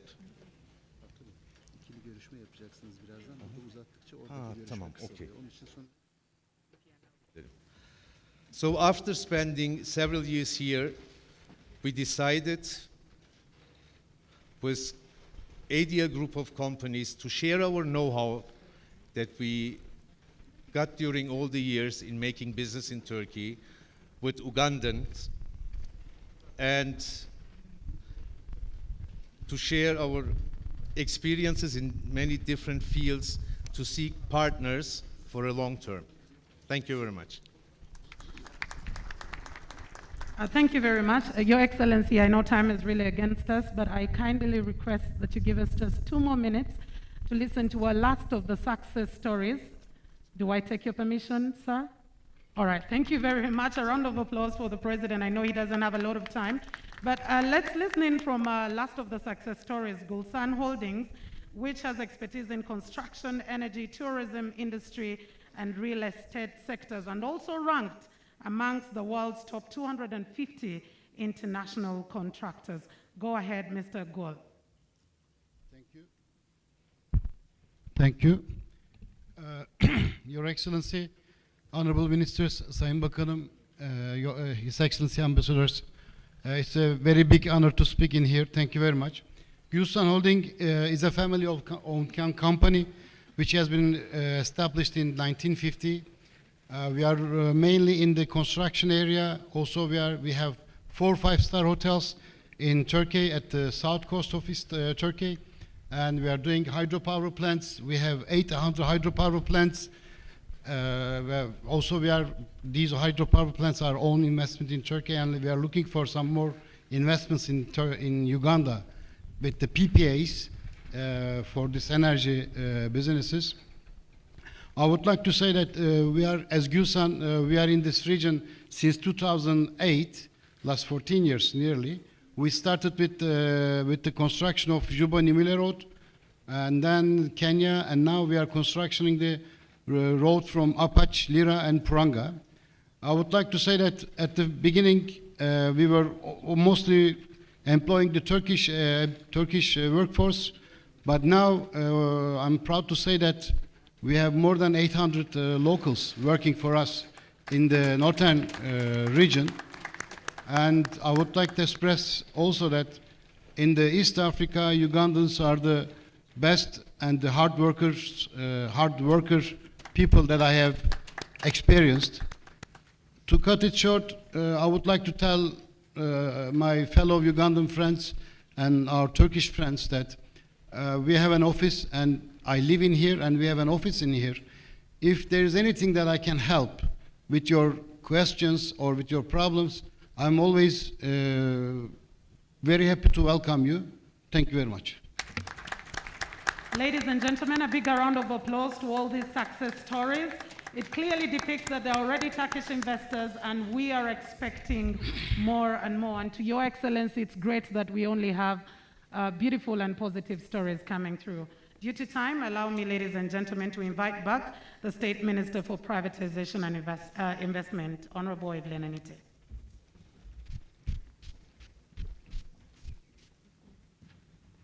Your Excellency, the President of the Republic of Uganda, I want to thank you very, very much for listening to the success story of the investors we've already attracted from Turkey to Uganda. Thank you, and thank you very much. Your Excellency, at this point in time, I'd like to take this pleasure to invite our champion of industrialization of Uganda to take Uganda into middle income status, to create jobs for our citizens, His Excellency General Yoweri Kaguta Museveni, to speak. But as I ask you to stand up, Mr. President, ladies and gentlemen, let us all stand up and give a round of applause for our President. Thank you, and thank you very, very, very much for coming.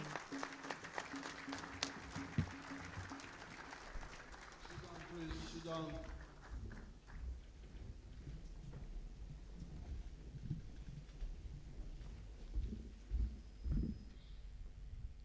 The Honorable Minister from Turkey,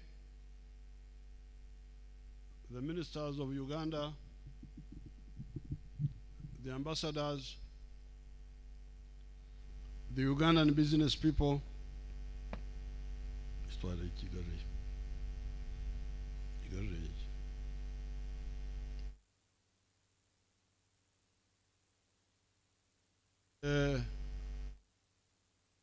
business people. Africa is very confusing. These people who come from outside must be confused, because Africa is so rich, everything is here. As you heard, the minister said he's in paradise here, which is true. Yet, Africa is underdeveloped. This is where people may not understand.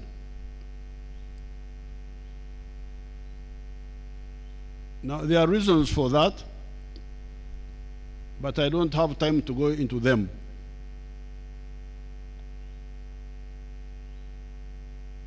We have analyzed them somewhere else in other documents. How Africa and why Africa lagged behind other continents.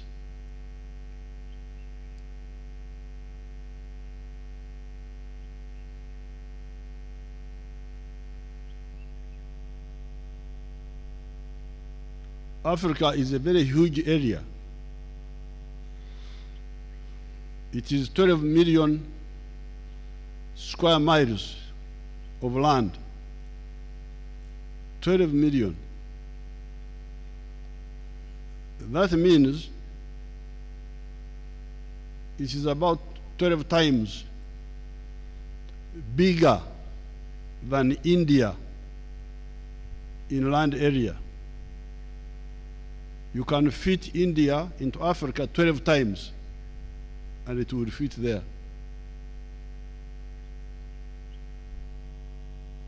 But the population of Africa has been small for many millennia, and there are reasons for that.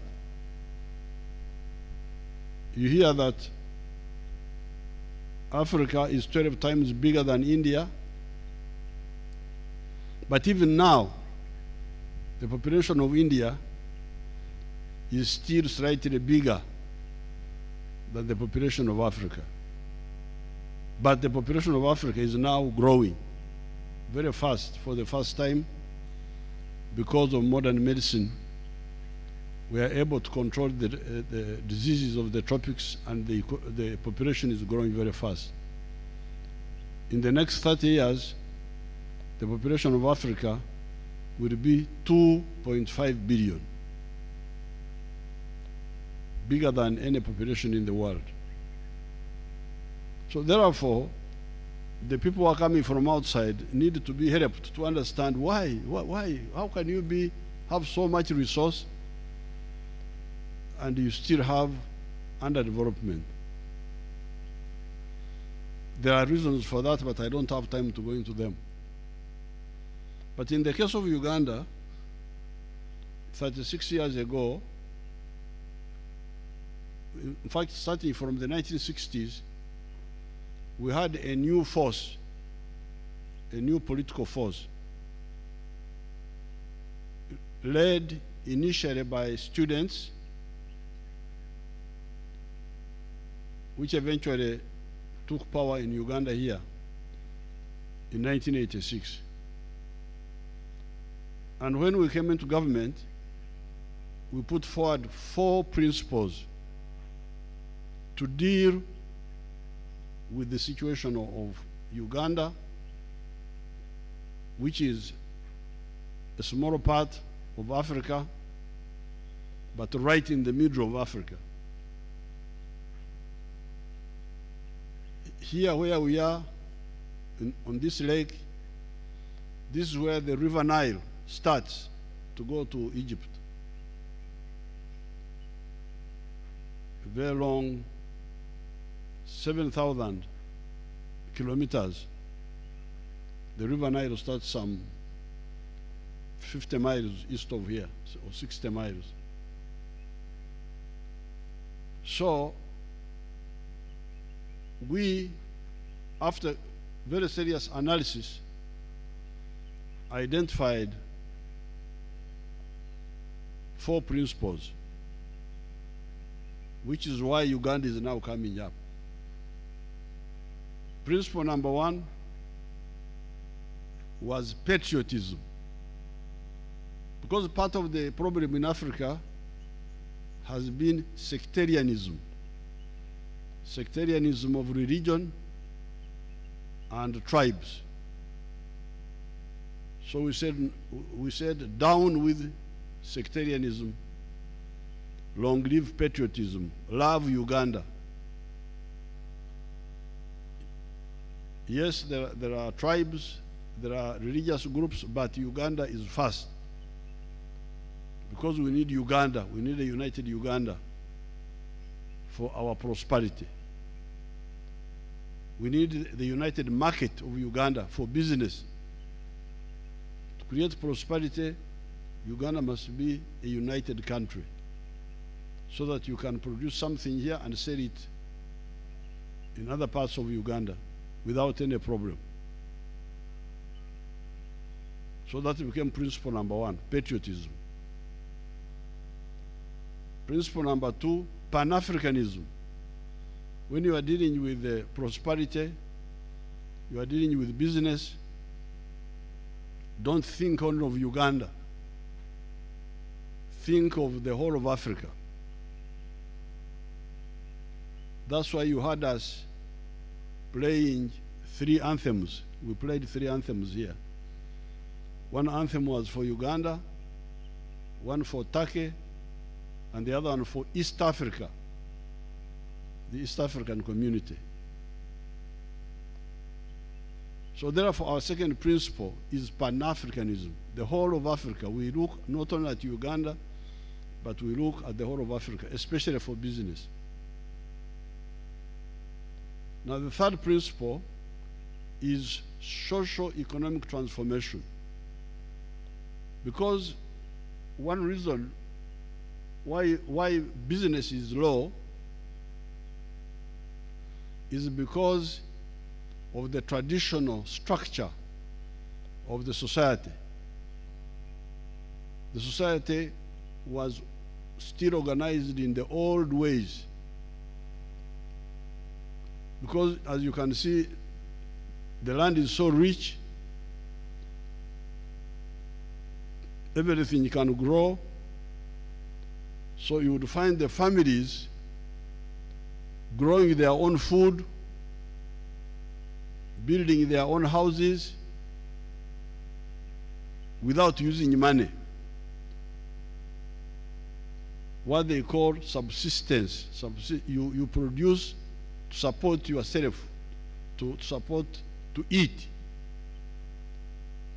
This has been one of the biggest problems of business in Africa. Families depending on themselves. And that's why, but of course they don't live very well. They survive, they have food, but they don't live as well as they could if they adopt a modern way. So that's why our third principle is social economic transformation. The society must go from the pre-capitalist mode of life, mode of economy, to a modern economy of specialization and exchange. That's the third principle. Now the fourth one is democracy, which is clear enough. So it is because of these three, of those four principles, that we are where we are now.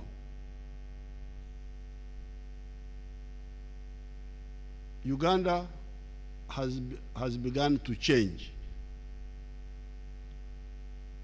We are encouraging the families in the rural areas to go into commercial agriculture. Instead of just doing agriculture for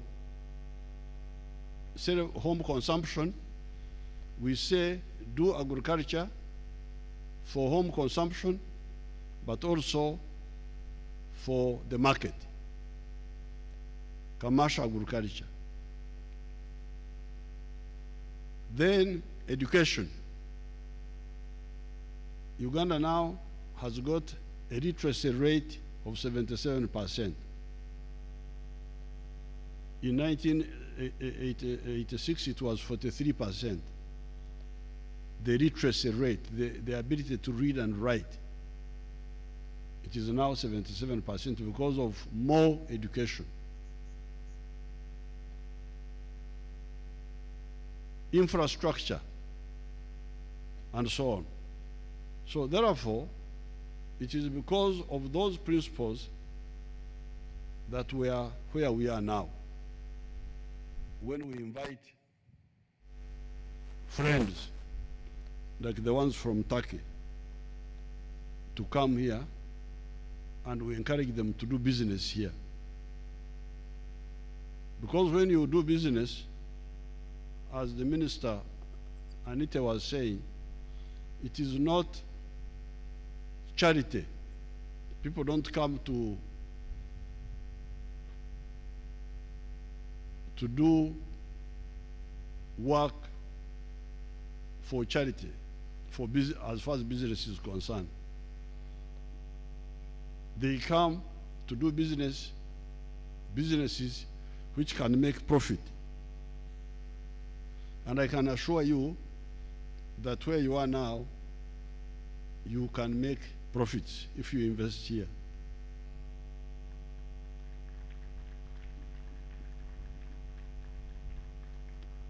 As the Honorable Minister said, Anite, to do business, you need three things. Number one, you need to produce a good or a service, a product which is a good or a service. That's one element of business. The second element is that you need somebody to buy that good or that service from you. Because if you produce and nobody buys, the business will not grow, or only a few people buy what you have produced. So the second element of business is market. The third element is infrastructure. Infrastructure to link the producer of a good or a service with the consumer of the good or the service. And as the ministers have been telling you, Uganda has got good conditions for all the three. The goods to be produced here, especially industrial goods, because we don't invite you to come and do agriculture and so on. That one we are already doing. The people are already doing agriculture. So what we want is mainly value addition. And as you heard the minister reading to you, everything here, as you can see, grows. We are right on the equator. The airport where you landed is on the equator, but we have got a high altitude. Here where you are sitting is 1,000, I think 200 meters above sea level. Whenever I go to some parts of the world, like New York, I look at the computer of my plane and it says I'm 18 feet above sea level. I get very worried. I get worried that the ocean will come and swallow me. 18 feet above sea level. If you go to New York, you look at the computer of the plane, 18 feet above sea level. Here we are 1.2 kilometers above sea level. That's why the climate is nice, because of the altitude. And some parts of Uganda go up to 5,000 meters above sea level. That's why you will find permanent snow right on the equator. This is where some parts of Africa are very interesting. Permanent snow on the equator. So because of that, we can grow crops of the tropics, but we can also grow crops of the temperate zones, of the cold climates. There's nothing we cannot grow. We can grow tropical crops, grow savanna crops, grow temperate, like the ones you grow in Europe. We can grow them here. For instance, we can grow grapes, grow apples, products which are grown in cold climates, but also grow the ones of the tropics and of the savanna. So therefore, one cluster of business is agro-processing. And these people can tell you some of the areas we have already developed, like for instance, bananas. We are the second biggest growers of bananas in the whole world. We grow 10 million metric tons of bananas a year. Bananas of all types, very sweet bananas. When my family were living in Sweden, I went there to see them, and they brought something they called banana. It's not banana, it's something else. From Panama. You don't feel anything. Oh, I felt so sorry for those people.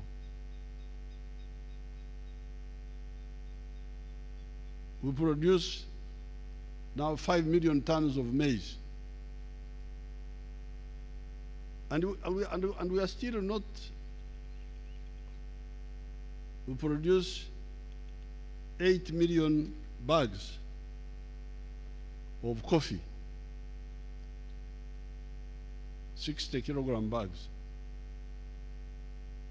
We produce tea, I think 60 million kilograms. Milk, we are almost hitting 3 billion liters a year. And so on. So there are some areas where we have already moved, but we can move more.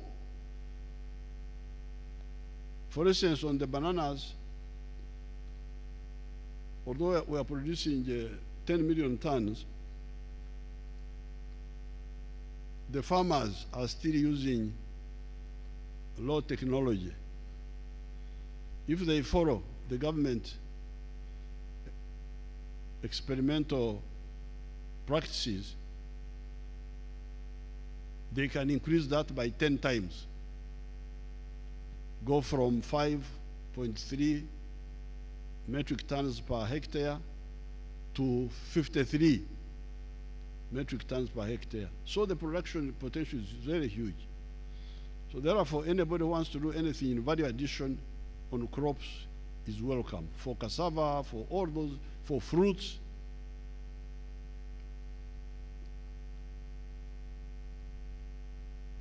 Then, on the side of minerals, they must have told you, we need a factory for steel. We have got very good iron ore. We need steel. Phosphates, fertilizers. We had agreed with the Chinese company, but they had some problems. Vermiculite for some industrial products. Gold, copper, cobalt, lithium. Lithium, want to produce lithium batteries here. Niobium, they are all here. Rare earth. All those high value minerals, we have them here. Tin, tungsten. So, on the side of producing goods and for services, transport, medical, educational, like people who are talking of building schools for technical especially, tourism, hotels, all that is open. So, to produce goods and services here it is very easy. Why? Because of the raw materials, which are abundant. But then, how about the market? The market you have had, the market of Uganda, 43 million. I need to update Minister. I need to that the population of East Africa now is 300 million. Because Congo has joined. The 170 million I talked about is the old 6 countries. They are now 7, including Congo. So it's 300 million people. Then the whole of Africa. So the market of Africa is there. But we are also negotiated with the United States for access to the United States market. You know, some of the Americans are Africans, as you may know. One of them was president there recently. So we have that deal with the Americans. Supply 3,000. I think there are 3,000. Are they 6,000 products? Quota free, tariff free. No tax. You should give them that list. If you produce here, you can export to the US without tax, without quota. Then the European Union. And then China. We've got good relations with China. And also with Turkey. So you can export, you can sell within Uganda, sell in Africa, sell to third-party markets. And you can also sell back into Turkey in case you need some of the things there. And then the infrastructure. You have heard that some of the companies here, like the one building the roads, the infrastructure is being worked on. Power, electricity, the roads, the railway, the telephones, those are being worked on. So then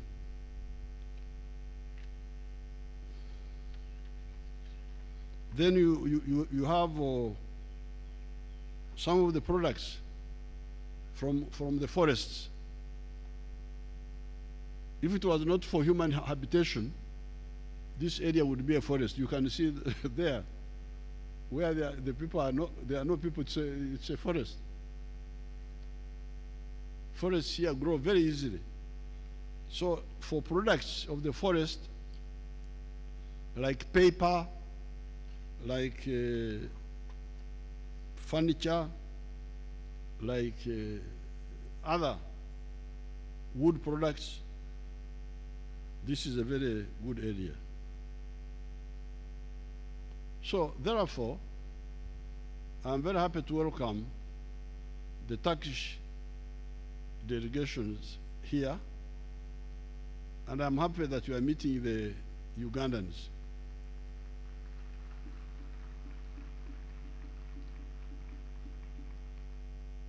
The Mwabana Uganda mulina okubeera abakristu n'abasiraamu abesimbu ate ne mutaleeta buyayi wano kubanga amanyi nti abayayi gye bali abagenda kwonoona erinnya lyaffe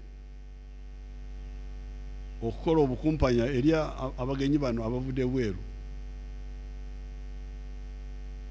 Temulimba ate temubba abantu bano abagenyi bano, mukolagane bulungi mu ngeri ennungi y'obwesimbu. Naye nkakasa kubanga mpuliddemu abamu temugambye nti Bitatule ye chairman wamwe ali ludawa. Bitatule ali awo? Oh, ali ludawa Bitatule nga simulaba.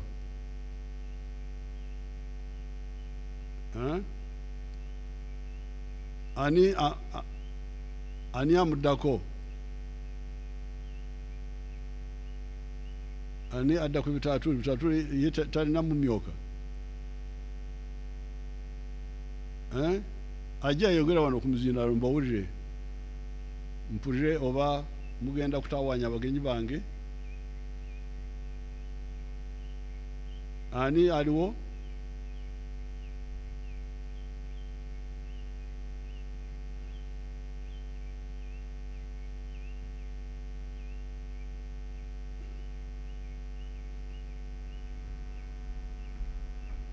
Bino byogedde mu Luganda kubanga saagala abagenyi naawe yogera Oluganda. Omanyi Luganda? Ndwogeramu katonotono Excellency, lumanyi. Bannayuganda tukolagane bulungi. Amannya gwani? Nze Morrison Lwakakamba, Your Excellency. Lwakakamba? Yes. Oyo kyalina business oyo. Oyo mukozi wa gavumenti, genda otuule. Njagala muna business ajja akiikirira abalala.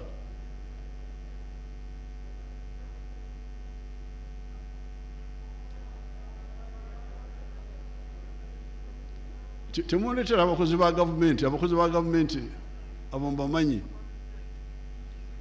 Jangu wali bakulabe, jangu wali genda wali bakulabe bulungi.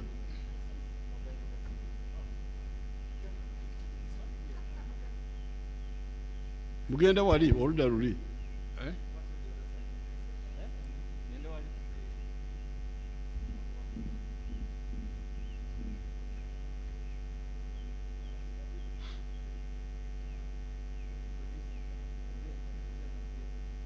So, Your Excellency, omwami ajja ye Benon Lujja ow'Amaganjo Grain Millers akola akawunga. akola akawunga. Yes, sir. Maganja oyo nali nkozesa esaano ye akawunga ke akakalo naye kati nagivaako olw'ensonga eyenjako. Maganja ogamba ki weyanjule? Essebo weebale nnyo mukama waffe Semberera omuzindaalo. weebale nnyo mukama waffe President, olyose n'oyogera ku kalo wakoogerako ne ŋŋenda nsula India nendeeta ebyuma eby'omulembe watereza ensonga. obukulembeze bwe obumukoze bulungi nnyo nga Maganja Gray Millers. Mbadde saagala kwanjula ebyama byonna. Ssebo kyakola bulungi era ozze otukulembera bulungi nnyo ffe nga Maganja. Oli steady, oyogera ekituufu, naffe basajja ne tukola ne tutereeza ebintu. Ssebo tweyama ng'abasuubuzi tujja kukolagana ne bannaffe ate watukola bulungi, watugamba nti you don't milk a cow from the bush. Nawulira mukama wange oyogera entekejje wano tugimilikinge naye nga tuli beesigwa. Tujja kukola n'obwesige bwonna mukama wange, tetujja kuswaza, tujja kukola kyonna okuuma ekitiibwa ky'eggwanga. Muwulidde oyo amanye amagezi g'abalaalo. Tujja kukuuma erinnya lyo, olwaniridde eggwanga lino, olwaniridde erinnya lyo, olwaniridde eggwanga lyaffe, tujja likuuma.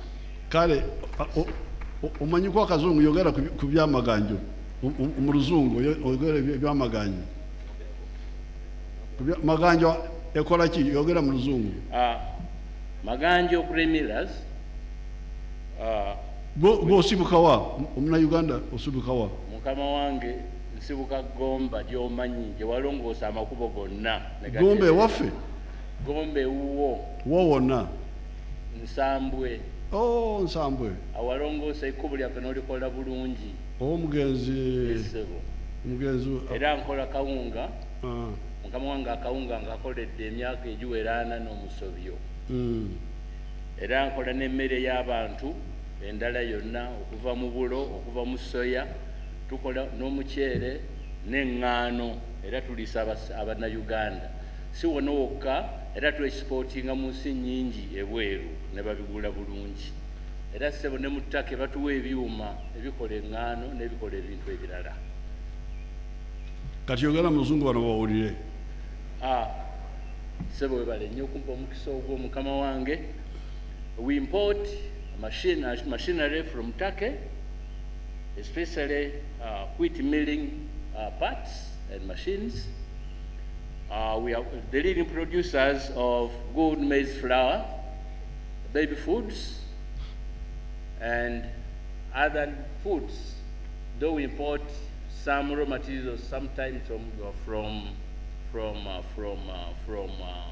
Tanzania, but that is what we produce.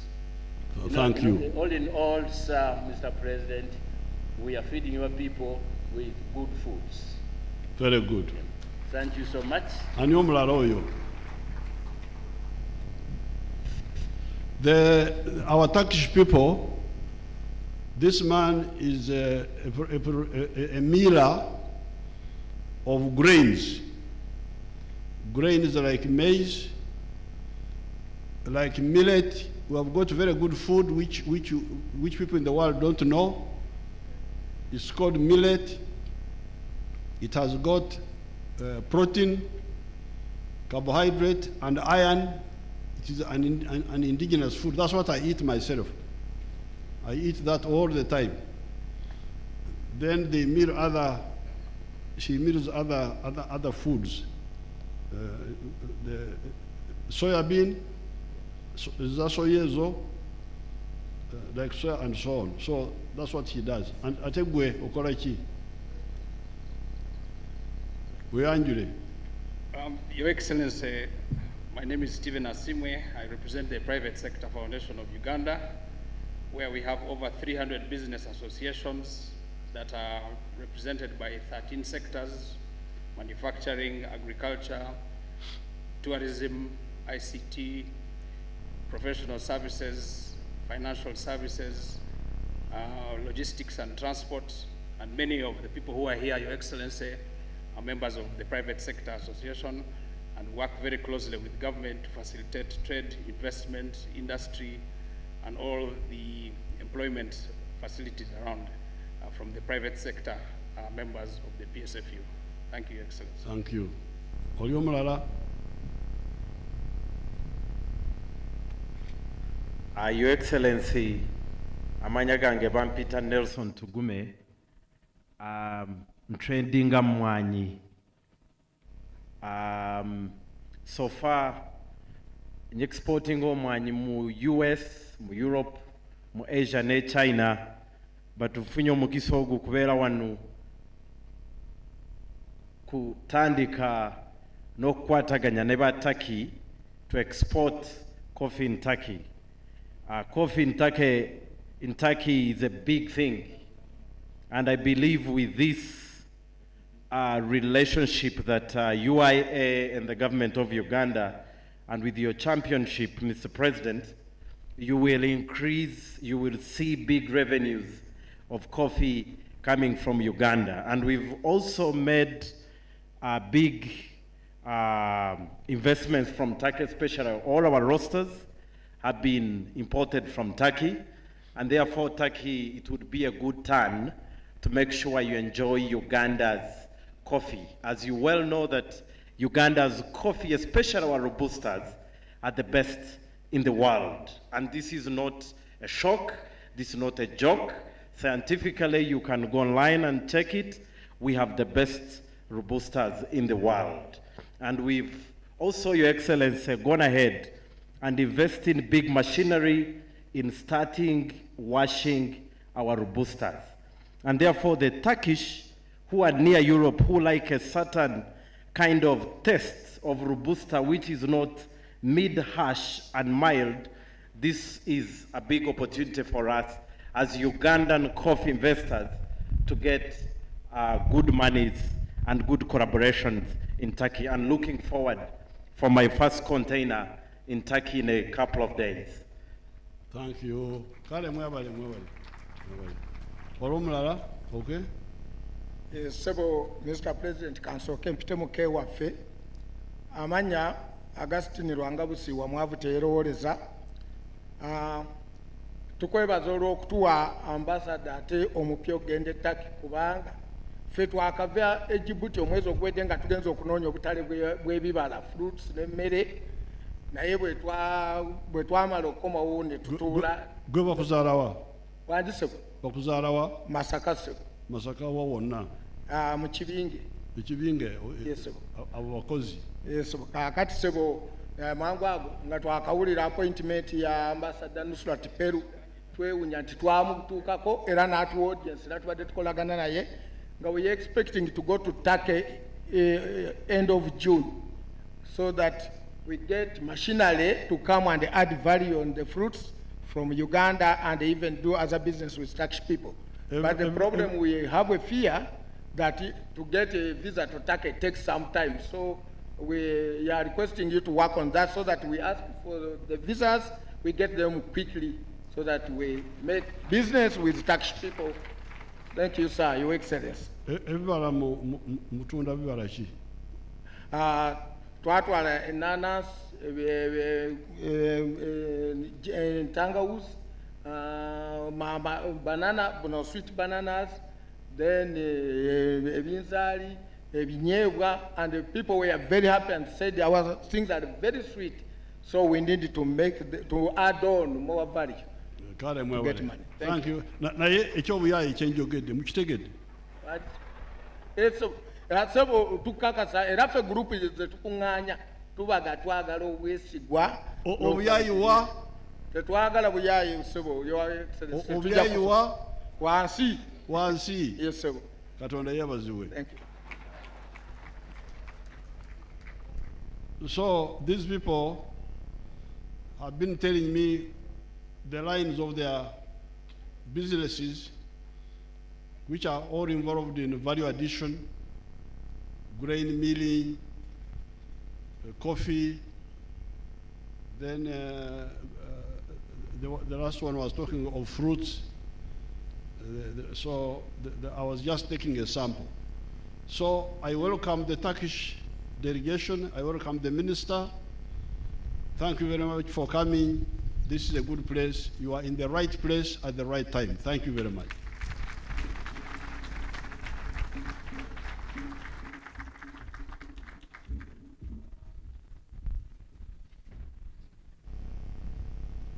Ladies and gentlemen, can you put your hands together again for His Excellency General Yoweri Kaguta Museveni? Your Excellency, we thank you so much. We only have a couple of requests. One is that there will be only 2 photos that will happen here, and I will read out the members or the persons that will have those photos with His Excellency the President.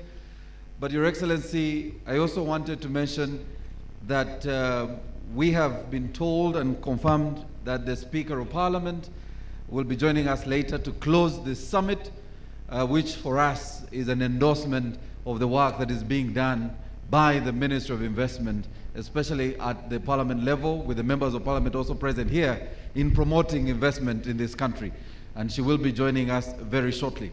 So may I now request the 2 categories of teams, and I will read you who will be joining His Excellency the President in the 2 photos. The first photo will have our honorable members, the honorable ministers. So the honorable ministers, please make your way, including the honorable Deputy Minister of Trade from Turkey.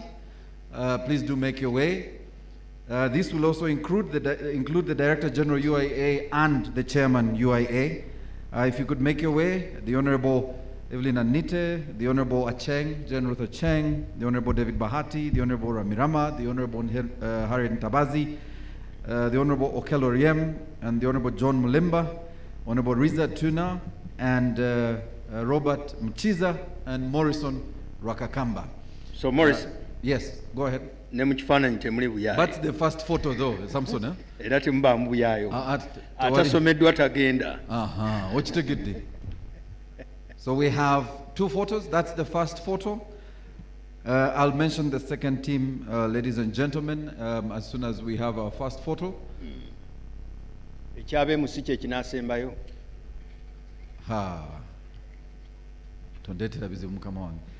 So the second category, I wanted, the Honorable Okello is coming. So cameraman, please hold. The Honorable Okello is joining you.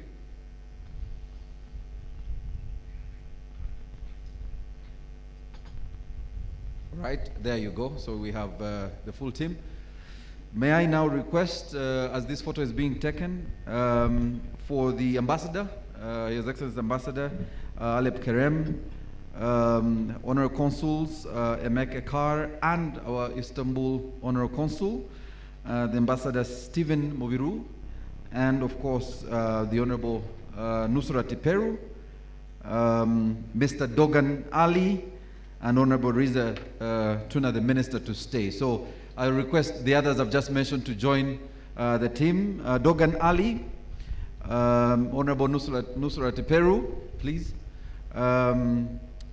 The Ambassador Stephen Mobiru will stay with the Chairman, UIA, and the Director General. I want to request the Director General and the Chairman to go back. You're still in the same photo. So the Honorary Consul for Istanbul and the Honorary Consul, the 2 Honorary Consuls from Turkey, and of course our Minister from Turkey, and the Ambassador, and the 2 Ambassadors, yes, and the Director General UIA and the Chair UIA. Please.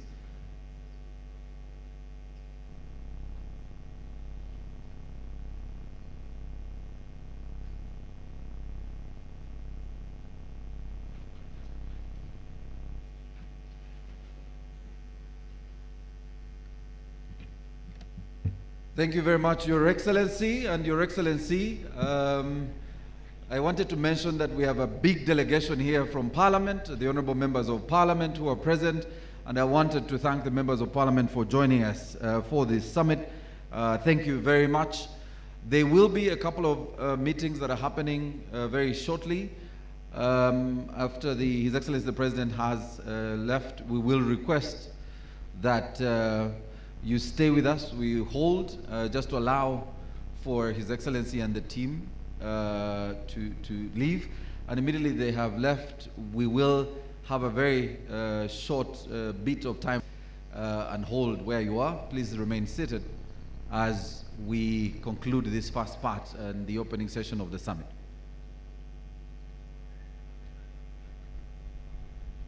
Of course, there will be the anthems in reverse order. Those will definitely happen. So, Morris, is this the time for the anthems? All right, so we'll have the anthems. Please stand, ladies and gentlemen, please do stand. And as Samson said, that's in reverse order. So we'll start with the East African anthem. Samson, there was a challenge for me and Marcus, but we have delegated you, sir. I will delegate, I will Jakubayamba.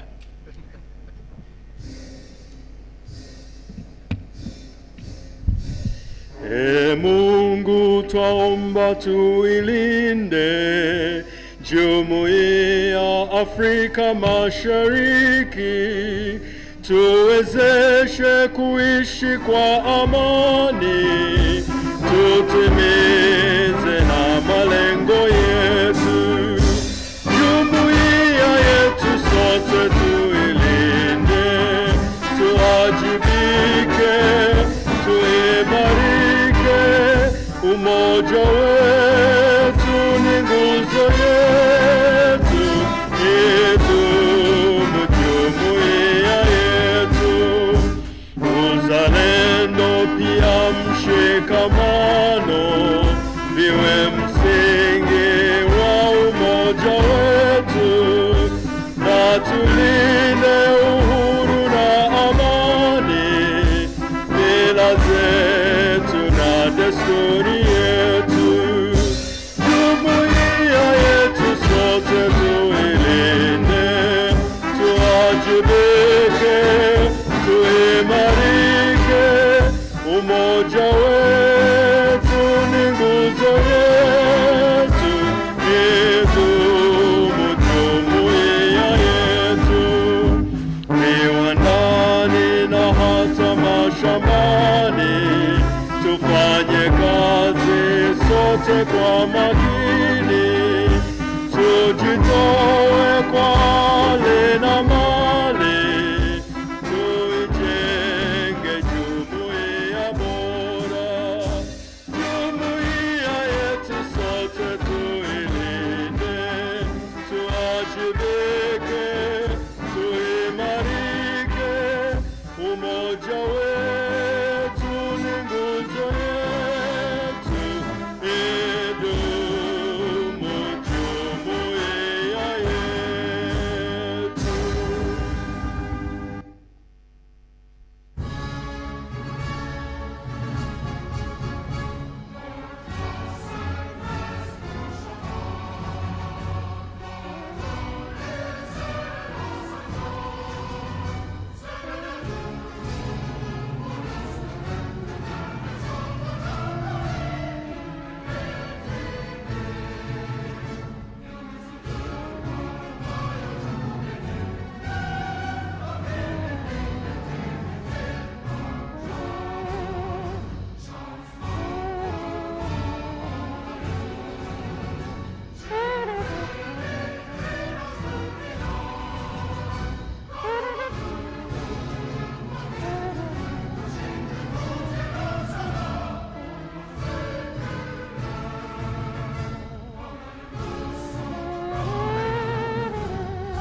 over the soil grown.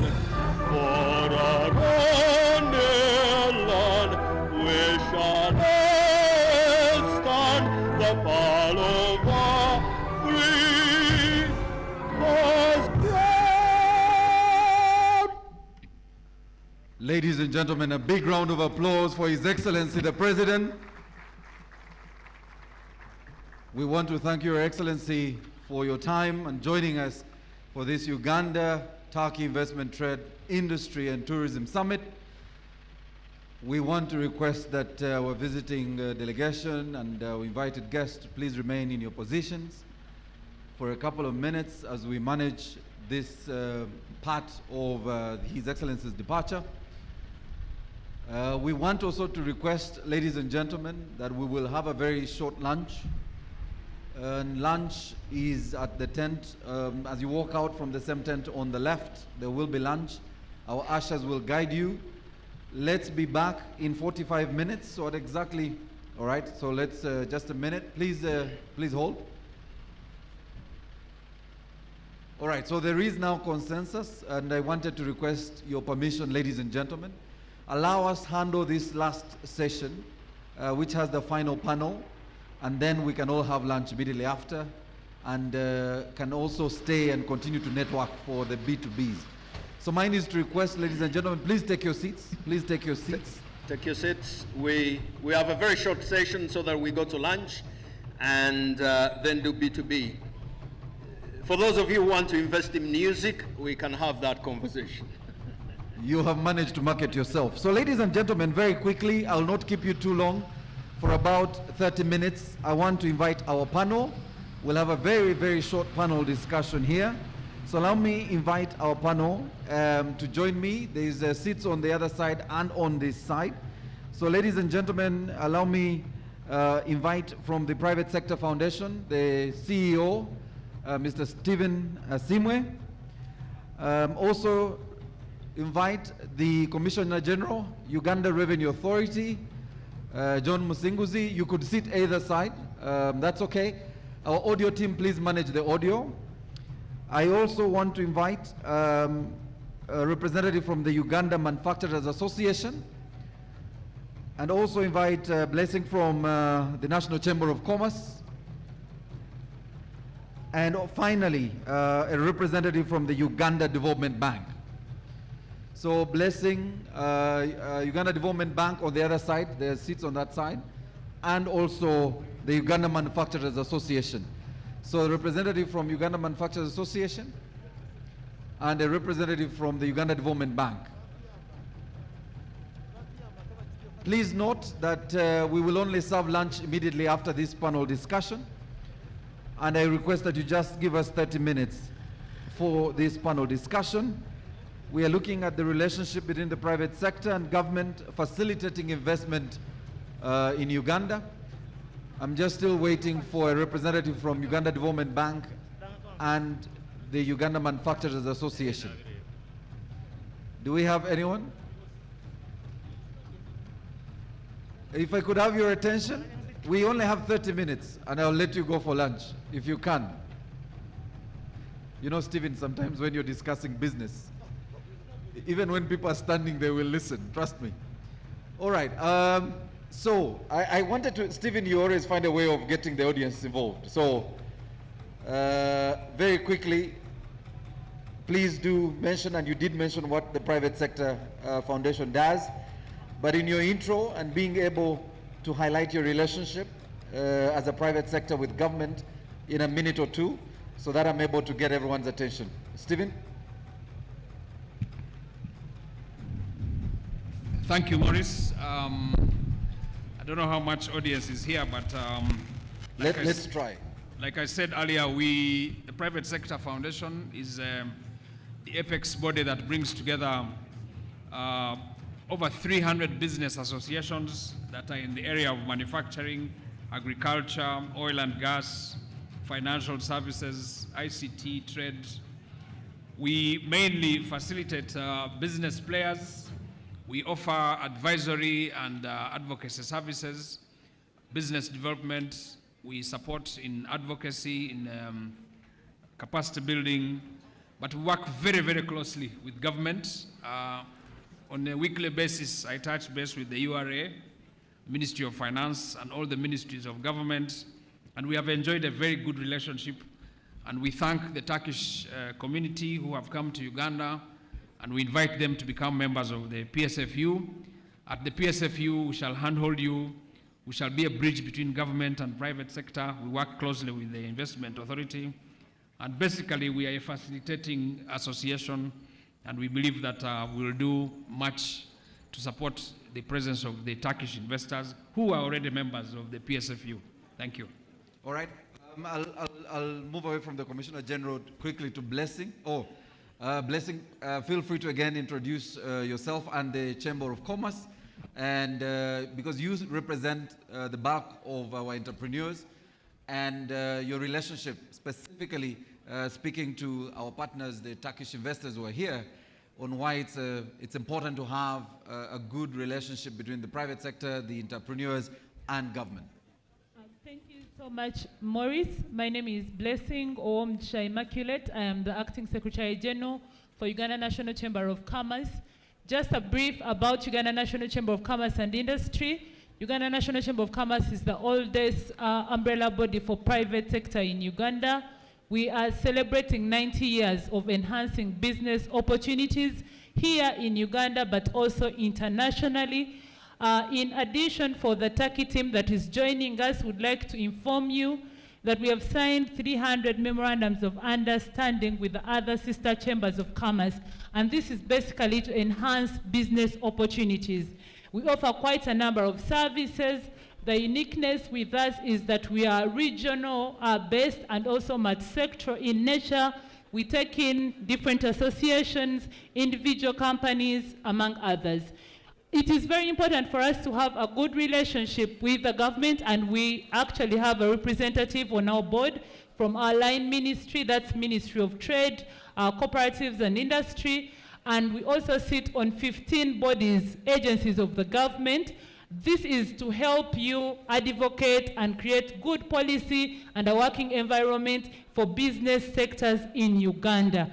We would like to appreciate the government. It has been very responsive in all the areas that we have identified. We have done policy with them. We've presented papers before Parliament to advocate for our business people, and they've been really very responsive. One thing that is important to note is that every time there's a bill, there's an amendment that is being handled by Parliament, and that affects the business community, the government actually always reaches out to get feedback from us, to get our different challenges and see how they can incorporate it in their systems for the growth of the economy. So yes, it is a very good thing that we have a good working relationship with the government, but the government of Uganda has ably facilitated that good working relationship with us. We would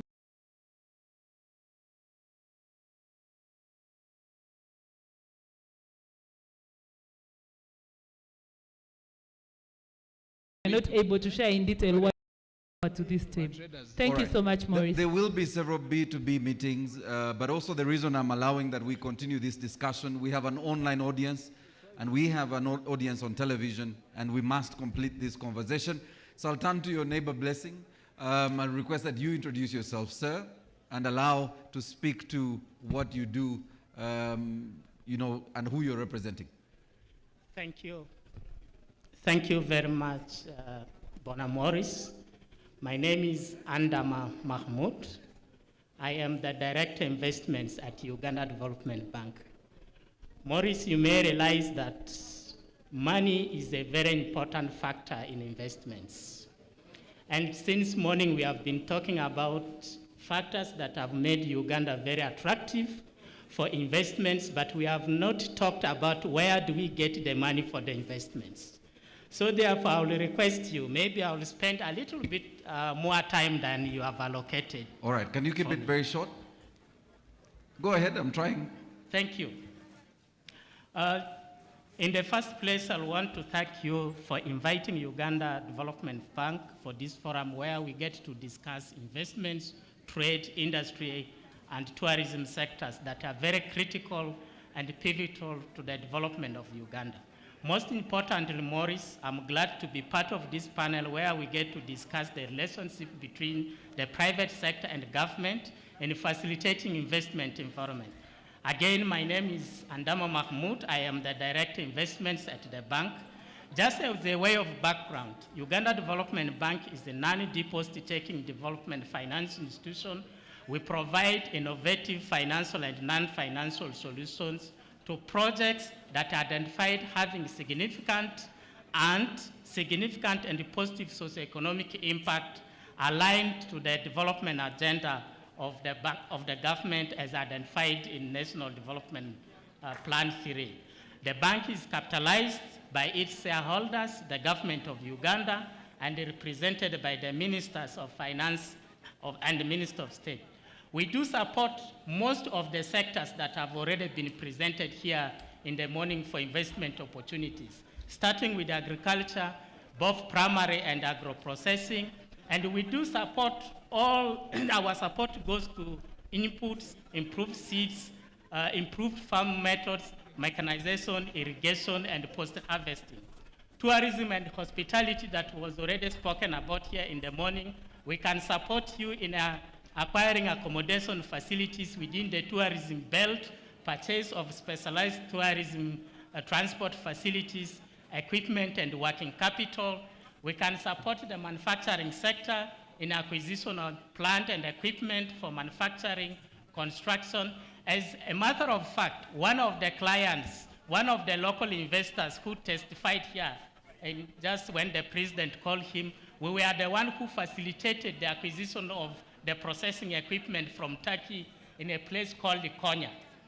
The human capital development, this is a key area that the infrastructure, especially for the local contractors, we play a significant role in terms of supporting the investors in that country. Ladies and gentlemen, Uganda is currently in a phase of post-economic recovery after devastating effects of COVID-19. To facilitate the post-economic recovery in Uganda, we need a form of strong ecosystem between the private sector and the government through affordable and patient financing that will oil the rust engines and thus spur development. This will help us achieve broad-based growth and boost the shared prosperity. The private sector is a key stakeholder in Uganda's economic development, a major contributor to our national income, and a principal job creator and employer. The private sector provides about 90% of employment in Uganda, delivers critical services and goods, contributes to tax revenues and efficient flow of capital. Uganda's private sector comprises about 1.1 enterprises which employ approximately 2.5 million people, equivalent of 90% of our total non-private sector workers. They contribute about 80% of our GDP. This is according to the figures from the Ministry of Finance. To enhance this investment, yes, Maurice, very quickly, this is where yes. I'm coming to. To enhance this investment, as Uganda Development Bank, we are cognizant of this and have come up with relevant interventions, both financial and non-financial. We do provide term loans up to 15 years. We provide also private sector, private equity investments, especially for the startups and the enterprises that are unable to absorb debt. We do provide asset finance facilities for enterprises that cannot afford to provide lump sum money to acquire assets and do not have collateral. We do provide working capital facilities, and more importantly, we give you sufficient grace period up to 3 years so that you're able to organize your investments before you begin to repay.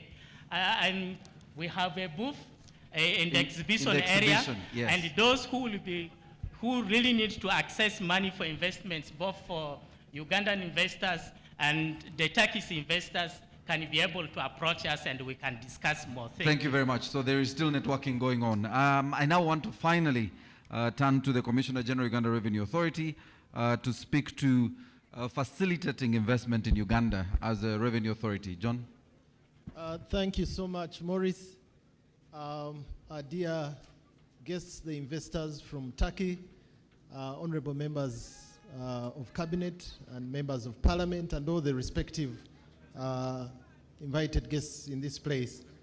I want to assure you, Maurice, I know I'm the last person to speak, but I will not stand between our guests and the lunch.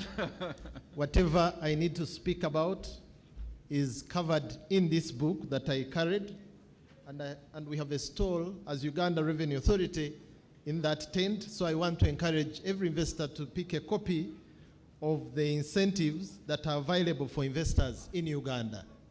Uganda Revenue Authority exists mainly for two reasons. One is to efficiently collect tax, but also importantly, it is to facilitate trade.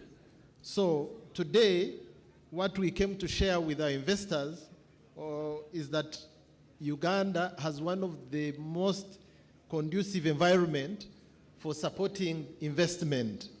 There are a number of incentives that are detailed in this booklet for every form of manufacturing, right from agriculture value addition to manufacturing of medical supplies, to manufacturing of different types of footwear, to manufacturing of different chemicals and agricultural inputs. So this book will give you the detail of what sectors will benefit from the incentives. The next part of the book will talk about the conditions for qualifying for these investments. Fortunately, there are only 3 conditions. Condition number 1 is that you should invest more than $10 million for a foreign investor in any of the sectors mentioned above. Number 2 is that you should at least employ 70% of locals, Ugandan citizens, and they should take about 70% of your wage bill. Number 3 is that you should use at least 70% of the local materials where they are available. As simple as that. As long as you meet those 3 conditions, you'll get exemptions in income tax of 10 years, as already mentioned. You'll get exemptions of VAT, especially in the initial stages of design and feasibility studies. You'll get exemptions in excise duty. You'll get exemptions on stamp duty for any land acquisitions, and so many others. But even on the customs side, there are a number of incentives that you'll benefit from. One of those is the enabling environment, which I've already mentioned under the Uganda Electronic Single Window. We have one-stop border facilities that expedite clearance of goods. We have single customs territory. You clear once as you enter into East Africa from any point of entry of your preference. We have authorized economic operators that allows the big investors to clear their goods and they make payments later. We have a lot of technologies like non-intrusive inspection, so we can verify your goods in a short time without wasting your time. We have centralized document processing, so you can be sure that any assessment of tax will be done transparently and efficiently. But also very importantly, under the East African community, we have duty remission. We also have stay of application. For certain strategic investment areas, we'll ask stay of importation duties, and you'll have the privilege to import some of the things you need tax-free because of the strategic areas of investment, as mentioned. We also have duty drawback for any import duties that you may pay on raw materials that will be used in the manufacturing of goods for export. We refund you that money. Maurice, if I wasn't standing between people's lunch, I would go on and on. But again, for emphasis, everything that I have said and have not said is in this booklet. So just pass by our store and pick a copy, go and read it. For any clarification, we are around. As Uganda Revenue Authority, we welcome all our Turkish visitors.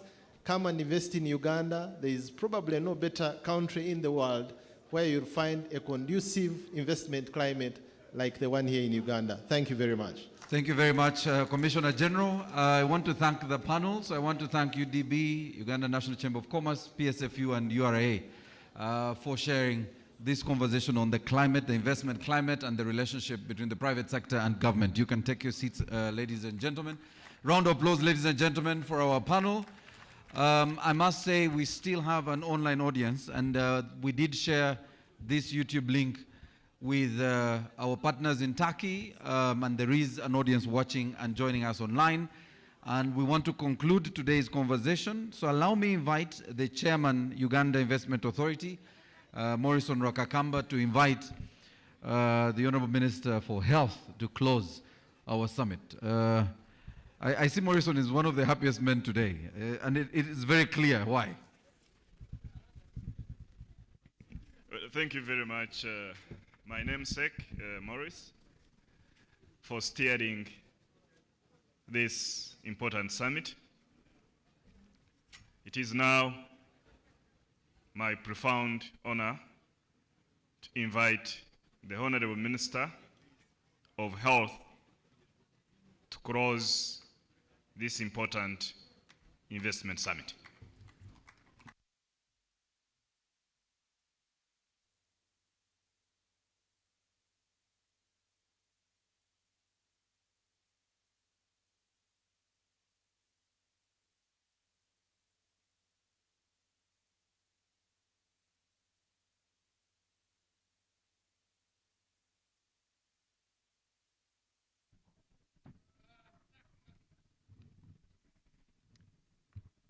The Honorable Ministers present, Your Excellencies the Ambassadors, Honorable Members of Parliament, the local government leaders,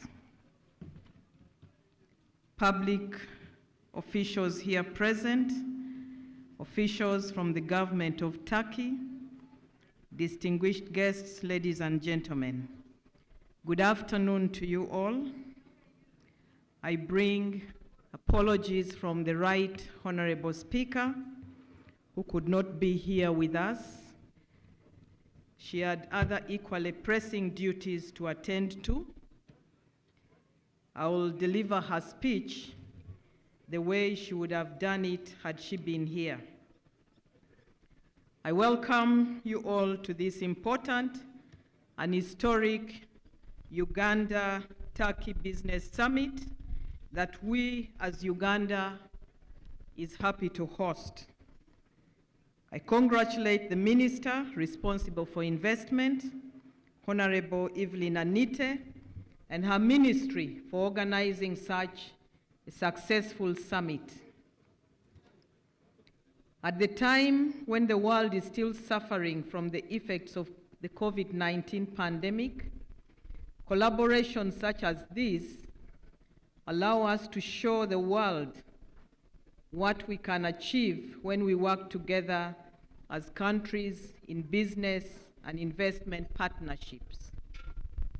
I am very excited to note that there are business to business, government to government, and business to government partnerships happening. These speak to the collaborative efforts from both governments and indeed the passion of the business community.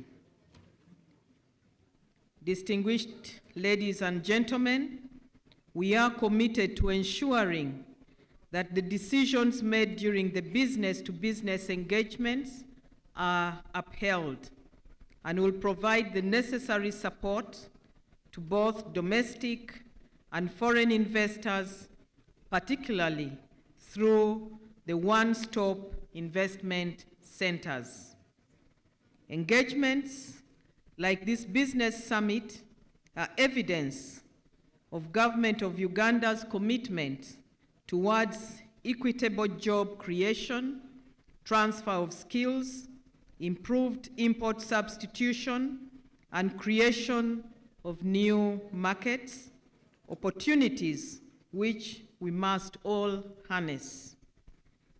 My dear friends, given the wide range of investment opportunities that Uganda has in the sectors of manufacturing, agriculture, and agro-processing, ICT, textiles, pharmaceuticals, I encourage our friends and prospective investors from outside the country to spend more time in Uganda so as to get a real feel of these opportunities and to discover the secrets of the Pearl of Africa. We are pleased to note that tomorrow we will be launching the Uganda-Turkey Investment and Trade Center in Nakasongola. This will further cement the relationship between Turkey and Uganda, a clear indication that there is faith for the investors to succeed in this beautiful country that is full of prospects. I take this opportunity to thank the government of Uganda under the leadership of His Excellency President Yoweri Kaguta Museveni for creating an environment that favors both local and foreign investors. Ladies and gentlemen, allow me to take this opportunity to thank the government of Turkey and her people for trusting Uganda as an investment partner. This is a huge milestone to our growing economies. In the same vein, I would like to recognize the efforts of the Ministry of Finance, Planning and Economic Development, and particularly the Directorate of Investment that worked in conjunction with the Uganda Investment Authority for always looking out for the best opportunities of bettering our country's economy. To the enterprising exhibitors, thank you for showcasing what Uganda is made of. As a country, we are really proud of you because you have made us proud through your exhibitions. With these few words, you'll permit me close this summit. I wish all of you safe travel to Nakasongola tomorrow for God and my country. Thank you for listening. Thank you very much, the Honorable Ruth Acheng, for, first of all, those nice words, but most importantly, for representing the Right Honorable Speaker of Parliament.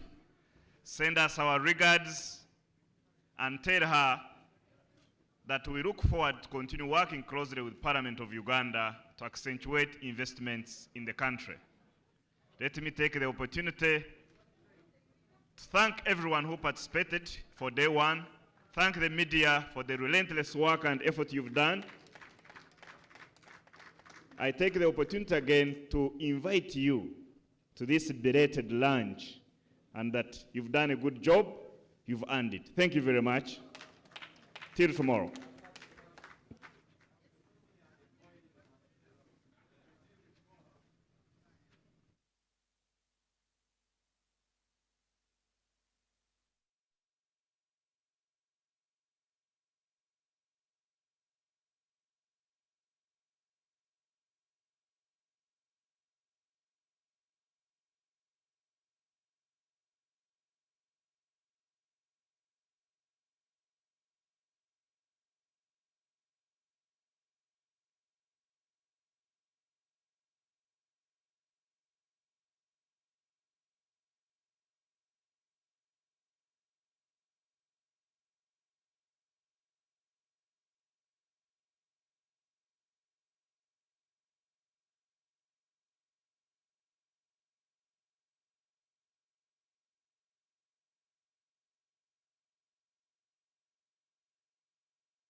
Gentle caress of tropical wind, mountaintops, and the glow in your heart from a warm neighborly invite.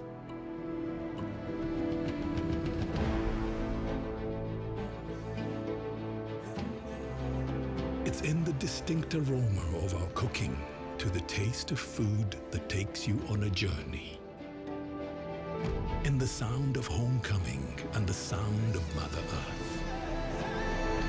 In the magnificence we find on our travels and the exciting moments we experience. Ours is the kind of beauty that comes in all things big and small. All we have to do is awaken our senses and truly enjoy what's uniquely ours.